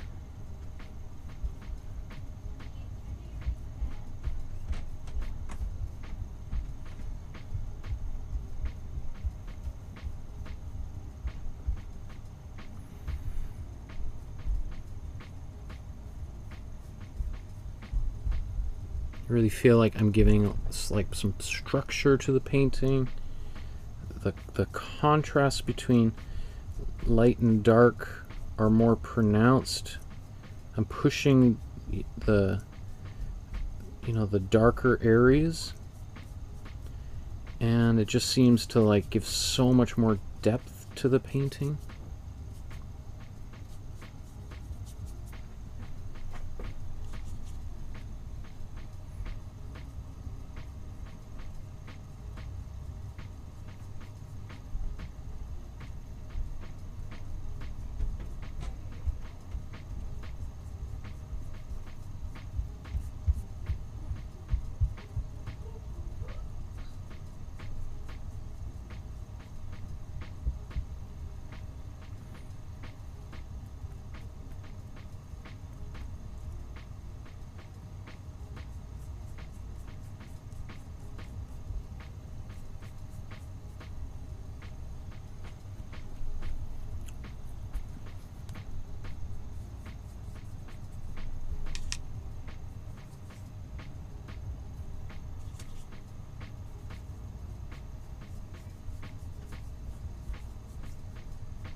Okay.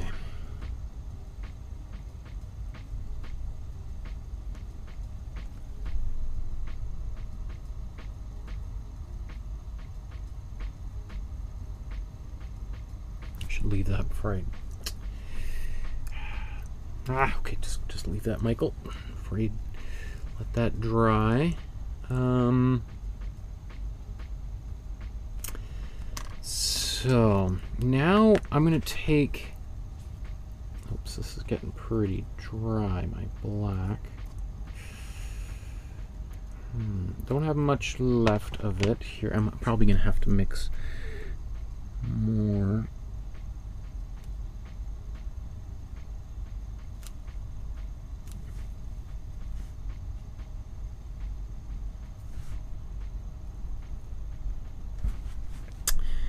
But this is where now I can this is where I should have set finishing touches, especially on this painting here.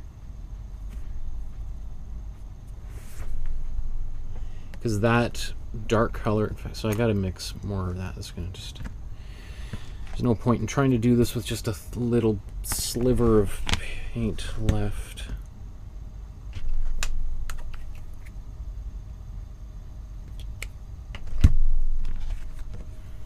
So we'll take our warm red, our cool blue, mix these guys together, take a helping of cool yellow,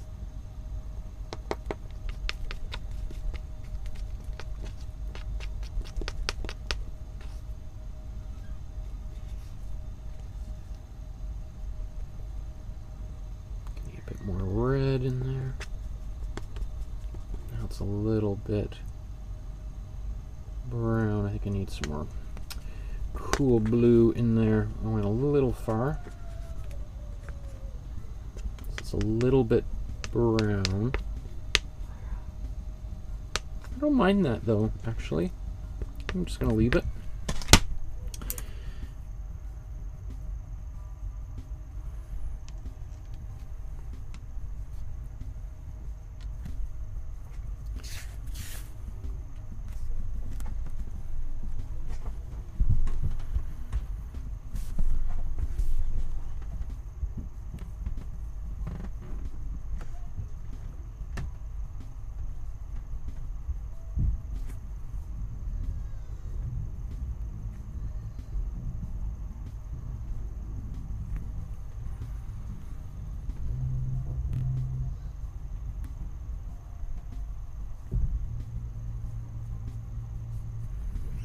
Like, look how that black just comes in and just makes things so solid.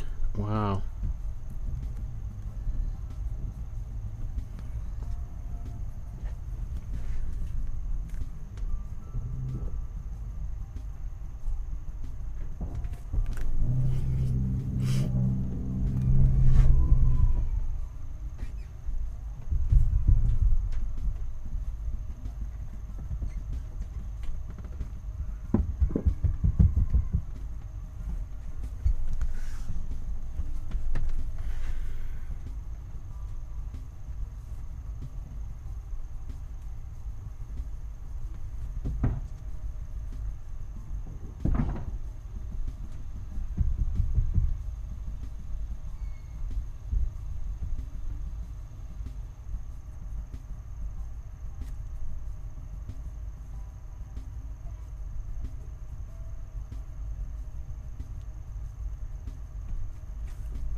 And I played around with this shape, obviously a little bit different than the original, but I like doing that kind of thing.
So I also still in my back pocket have my black paint, my black tube of paint.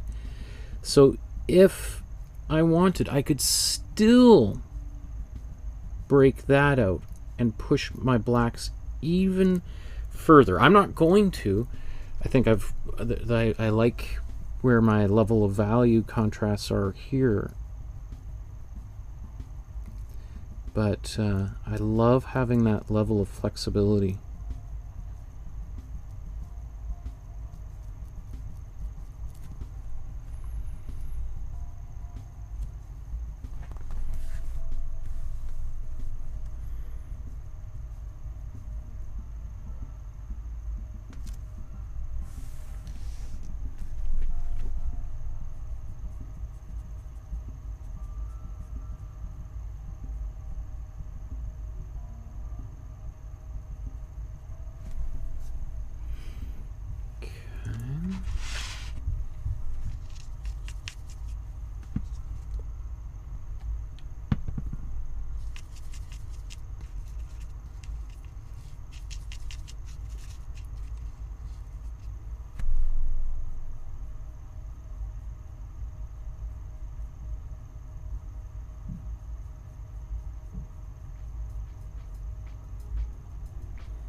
I think I will use a bit of a darker brown over here. Is any of this brown still good? Oh yeah, okay, there's a bit of it. Oh, here we got this brown here. Let's glaze with that.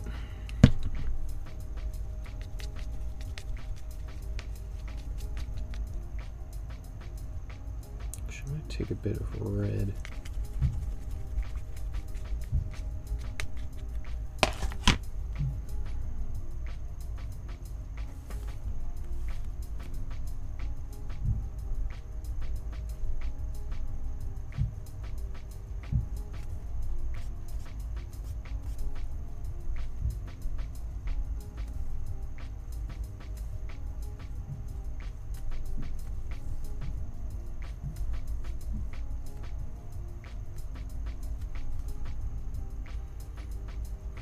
That's quite nice.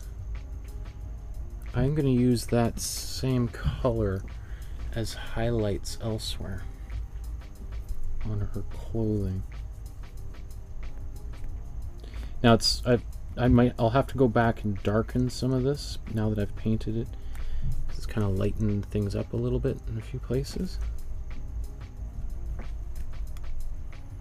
But let's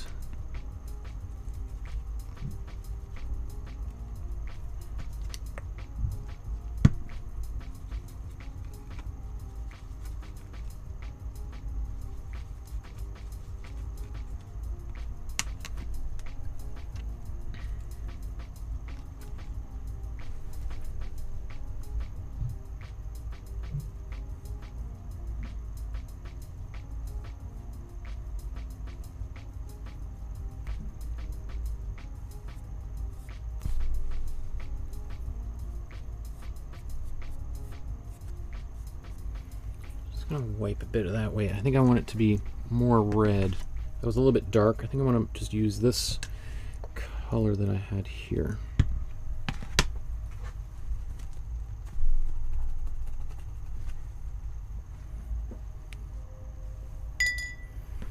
Paul asks, have I published my comic book yet? No. You trust me, you'll be the first to know when that thing hits the stands for sure. Still plenty of work to go, but I appreciate the question.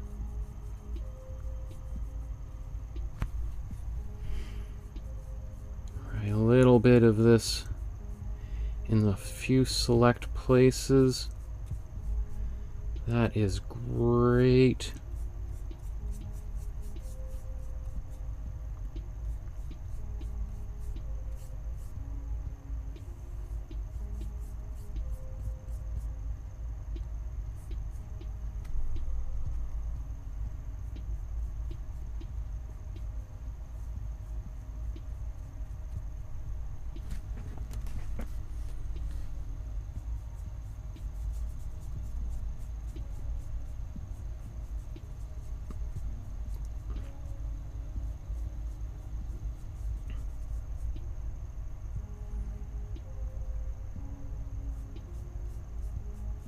Careful I don't overdo it.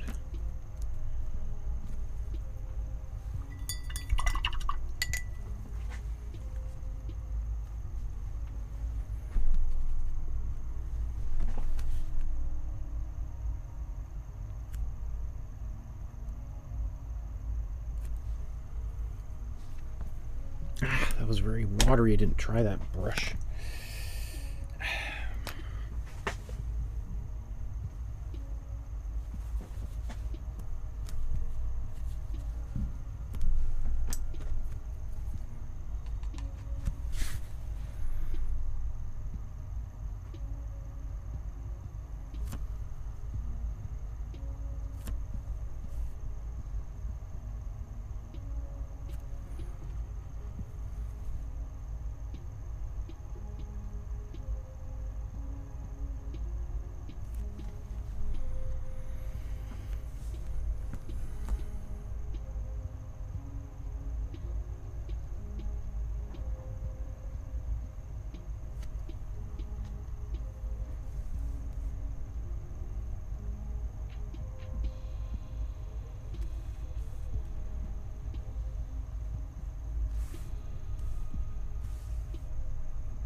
Okay.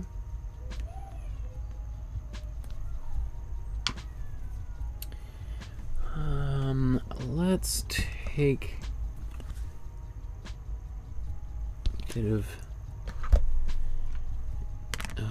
yellow. Let me take the same color and much more yellow. Let's see if I can do this without adding any white to it.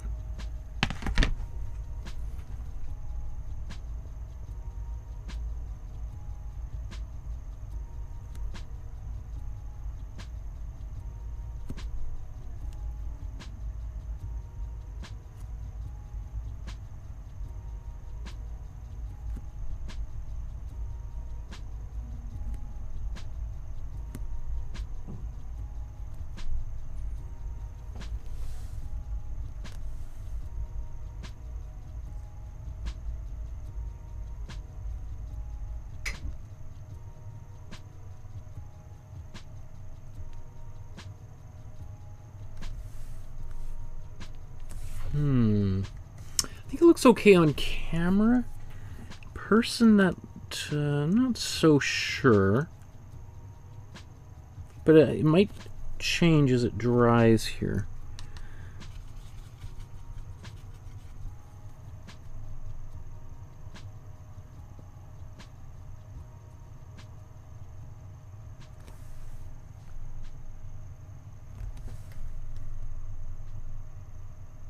It's pretty yellow,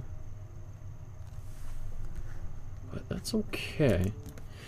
I want to do, let's do her lips, and then I'll move on to the other painting and finish that off.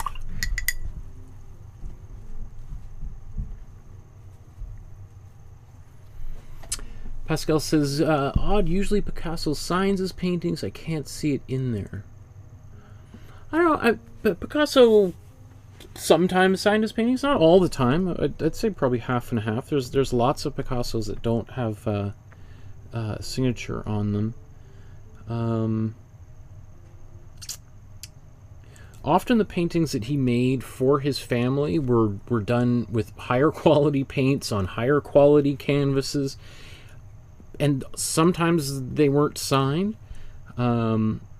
It's kind of quite a funny little thing that he did. Like, he would deliberately, when he knew he was being commissioned for something, he would often use like the crummiest materials. Like, again, there's something sadistic about that. Like, that he would reserve only the best materials for himself, for the paintings he intended to keep. Strange, but anyway.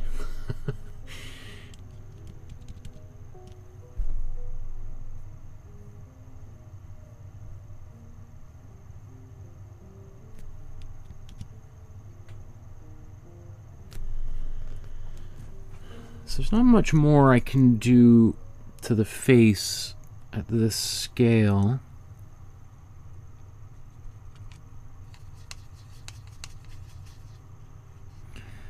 Mixed this warm red, a little bit of brown,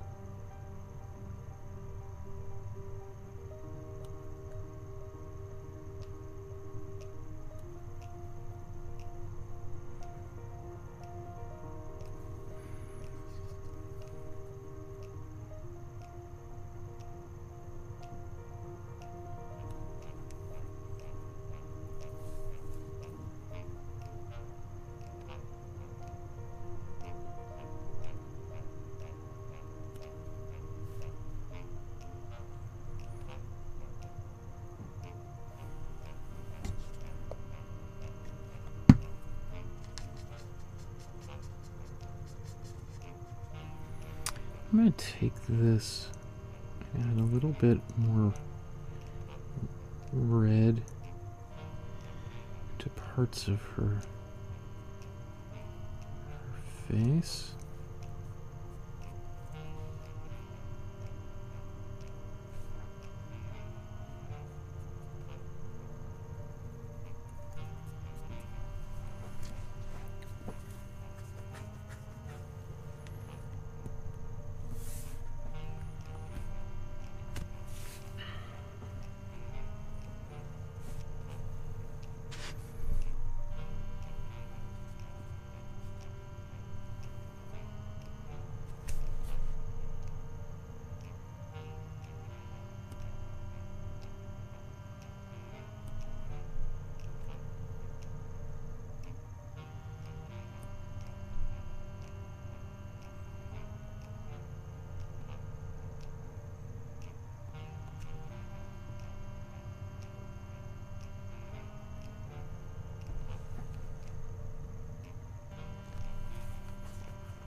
Okay, I think I gotta put that one to the side and bring this fella back in here. And take this one to its conclusion.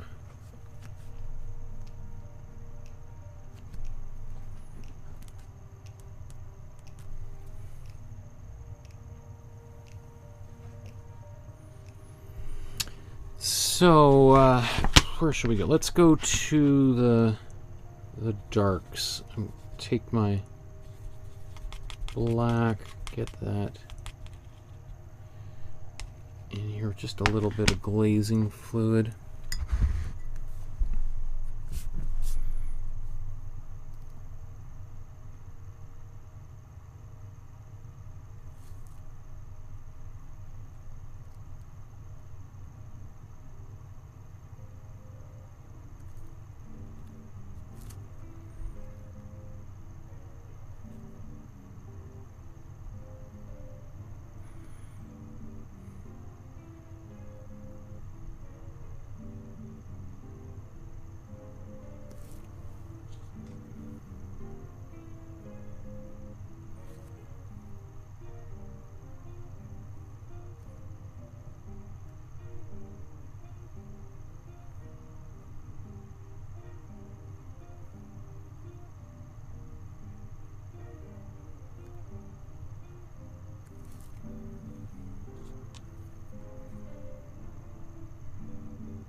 I can see the shape of these eyelids I've painted differently.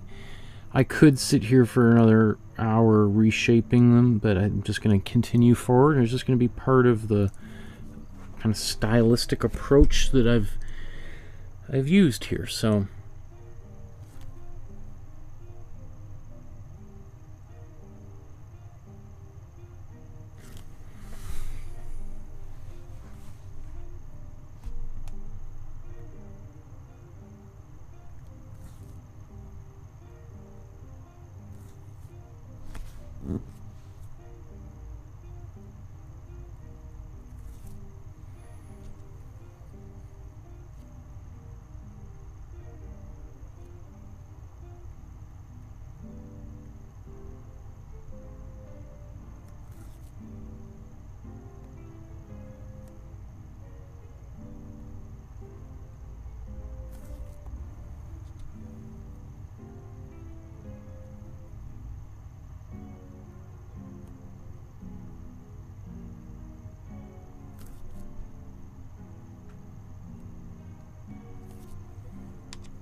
Okay, let's get some hair in here.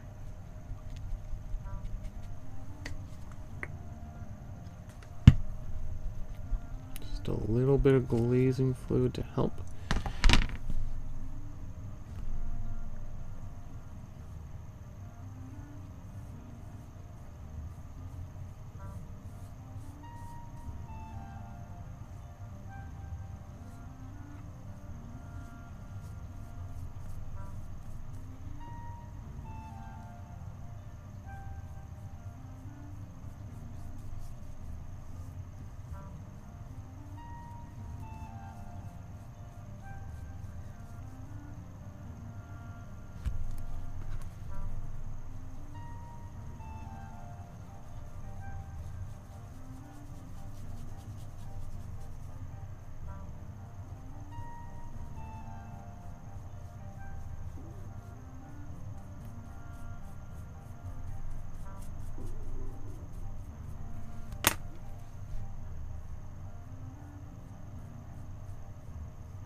Okay.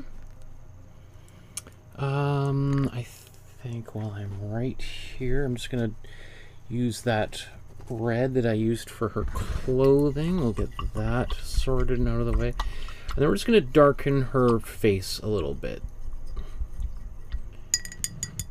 I'm contemplating using that green in her hair as he did. We'll see.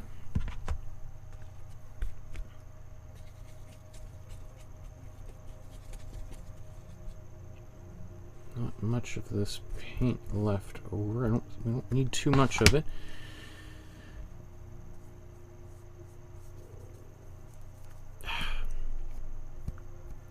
There's still some black on my brush. Ugh. I don't want to have to mix a new brown right at the end here.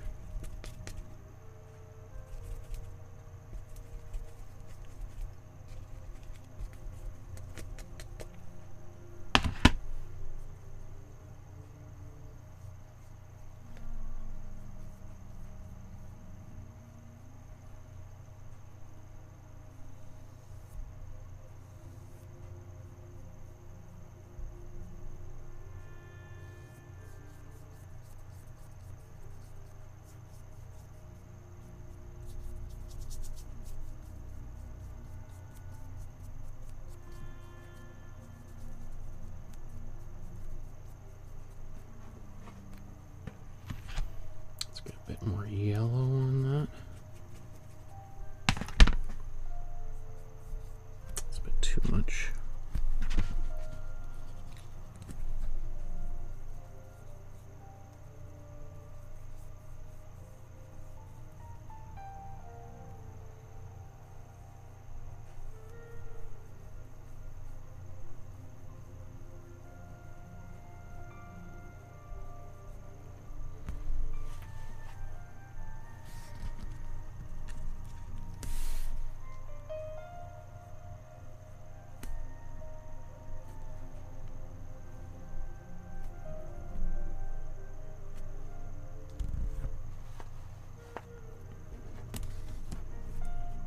I feel like I could walk away from the clothes happy. Just a bit of...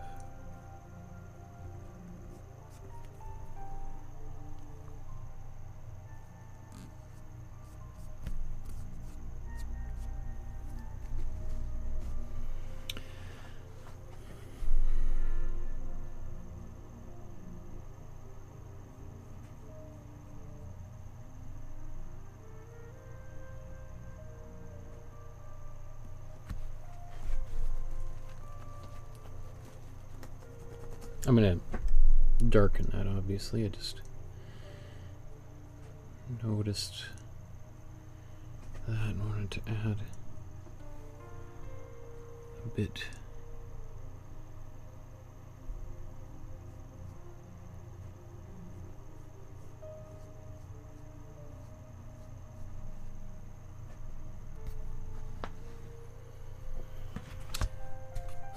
Let's look at that green again. Let's make a bit of a more grassy green.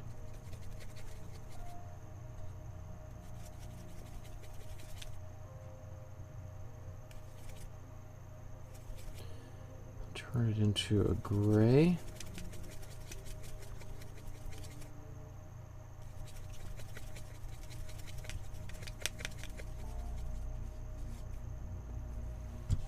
We're gonna put a substantial amount of glazing fluid in here.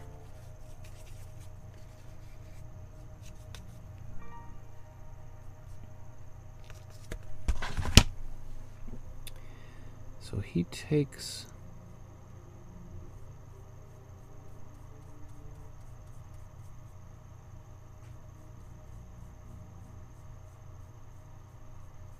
this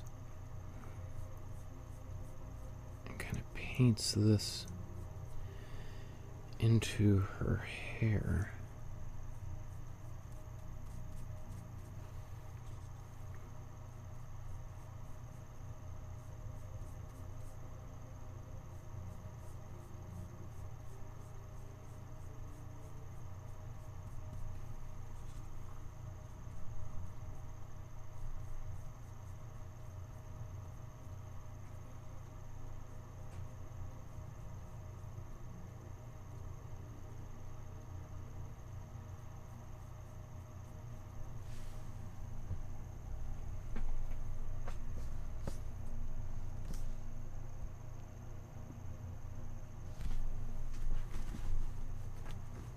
Okay. Now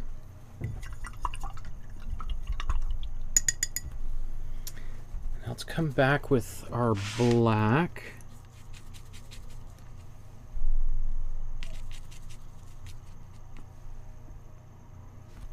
And maybe I'll even do this with a smaller brush.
I'm not sure what that little bright pop of color is there. That's pretty odd.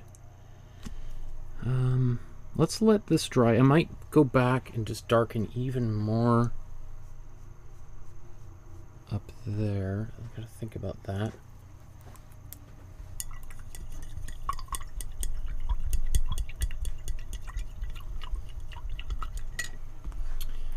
Pascal saying good night. I understand we've been at this 5.5 hours.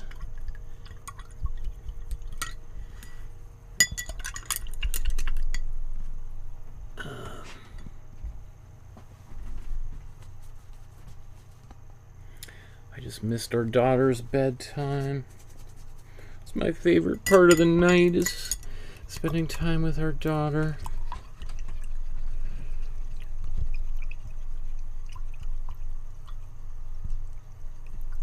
Whoa.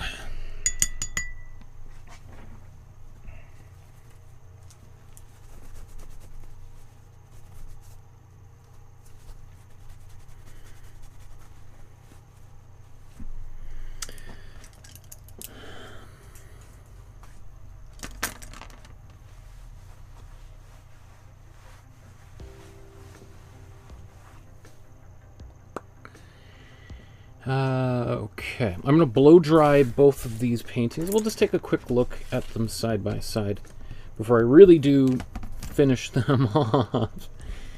Okay.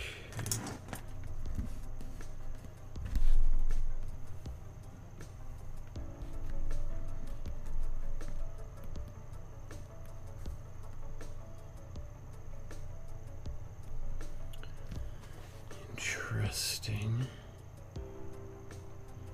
Yeah, that yellow, that's got to change. That's too weird. It just seems to kind of come out of nowhere because there's nothing else like it anywhere else. Like, I could see if that yellow is in her hair or anything, but it's not. So, oh, that green. I'm going to put a bit of that in here too.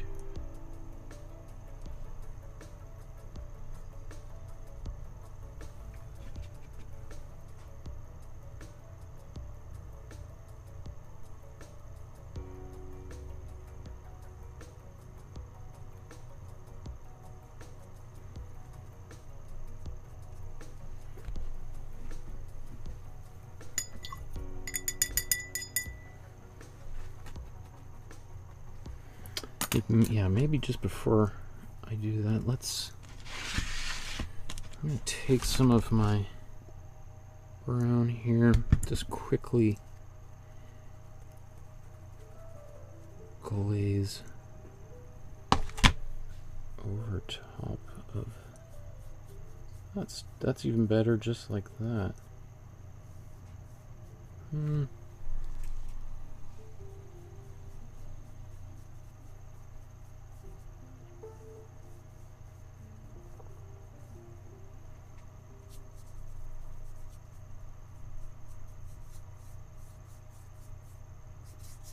Kind of like where that's going.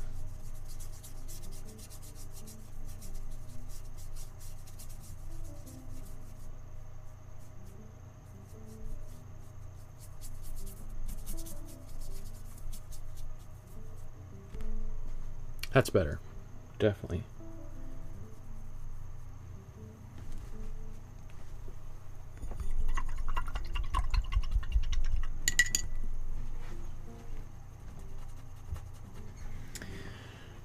Okay, so I'm going to blow dry both of these.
Okay.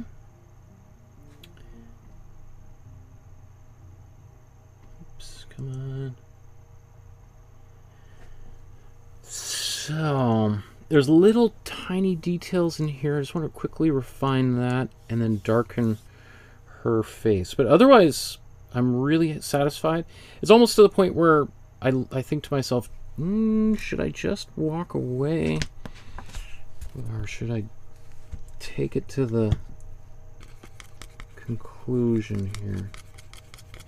It's going to put some of this red on her lips. I've got actually a little bit of, I don't know if I explained it before, but for this red, I just used warm red. I did use some of my brown and warm yellow, just to kind of help integrate it into the composition there, so it's not just really loud, bright red.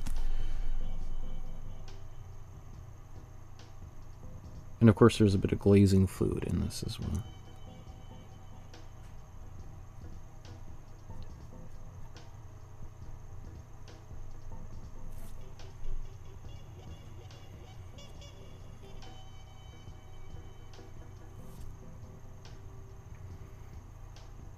So let that dry. I'll want to darken her top lip a little bit. I may even just do another, in fact, I'm just going to blow dry that real quick.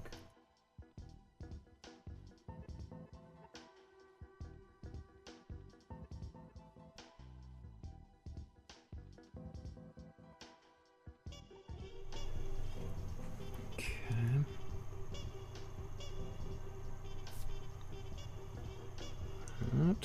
That's good. Let's get just a little bit darker. Let's take just a smidge of warm blue.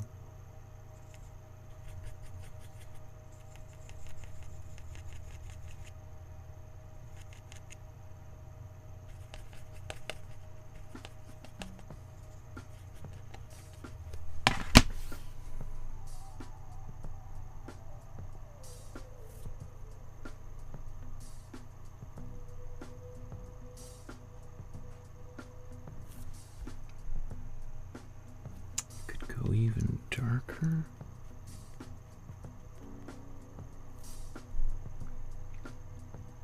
Okay. Let's. I'm gonna actually we should blow dry that before, because I'm gonna blend around those lips, and I don't want to get.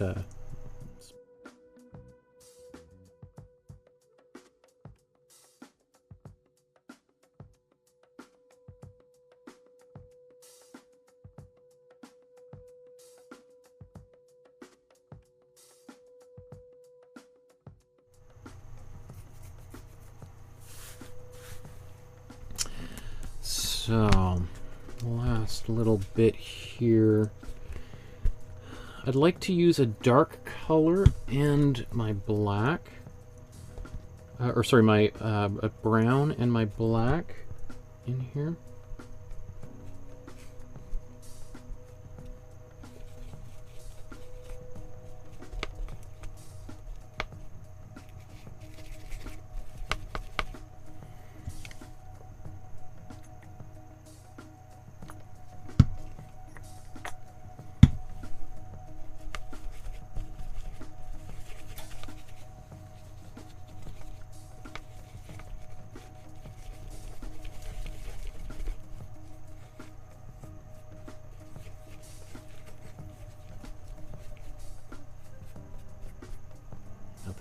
That's a pretty, I have a lot of color on this brush.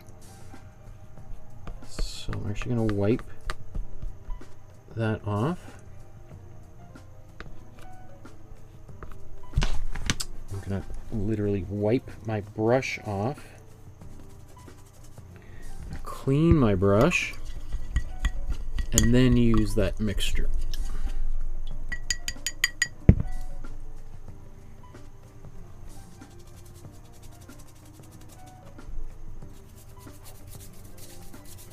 There's still a lot of moisture on here, so how is it possible I only have one of these brushes this size? Let's get more glazing fluid on here.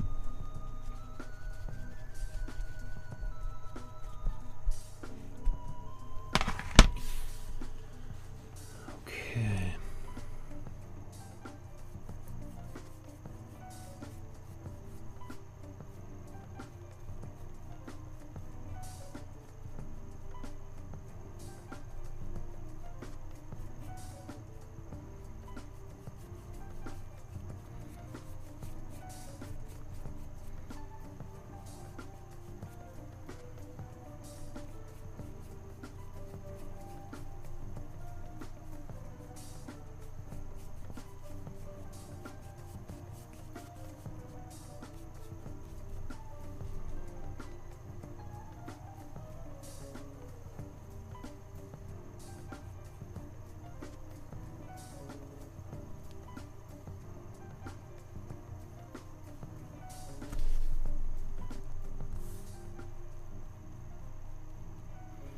The tip of her nose, I'm debating, do I want to mix a new color to get that?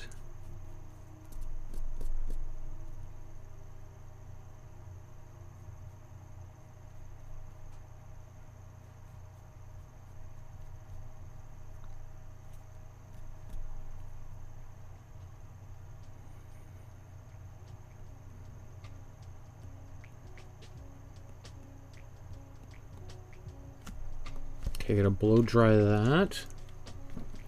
Closer and closer.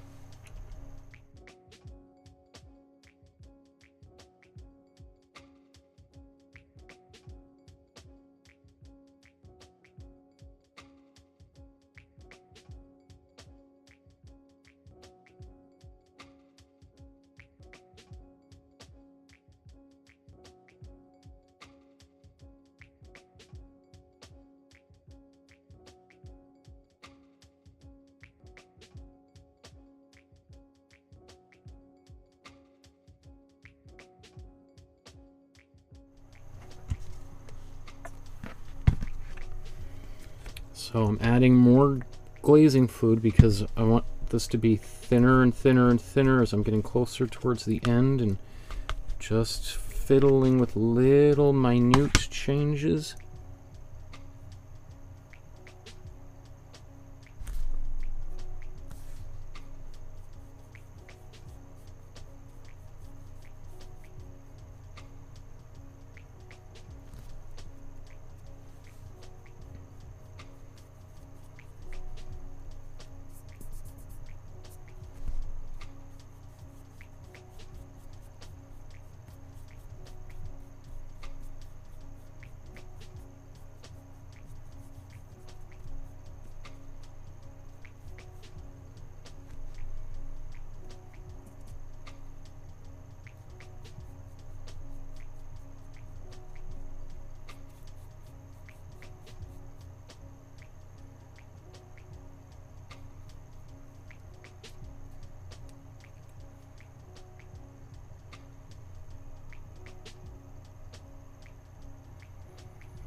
Side of her nose here.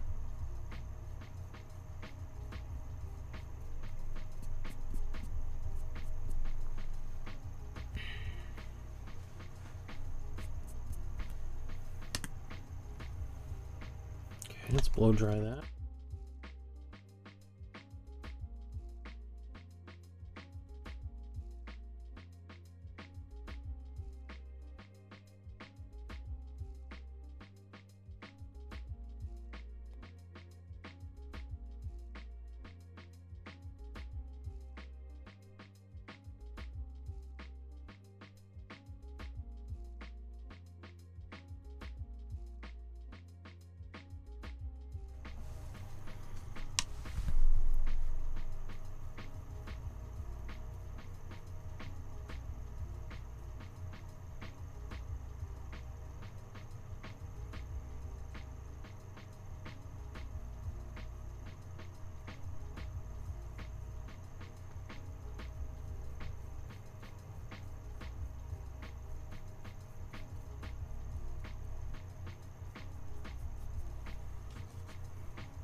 That eyelid there kind of drives me bonkers, and that part of her nose would need to be corrected.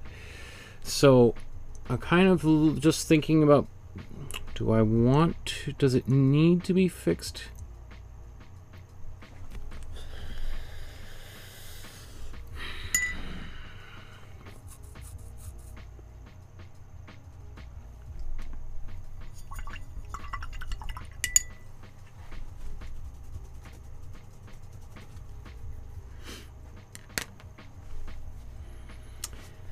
Let's see, do we have any of this paint left over still workable? There's still a bit. Let's see if this can be harvested.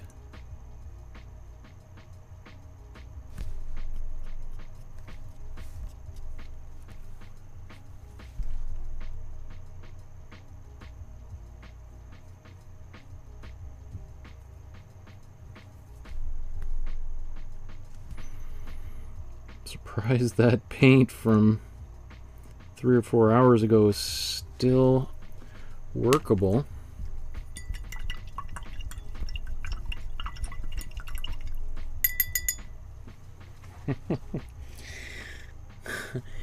Donna says, I am still here. How can you clean your brush in dirty water? I have 4 waters to start and usually change them at least once during a painting.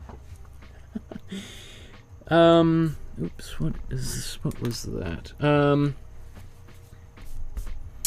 Well, you know, if I clean my brush, wipe it off on a towel or paper towel, then really there's very little pigment is getting into my water. And that helps prevent it from getting too dirty.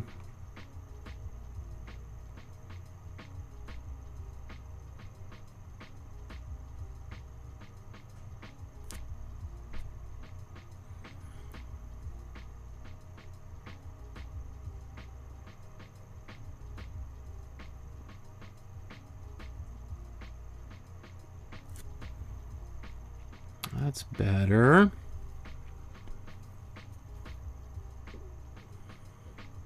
Can you even do a quick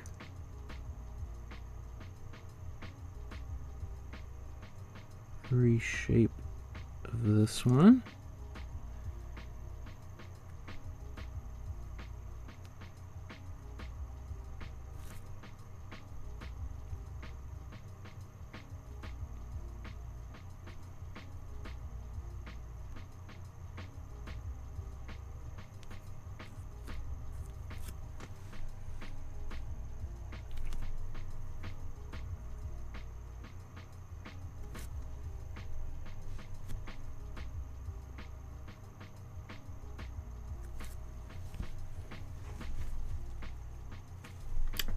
Feels good to be able to do a quick little refinement like that. Now we just need to kind of do the opposite.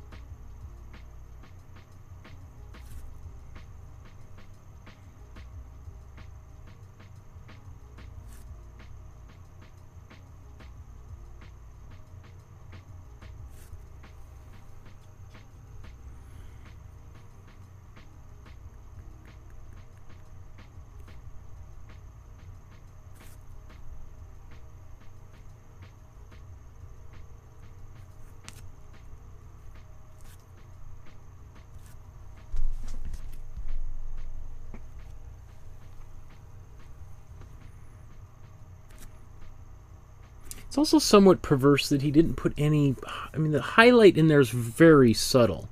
So let's put a bit of a highlight in there.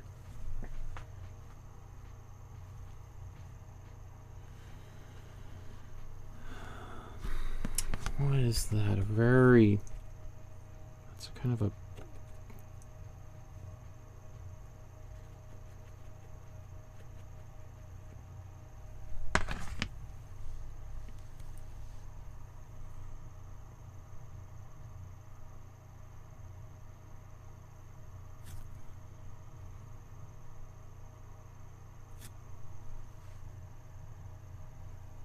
too much.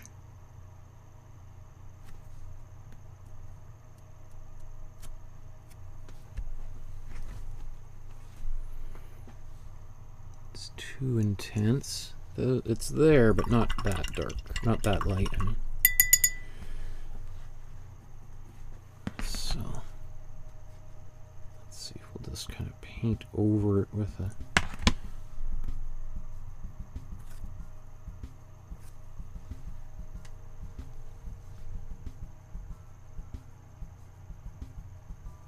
Okay, almost done. I can almost feel it. Almost there.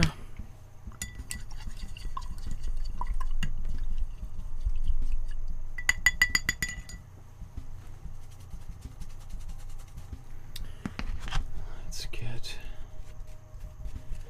whatever remains of our black here.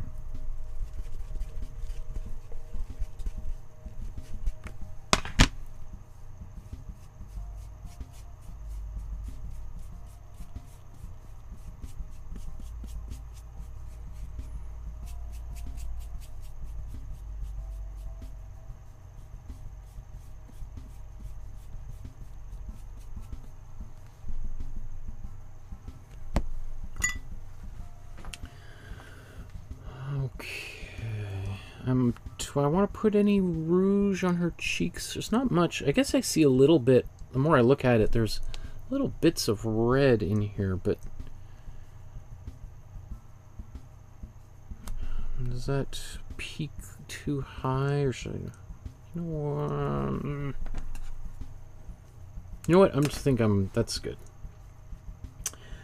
Okay.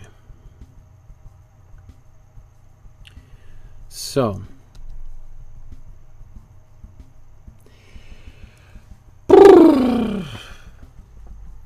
I think I'm ready to do the final comparison here. It's been a long painting session. I'm really happy with where things got.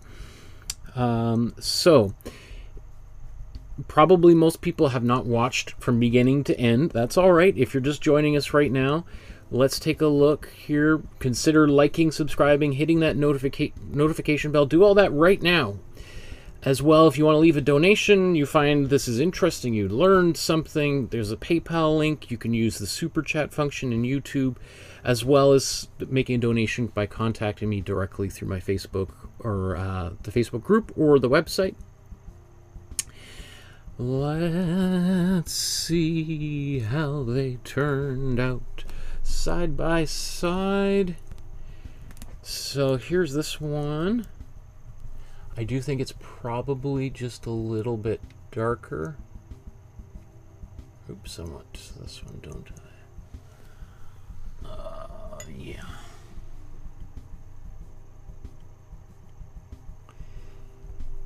So that's actually what it looks like in person.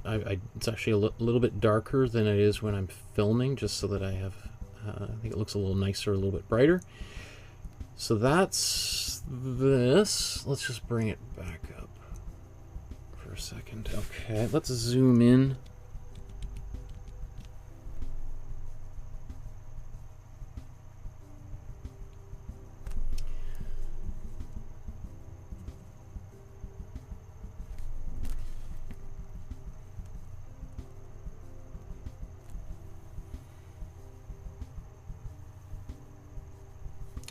So,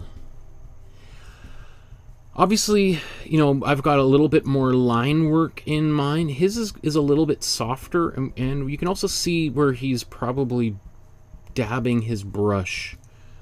So he's got a little bit of a different effect. He's in many ways a lot more subtlety than I have. As I look at it, the shape of like that eye is a little bit different. Also, there's obviously going to be lots of little differences. I'm not too bummed out about that at all. I think that's okay. Let's maybe just look a little bit up here in the hair.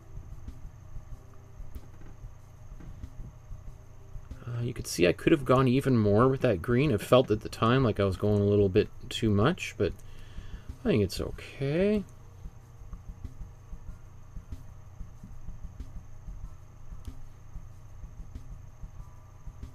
Right.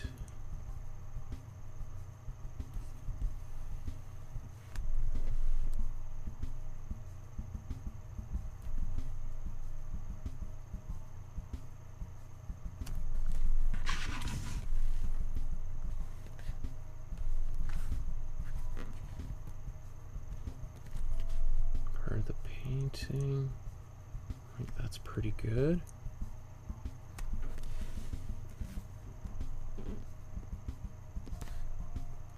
Any further up. It does look like he put a little bit of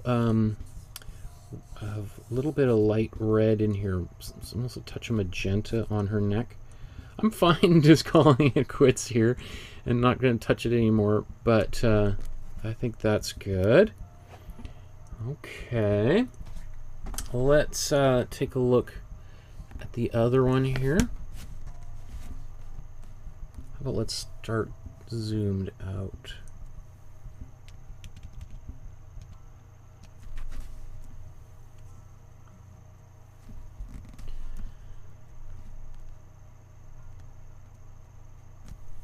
Zoom back in a bit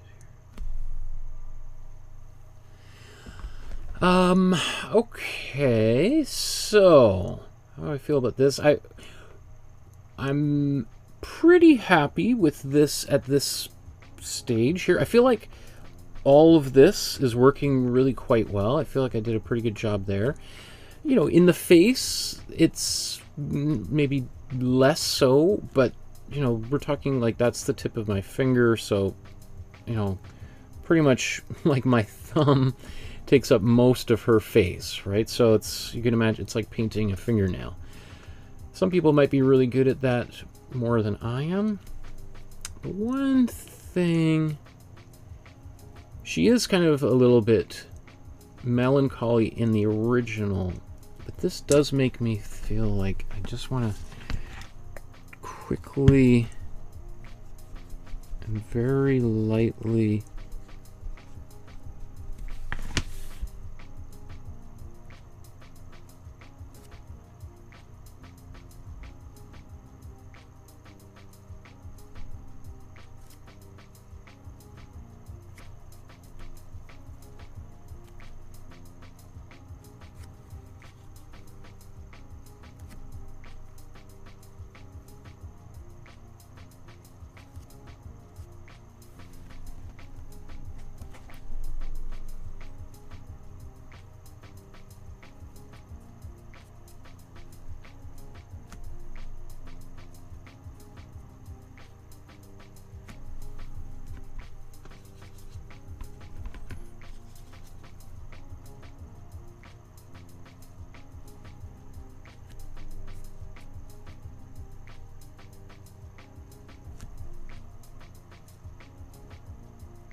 darkening under there a bit.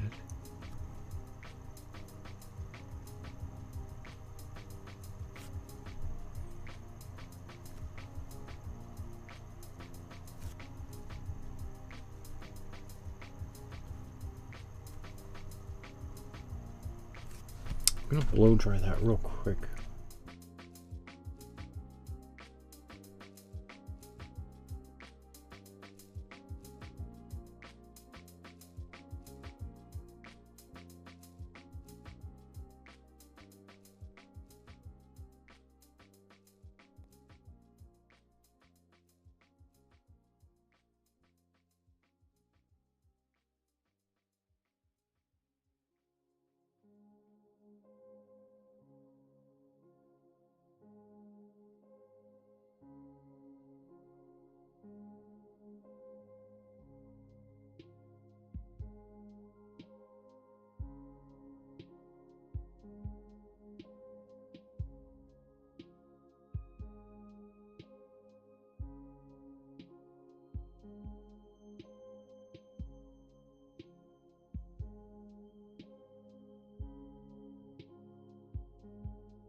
I just realized that I was muted the whole time when I was talking about these paintings. So,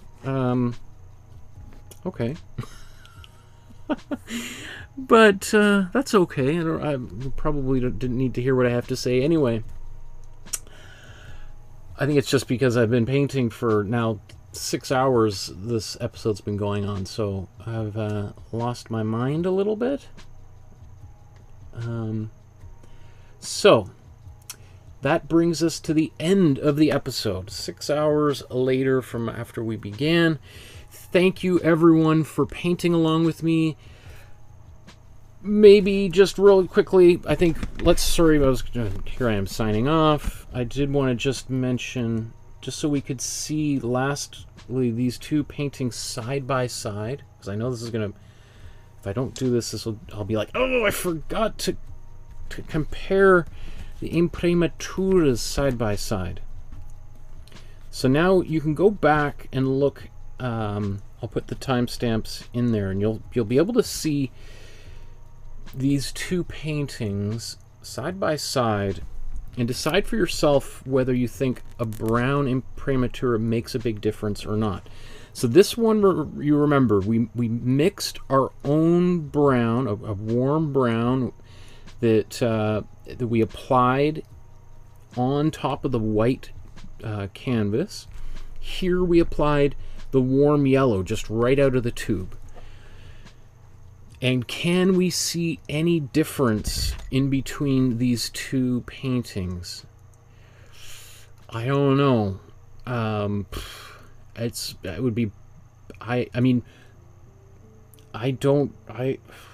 if you know, even me knowing what I know about these paintings, I don't know if I can tell the difference. In fact, I would probably say that this one is the one that's got the warm yellow, just because I see a little bit of this brown coming through, and I think, oh, maybe that's what that is. I don't really see it in here. It is, we basically painted the background a number of times, and so that kind of obscured whatever Imprimatura was there at all. But again, it just goes to show that that background is very, like that Imprimatura, I feel very satisfied seeing that, because it's like, it feels like it once again sort of proves this theory that I've been saying with that, using that warm yellow out of the tube. Can you see the difference? Is it really worth mixing that paint, or can we just go right to the warm yellow, save a little bit of time? And you can tell me in the description below what you think. My feeling is that that warm yellow is more than fine. In fact, I see zero difference. Okay, so I will now finally call it a night. And so thank you everyone for painting along with me. Excited. Next week we're doing Guernica. We're painting Andy Warhol's Elvises. So both things are kind of in the news lately. So we'll explain why that is when we get there. Okay, everyone, have a great night. We'll see you in the morning, wherever you are on planet Earth. We'll talk to you all again very soon. Good night. Woo! All done.